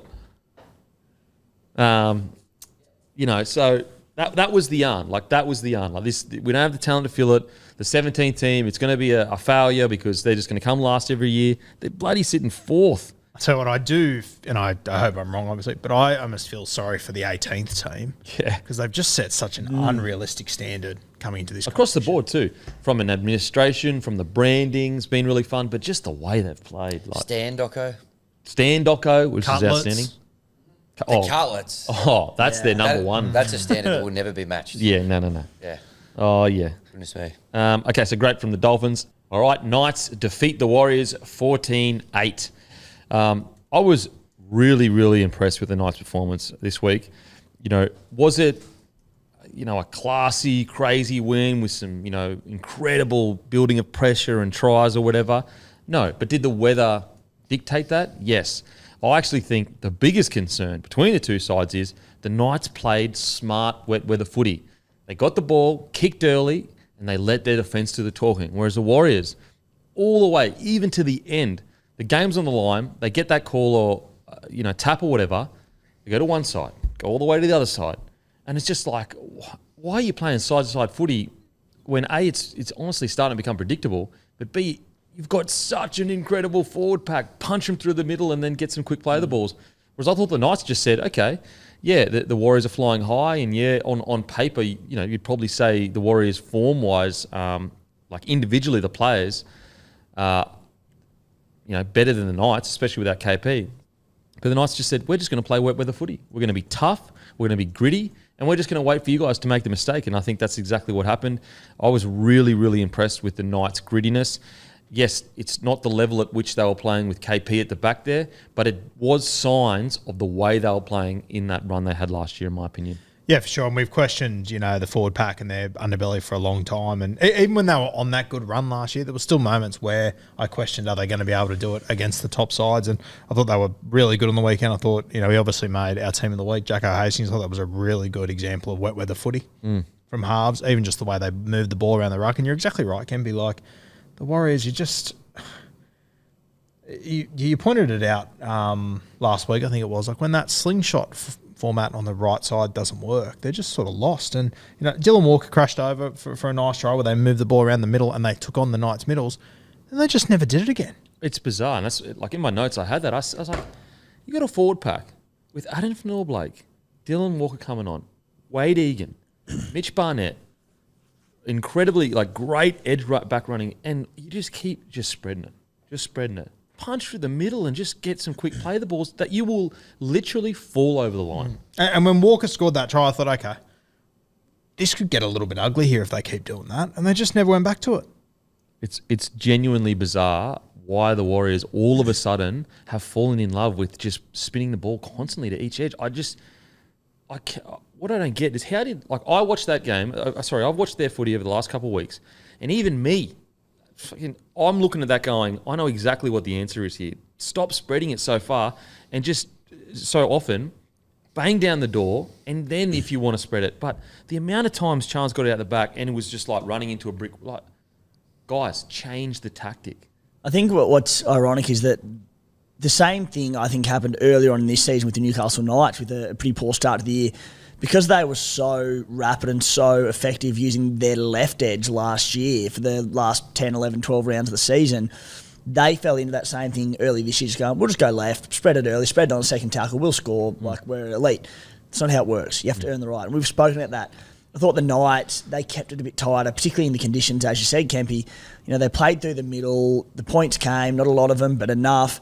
They weren't just slinging it wide early for the sake of doing it, which they had done.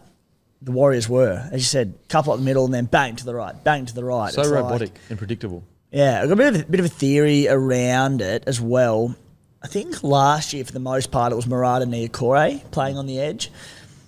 And just that hard line running big boy who just drew in defenders. He hasn't been there to do it this year. They've had Kurt Capewell, who they changed to edges, Ford and Capewell on the weekend. And initially I saw that change and I went, Ford, who's formed such good combinations, particularly in attack on the left edge with whoever he's had there.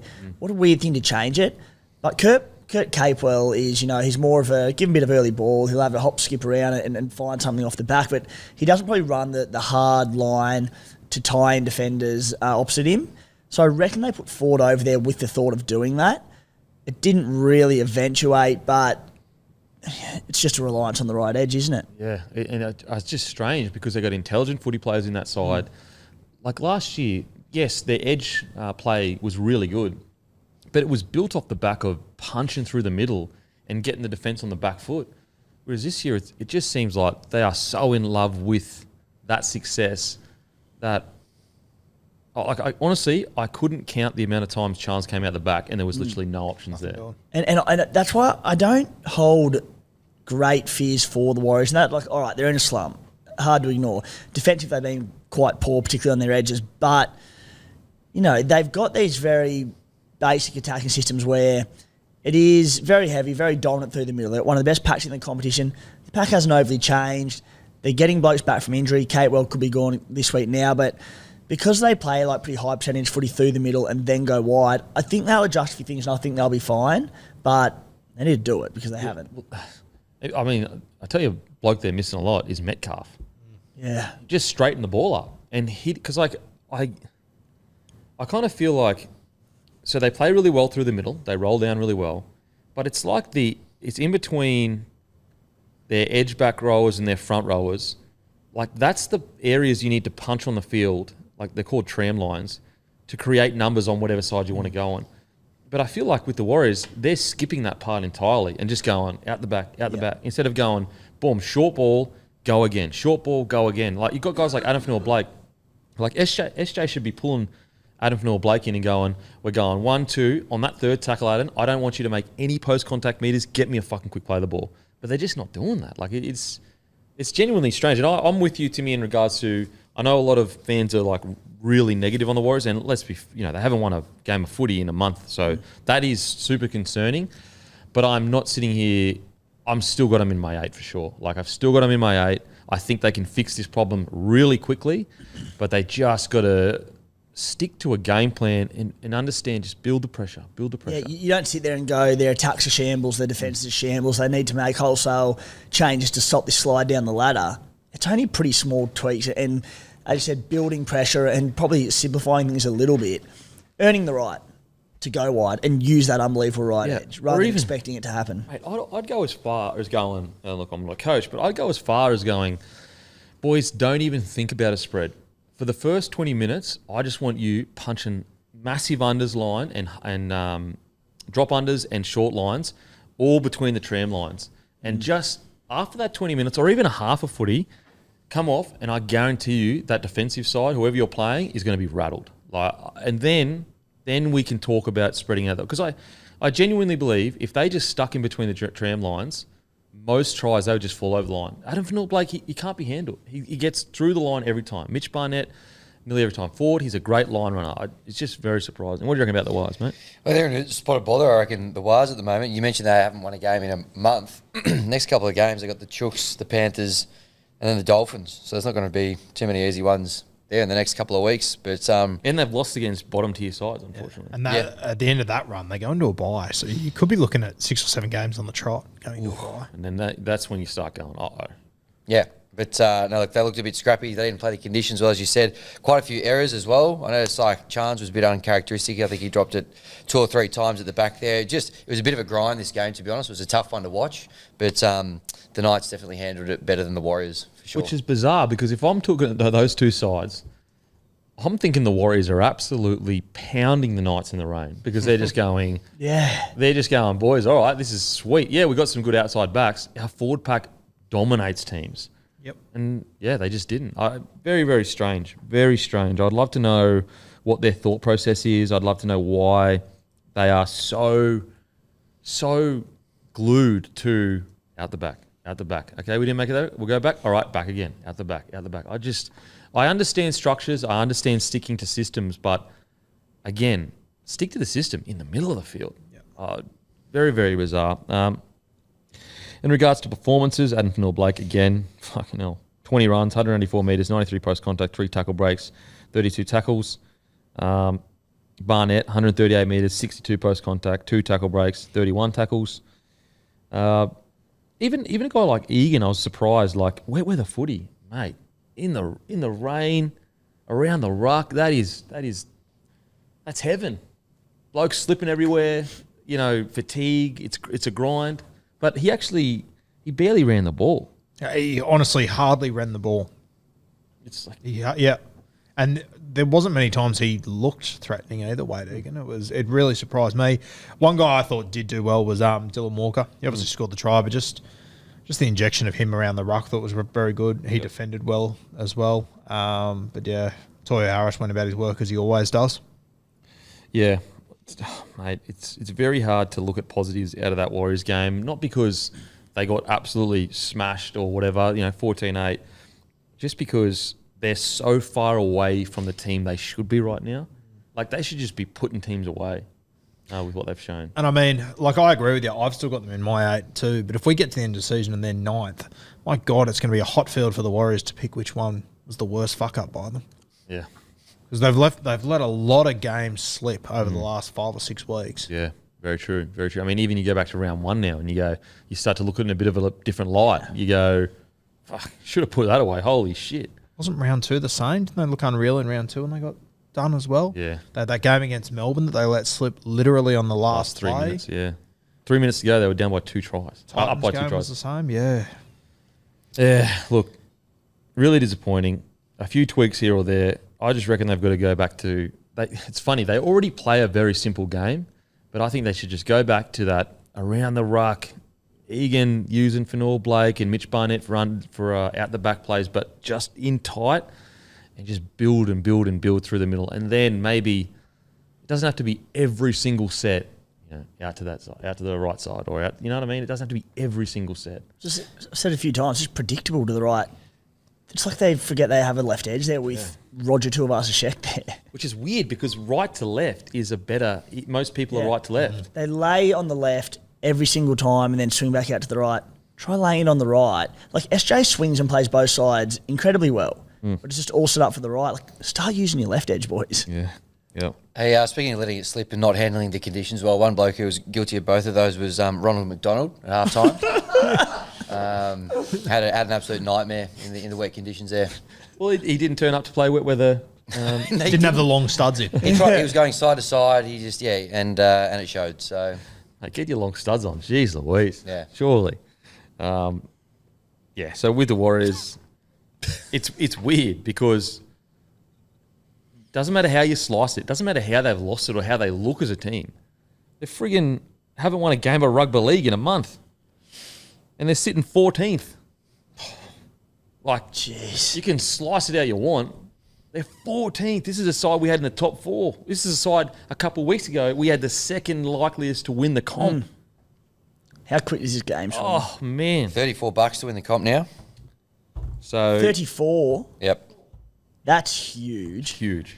I mean, if the Titans happen to beat the Cowboys this week, which I'm not putting out of the realms of possibility by any means, and the Warriors lose to the Roosters, which is probably looking likely, the only thing separating the Titans and the Warriors is that draw that they had. Yeah, that's it. Yeah, it'll be 7-6. Yeah, which is insane. Like that is absolutely crazy. Absolutely crazy. So this season can go from bad to disaster in a month of rugby league. Isn't it crazy when you look at the teams above the Warriors on the ladder right now? The amount of dramas they've had. Dragons, Eels, Newcastle, Cowboys, Raiders. All had huge dramas, huge injuries, been up and down a stack, and the Warriors still below all those sides. And also, it's not like they had this crazy schedule where they've been playing top 4 sides week on, week out. Like they've had, obviously the Titans, obviously the Knights, Dragons. Yeah, it hasn't been a nightmare draw by any means. I can tell you what. Next few weeks is a nightmare draw.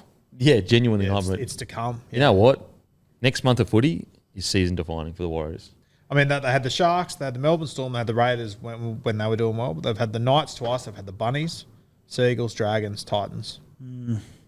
It's not the toughest draw. It's not the toughest draw. No. There's tough games in there, but so there should be. It's the NRL. And also, you're a top tier side. You're a tough game. You should be a tough game. Yeah. Like everyone that you just read out should probably be going, oh shit, we're playing the Warriors. Yep. Rather than, so they better sort it because otherwise it's gone from one of the greatest years all time for the Warriors in regards to hype and everything to absolute disaster. Because in hindsight, I mean, their only convincing win this year has been over the Rabbitohs.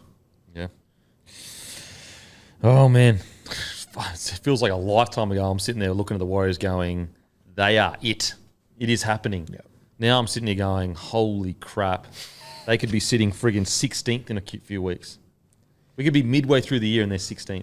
Maybe they don't get that second team in NZ. Oh, man. They don't get it until they stay in the top 8. Oh, man. I hope they turn it around because, geez, what a fall that would be. I have faith. I've got faith. Great test for Webby.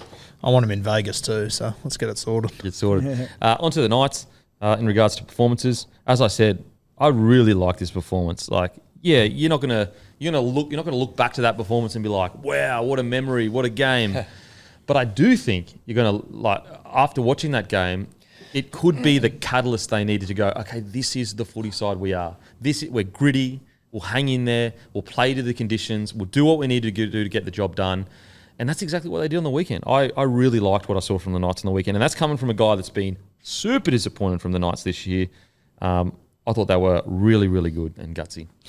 Just tough and gritty. That's all you want from Newcastle, especially without KP now. Like they've got the talent.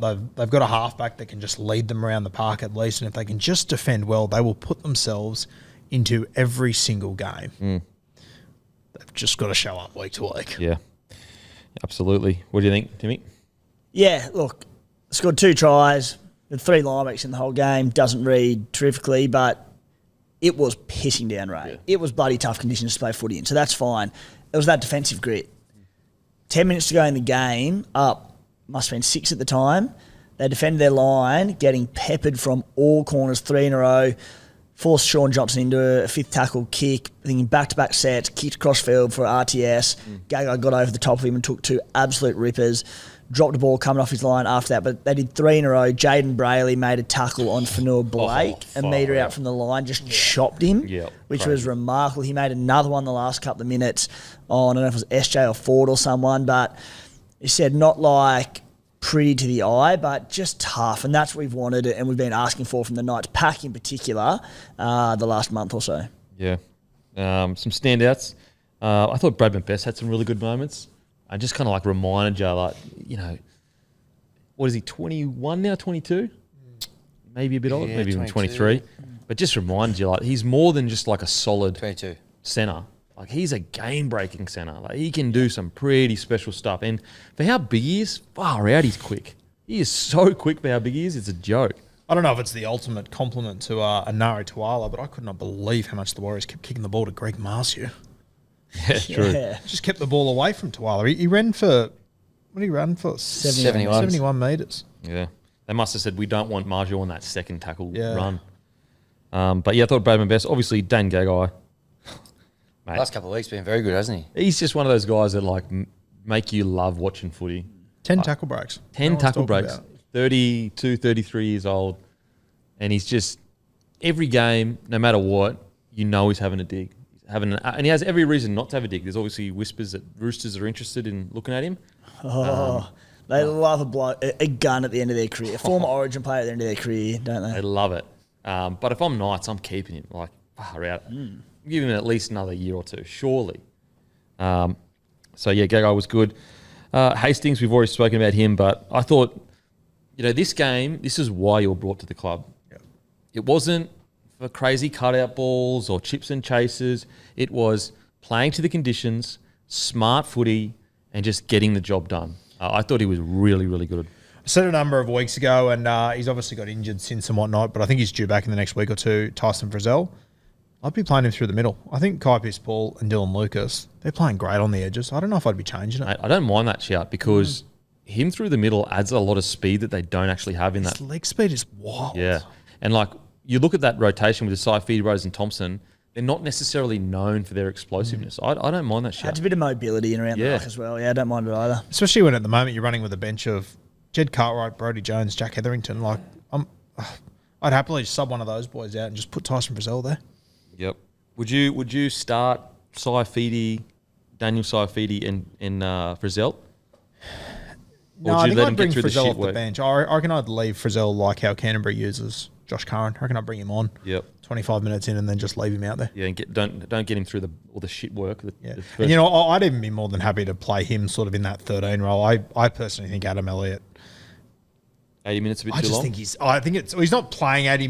Well, sometimes he does, to be fair. But I just think at the moment Adam Elliott's just better when he's just running. Yeah, okay. I reckon Adam Elliott could take a bit out of Victor Radley's game at the moment. Okay.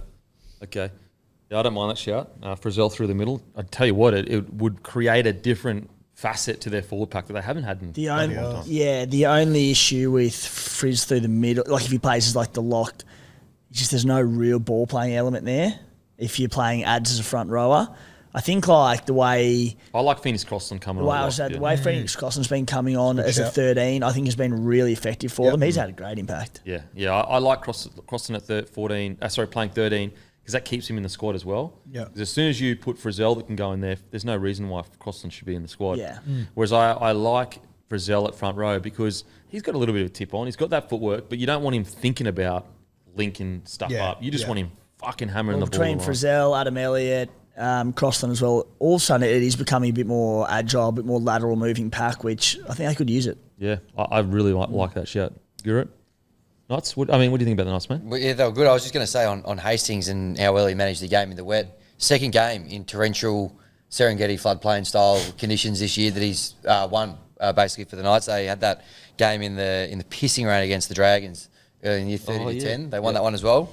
So they're quickly becoming the wet weather sloppy game specialists, you know, which is just shows that kind of grit you were saying you wanted to see from them before.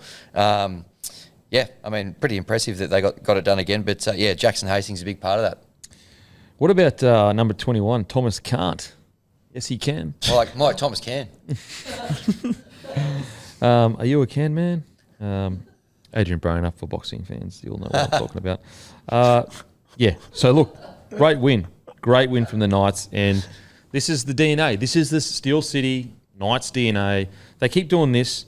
By the time KP's back, if he is back, who knows? Maybe they make a push into the 8. I'll tell you what, they play like this against other teams that are outside the 8, they'll win more games than lose, for sure. Yep. For sure. Anyone else stand out, boys, or is that it? All good, mate. All good. All good. Okay, now, as I said, guys, don't forget, Bloke Jerseys, 6 p.m. Monday, that's tonight. And also you can watch all games on KO, plus thousands of hours of other content. Sharks defeat the Dragons 20-10. I've got to say, look, I actually thought the standard of this game was pretty high. I thought it was a pretty bloody good game of footy. Now, look, it didn't have the high moments of, a play with like Melbourne Storm's really good play where you saw Pappy on the inside and they'd hit Munson and they go through the line, then Pappy screams through the middle, scores a try, or a Fa'alongo moment, or a Manly with Brooksy and Trbojevic. I didn't see that as much, like that top tier kind of attacking play. But I thought both teams defended really, really well and both teams played really gritty. I think actually both teams can take a lot out of this, especially the Sharkies. Now, you're always going to have the wait till they play the big teams. We get all that. The Sharkies could not do more to start the season off well. Yeah, completely agree. They look unreal, the Sharkies. I think that, and I said this before at the start of the season, I think that at times they can look better when Nico Hines is just running everything. But my question still is, are they going to beat those big teams with Hines being so ball dominant? Which is my worry. We'll have to wait and see. I'm not sure what's going on. Does Atkinson help that though? I feel he's been pretty bloody good in his 2 games, and he's a ball runner. He was great yesterday. Yeah. It'll be interesting to see when Trindle is available again, what they do there. Because there's no doubt that Trindle has a huge impact on Hines. Yep. There's no doubt about that whatsoever. I don't necessarily think it's a negative. I think it'll just take time for them to make that work. But, I'm very keen to see what they do once he is available. Yeah. I'm keen to see how they play against a top-tier side. Don't necessarily need to win. I just want to see how they play. Do they go to water or do they bloody kill it? as I said, I thought they were great yesterday. Before half time, I'm telling you right now, like we have to remember, this is a Shark side whose defence was terrible last year, like terrible. They were under the pump for the Dragons, and the Dragons were playing good footy. And I think they only managed to score one try during this period that like I was really focusing on their goal line defence. The amount of times they held them out of their line in that first half was really good, and it set them up to go on to end up winning the game because they went in at halftime behind 10-6. 10-6. And so, yeah, like as I said, really impressed with the Sharkies. And like their outside backs were decent this game, but they weren't as good as they were in the last game. So there's still more room for improvement. I think they've finally settled on that back. I think Ito has cemented that centre position. I think Talakai has been outstanding off the bench. They're really I think they're finding their form as to what each player's role is, how they can impact the team. Whereas I feel for the last couple of years, for example, that left side, it's been just all last season. The question was, do they need an edge back rower? Do they need to change Talakai? I do feel like they're getting closer to being like, we know what our best 17 is, and we know exactly what each role of each player is. Ito has been such a find for them. And I mean, find, he's been sitting under their nose for 2 years. But credit to Craig Fitzgibbon. It felt like he took forever to bring him in, but seemingly he's picked the perfect time to bring him in. Because he's been incredible. In a backline of Katoa, Raymond, Mulatalo, for him to be leading the run meters every single week, and they're all just tough carries. Yeah, just one off the ruck, just do me best kind of stuff. 172 run meters. He had the one line break, which he had the ball knocked out of his hands anyway, but he had 7 tackle breaks in that, and he's only missed a handful of tackles over the last few weeks. I've been saying it for ages, but like he has got so much upside in him, it's not even funnier. Well, once the attacking stats start to come for him, they're going to flow. Well, I'll tell you what, it's a really good show of Fitzgibbon's coaching ability and his communication with fringe players. Because I feel like a guy like Ito, under a coach that doesn't communicate with his fringe players, he's gone last year. Like, there's no way he's sticking around. But clearly, Fitzgibbon has kept in contact with him, kept speaking to him and be like, mate, I need you to do this, I need you to do this. Even Ito had come out and said that he spoke to Craig Fitzgibbon quite a lot last year. And this is the benefits that you reap from staying in communication with some of your young guys that arguably are unfairly hard done by and not getting a start, because all of a sudden they've got another weapon in this underrated backline. And he's 24 years old and he looks seasoned. He hasn't been blowing the game apart with attacking stats. They'll come. Doesn't help, like since Chindle's been out as well the last few weeks, but he looks almost like a seasoned first grader because they've been so patient with him through New South Wales Cup in recent years. So he's just been working his ass off. He's seen Sifa Talakai at centre running for 200 metres a game at centre and gone, all right, to get this spot, I have to replicate what he's doing. Yep. And we knew what he could do in attack. I didn't know he was going to come out and be running for 150, 200 metres a game. His work ethic is unreal. Yeah. And they're all tough carries. Like that one where he made that line break, like to almost pinball, bump and duck. Oh. Like that is a natural talent that you can't really teach that stuff. Like that is an ability that he brings that very few outside backs bring. Mate, he is Val Holmes all over again. Yeah, bloody looks like him when he runs in that for sure. This in the game, like I live just around the corner from Sharp Park, it was like just bucketed down all day. And you saw it on TV how wet it was. The conditions were atrocious. Sharkies completed 83%, Dragons to 75%. That's an enormous effort in that weather. Mate, at one point, the Sharkies were sitting at like friggin'...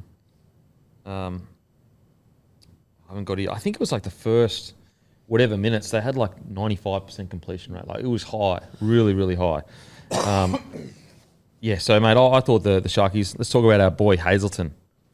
Hasn't he just gone up and up and up and just gotten better each week? Gone from almost an impact player to a guy like, so come on, have impact, might score a try, maybe a line break, to, yeah, he still does that, but he's also going to get you, 10, 12 runs, 100 metres. It reminds me of remember when crypto first started, Bitcoin first started? I feel like no one had heard of him like 6 months ago. Yeah. And all of a sudden his value's up here. Everyone's heard of him. Yeah. But there's not going to be a crash. No crash. No crash here. Here, no crash. Bitcoin Hazelton, I reckon that one might stick. There we go. There you go. He's elite. I love Hazelton so much. Another meat pie for him on the weekend as well. He should grow just the big B in his head with just on the back there. Keep it bold at the front. I'm not sure if he's able to kind of grow, at free will at the moment. Don't you reckon you could get something at the back there? You might have to chat to Mosh, maybe. Reach out Mosh. Yeah. There wasn't a defensive line in the world that was stopping him from scoring that try, was there? No. Have you ever seen a bloke with a bigger head of steam? Mate, I love it. And I wrote down in my notes that, like, when I look at the Warriors, I go, this is the style of footy you should be playing. Like, the amount of times that the Sharkies just went bang through the middle, bang through, build pressure, fast play the ball. Like Talakai, for example, another try, just banging through the middle. And I said, bang through the middle, like as in keeping it between those tram lines. So what did Hines do? He gets to a net, he sets them up. I think they started in the middle of the field. He goes, all right, what I'm going to do is I'm going to do a play out the back. Usually a fullback's there, but it's going to be a tight out the back play. And guess what? I'm putting Talakai on Ben Hunt. There's no way Ben Hunt has a chance of stopping him. And Ben Hunt's actually a really strong 7 defender, like in contact. And I feel like, you know, we talked about the Warriors area. Like, I want to see SJ do stuff like that. Like, get some big boys on some smaller players. And he was doing it last year. That's how they were using AFB. Absolutely. So I love that from Hines. And I think that just shows you how much Hines is progressing as a 7, that he's not just kind of sticking to game plans and going, okay, it's out the back here, it's a short ball here. He's sitting there going, okay, I've got a set here. I'm going to bring Talakai out to the edge. I'm going to say Talakai on the 4th or 3rd play or whatever. I want you to run as hard as you can at that 7. And I guarantee you're getting over the line. And you know, and the Warriors could. Sorry, we're on the wrong game. The Warriors could say that on the other side of the park too. Like if you ever look at the way that Hastings uses Leo Thompson now, and quite often throughout the game, I look up, I go, is Liam Thompson playing fucking edge? Yeah. No, he's sitting out there waiting for that play to come so that they can lay a platform there. Yeah, and I think that's what's really good about the Sharkies is they're playing like really smart footy, like through the middle most of the time. And then when the opportunity presents itself and they've earned the right to go wide, they do. I like now that they've always had, and I've been vocal about it, having like the 4 middle forward bench that Fitzgibbons runs with the Sharks. But I love now, like between Jack Williams, Toby Rudolph, Hamlin ULA, whoever it is, they're all pretty similar. And like when it was Dale Finucane, they're all pretty similar bodies and relatively similar styles of player. They all do a similar job. Sifa now adds that X factor off the bench and the quicker footwork and the real destructive impact off the bench and injection of all that. And we saw it in this game. Like he came on and changed the game, in my opinion. I thought it was terrific. They're using him. They've been quite calculated how they use him. He only played 20 minutes again on the weekend, but real impact as soon as he came on, just changed the momentum. Yeah. Well, what I love about it is like we're in this new era of just because you're on the bench doesn't mean you're like. There's an argument to be made. Talakai is picked before some starters. Yep. But he is being selfless, Talakai, and Fitzgibbon is like obviously clearly communicating and saying, mate, okay, I get it, mate. You want to be out there for 80 minutes. I'm sure Talakai's sitting there going, this sucks coming off the bench. But how do we win more games than we would have? It's by you coming off the bench. You know, how are we going to make a push for a premiership? It's unfortunately Talakai coming off the bench. Unfortunate for Talakai, obviously. So it's selfless from Talakai. It's smart from Fitzgibbon because you get caught up in the fact that even though Ido's been great, he's still not putting up the same numbers as Talakai was putting up when he was out there. But what is the better balance for the side? It's Talakai coming off the bench. Did you see that thing the other day about Dale Finucane, obviously retired last week? He still showed up on Sunday to their session with the injured players. What a fucking legend. Fucking maniac. And I tell you what, when he signed, what did we say? We said, because a lot of people saying, what was it, 3-year deal? They're like, nah, he's past it, he's injured, he's injury prone, he's not going to make it. And yeah, for sure, like that is a fair argument. But it's that you almost say, okay, if in his 3rd year he starts getting injuries, that's what matters, is the fact that he may not be playing each week, but he is setting standards for this club and the culture that I'm trying to build. You know, that's incredible. He's rocking up on a Sunday even though he's not playing it. He's retired. Bro, enjoy it, brother. I want to dedicate a retirement song to Dale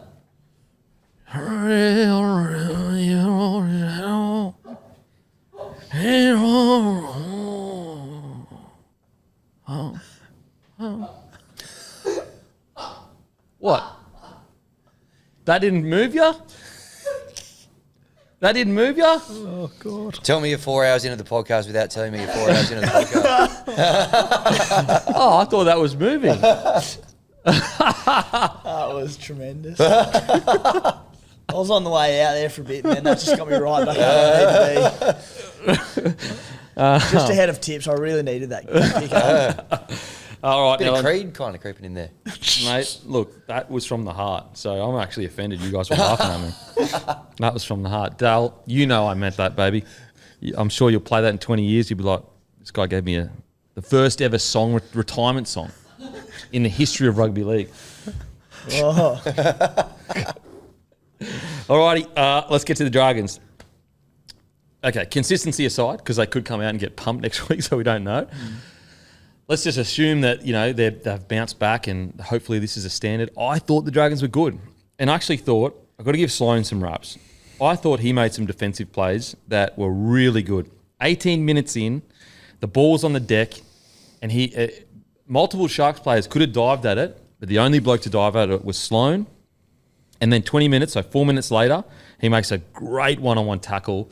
And so I just want to give Sloane raps for that, because what was the argument a few weeks ago? He didn't want to dive on the ball defensively. And I get it. Maybe we're sitting here next week, he has a down game. But you got to give credit when the young fella does do what we're asking him to do. And I felt like he did it, at least defensively, in those moments.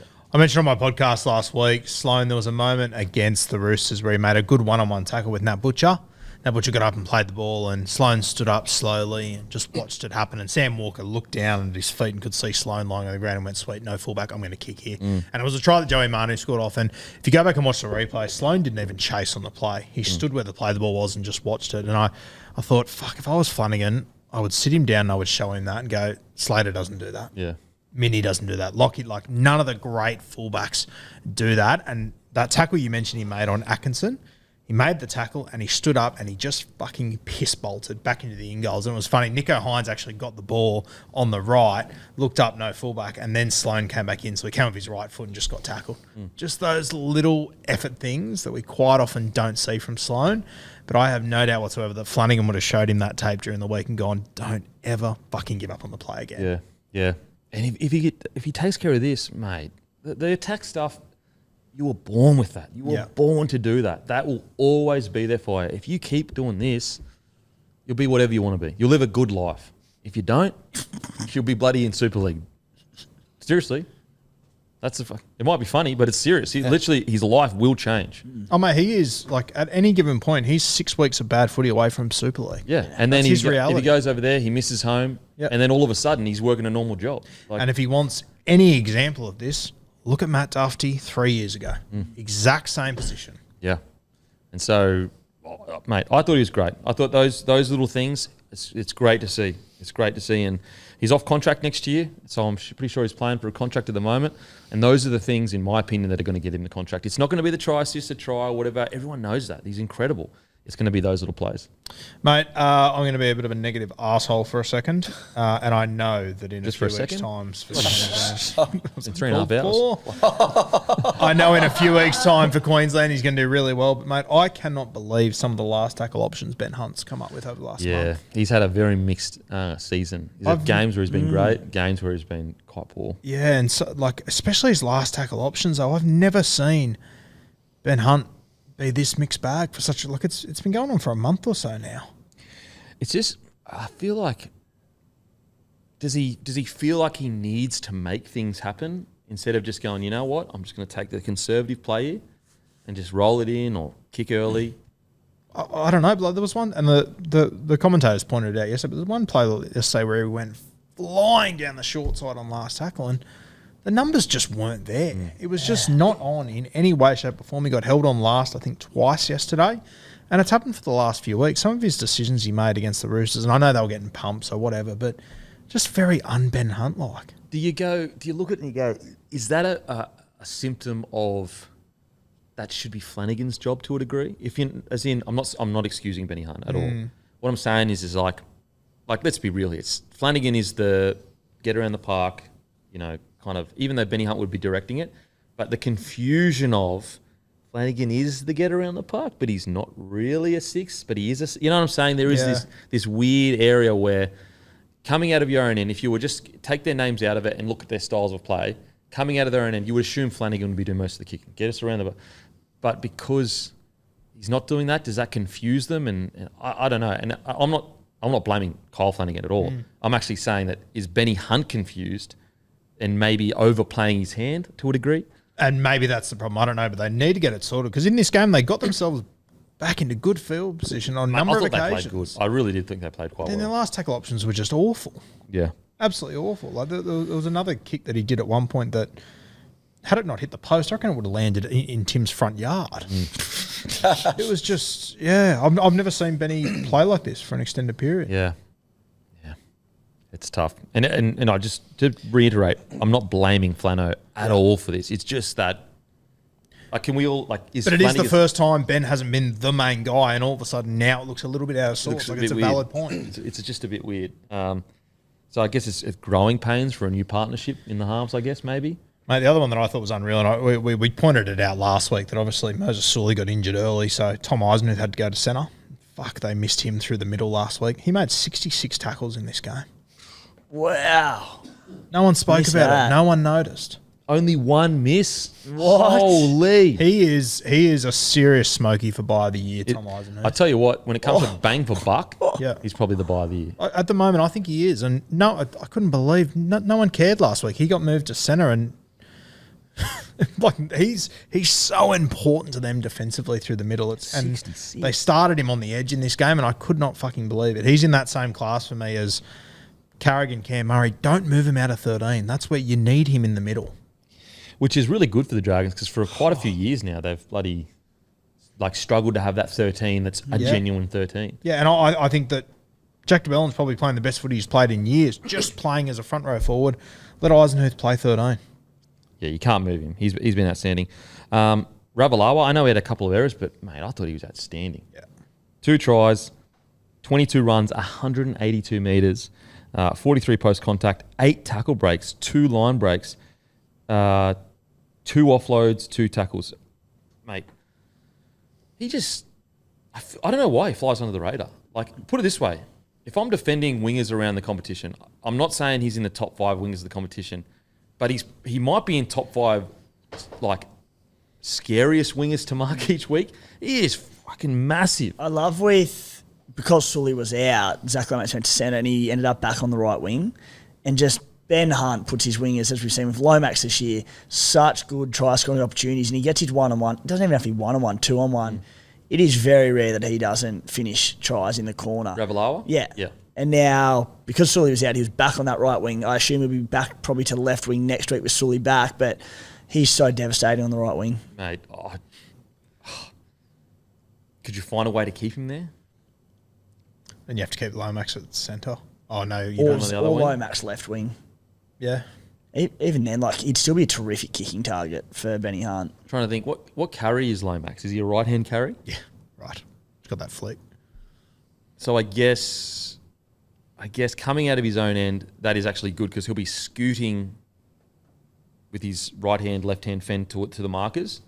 But obviously in attack, it's not as good, because when you make that break, you'll have to change to your... But also, the vast majority of times he's in good attacking spots. It isn't because he's standing on the sting. He's in the middle. He's searching for the ball. I reckon there's an option there. What about Ravalawa? Mulatalo was being such a pain in the ass. There was a moment there I thought he was going to fucking punch him. I was like, oh, God.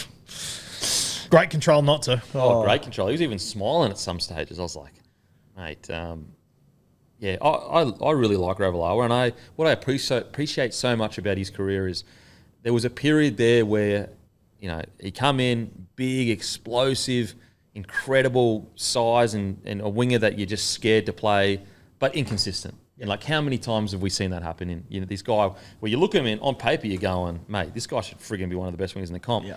And they're in and out of first grade, and then you kind of never hear from him again. He's been the opposite of that. He was one of their best players last year, and I think he's been great this year. I really, really do. I really do. So, yeah, look, obviously disappointed to get the loss, but I thought the Dragons were quite good. I really do. I thought they were patient. They had some quite good footy attacking the Sharks line. And put it this way, I feel like they're a world away from wooden spoon favourites that they were heading into this year. A world away from that. Does anyone think they're winning the spoon this year now? No. Like, I think there's almost not a chance. And I had them just in bottom 4. I didn't have a wooden spoon. But I would be genuinely shocked beyond belief if they came close to the spoon this year. $18 to win the spoon. Okay. So, yeah, tough loss, but decent performance. Let's get into it. Face some music. Don't forget, Bloke Jerseys, Monday, tonight, 6 p.m. Face some music brought to you by Sportsbet. All right, let's get into it. Thursday night footy. Give us a follow-on feed as well. Do that. Get around him. Okay. Dolphins $2.02. Manly $1.82. The line is 1.5 points here. Wow. So Dolphins went up to North Queensland, massive outsiders, and now they're 202 against Manly. Yeah. Yep. Because that line's so small, should we just give a 1 to 12 or a 13 plus with no penalty incurred because it's so close? Or do you want to just leave it as is? I like that. Yeah, I like that. You like fair. that? That's Yeah. fair, mate. Yeah. That's what I'm here for. What do you reckon? This is a tough one. It's tough because the Dolphins could have potentially Herbie back, Hammer back, Flegler back. We don't know until tomorrow, I'll go Manly, 1 to 12. Yep. Yeah, I'll go Manly 1 to 12. Yeah, I'm Manly 1 to 12. Manly 1 to 12. I might go Dolphins 1 to 12 then. Nice ham. Yeah? Like that. Yeah, it's brave stuff. Yep. It's brave stuff. This is an interesting one, this next one. 6 p.m. Friday. Panthers $1.15. The Dogs $5.50. The line 15.5 points. Panthers, Dogs to cover. Yeah, Yep. Nath might be back for this one. Oh, fuck, Manly. It's meant to be wet pass. all week again as well, end of the weekend. 15.5. So hard. Panthers, Dogs to cover. Yeah, I'm Panthers Dogs.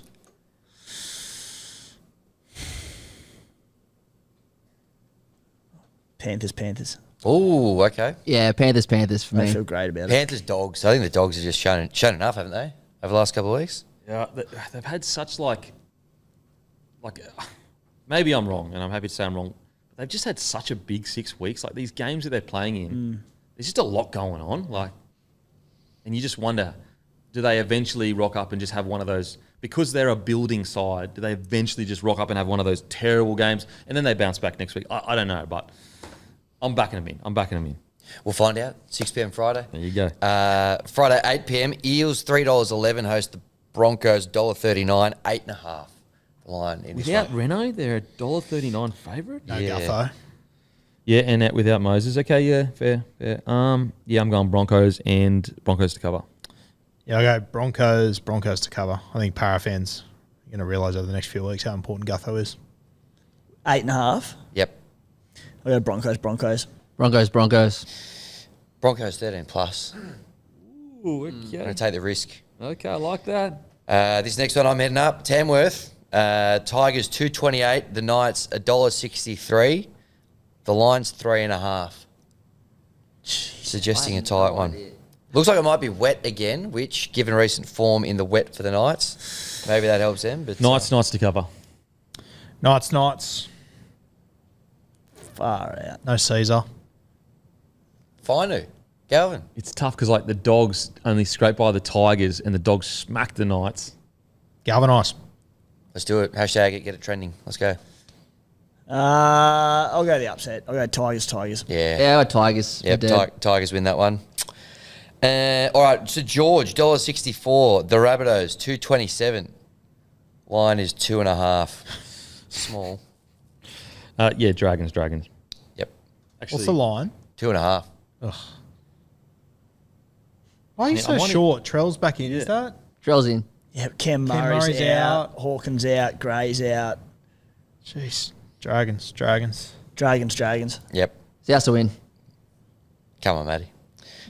Dragons. Another close one. The market suggests here the first test for the Sharks in a little while, potentially. We mentioned they'd play a lot of teams lower on the ladder. The Storm $1.64. The Sharks 2.26. 2.5. The line in this one as well. I'm going Sharks. The upset. Look, I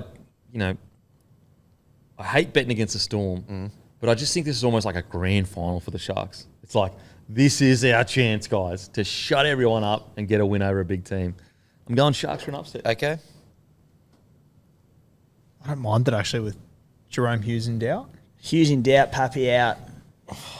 Far longer at the back, though. So. Maybe. Yeah, Oh, yeah, maybe. true. He's under a cloud too. Yeah, I might join you. I'll go Sharkies. Yeah. This is a ridiculous week.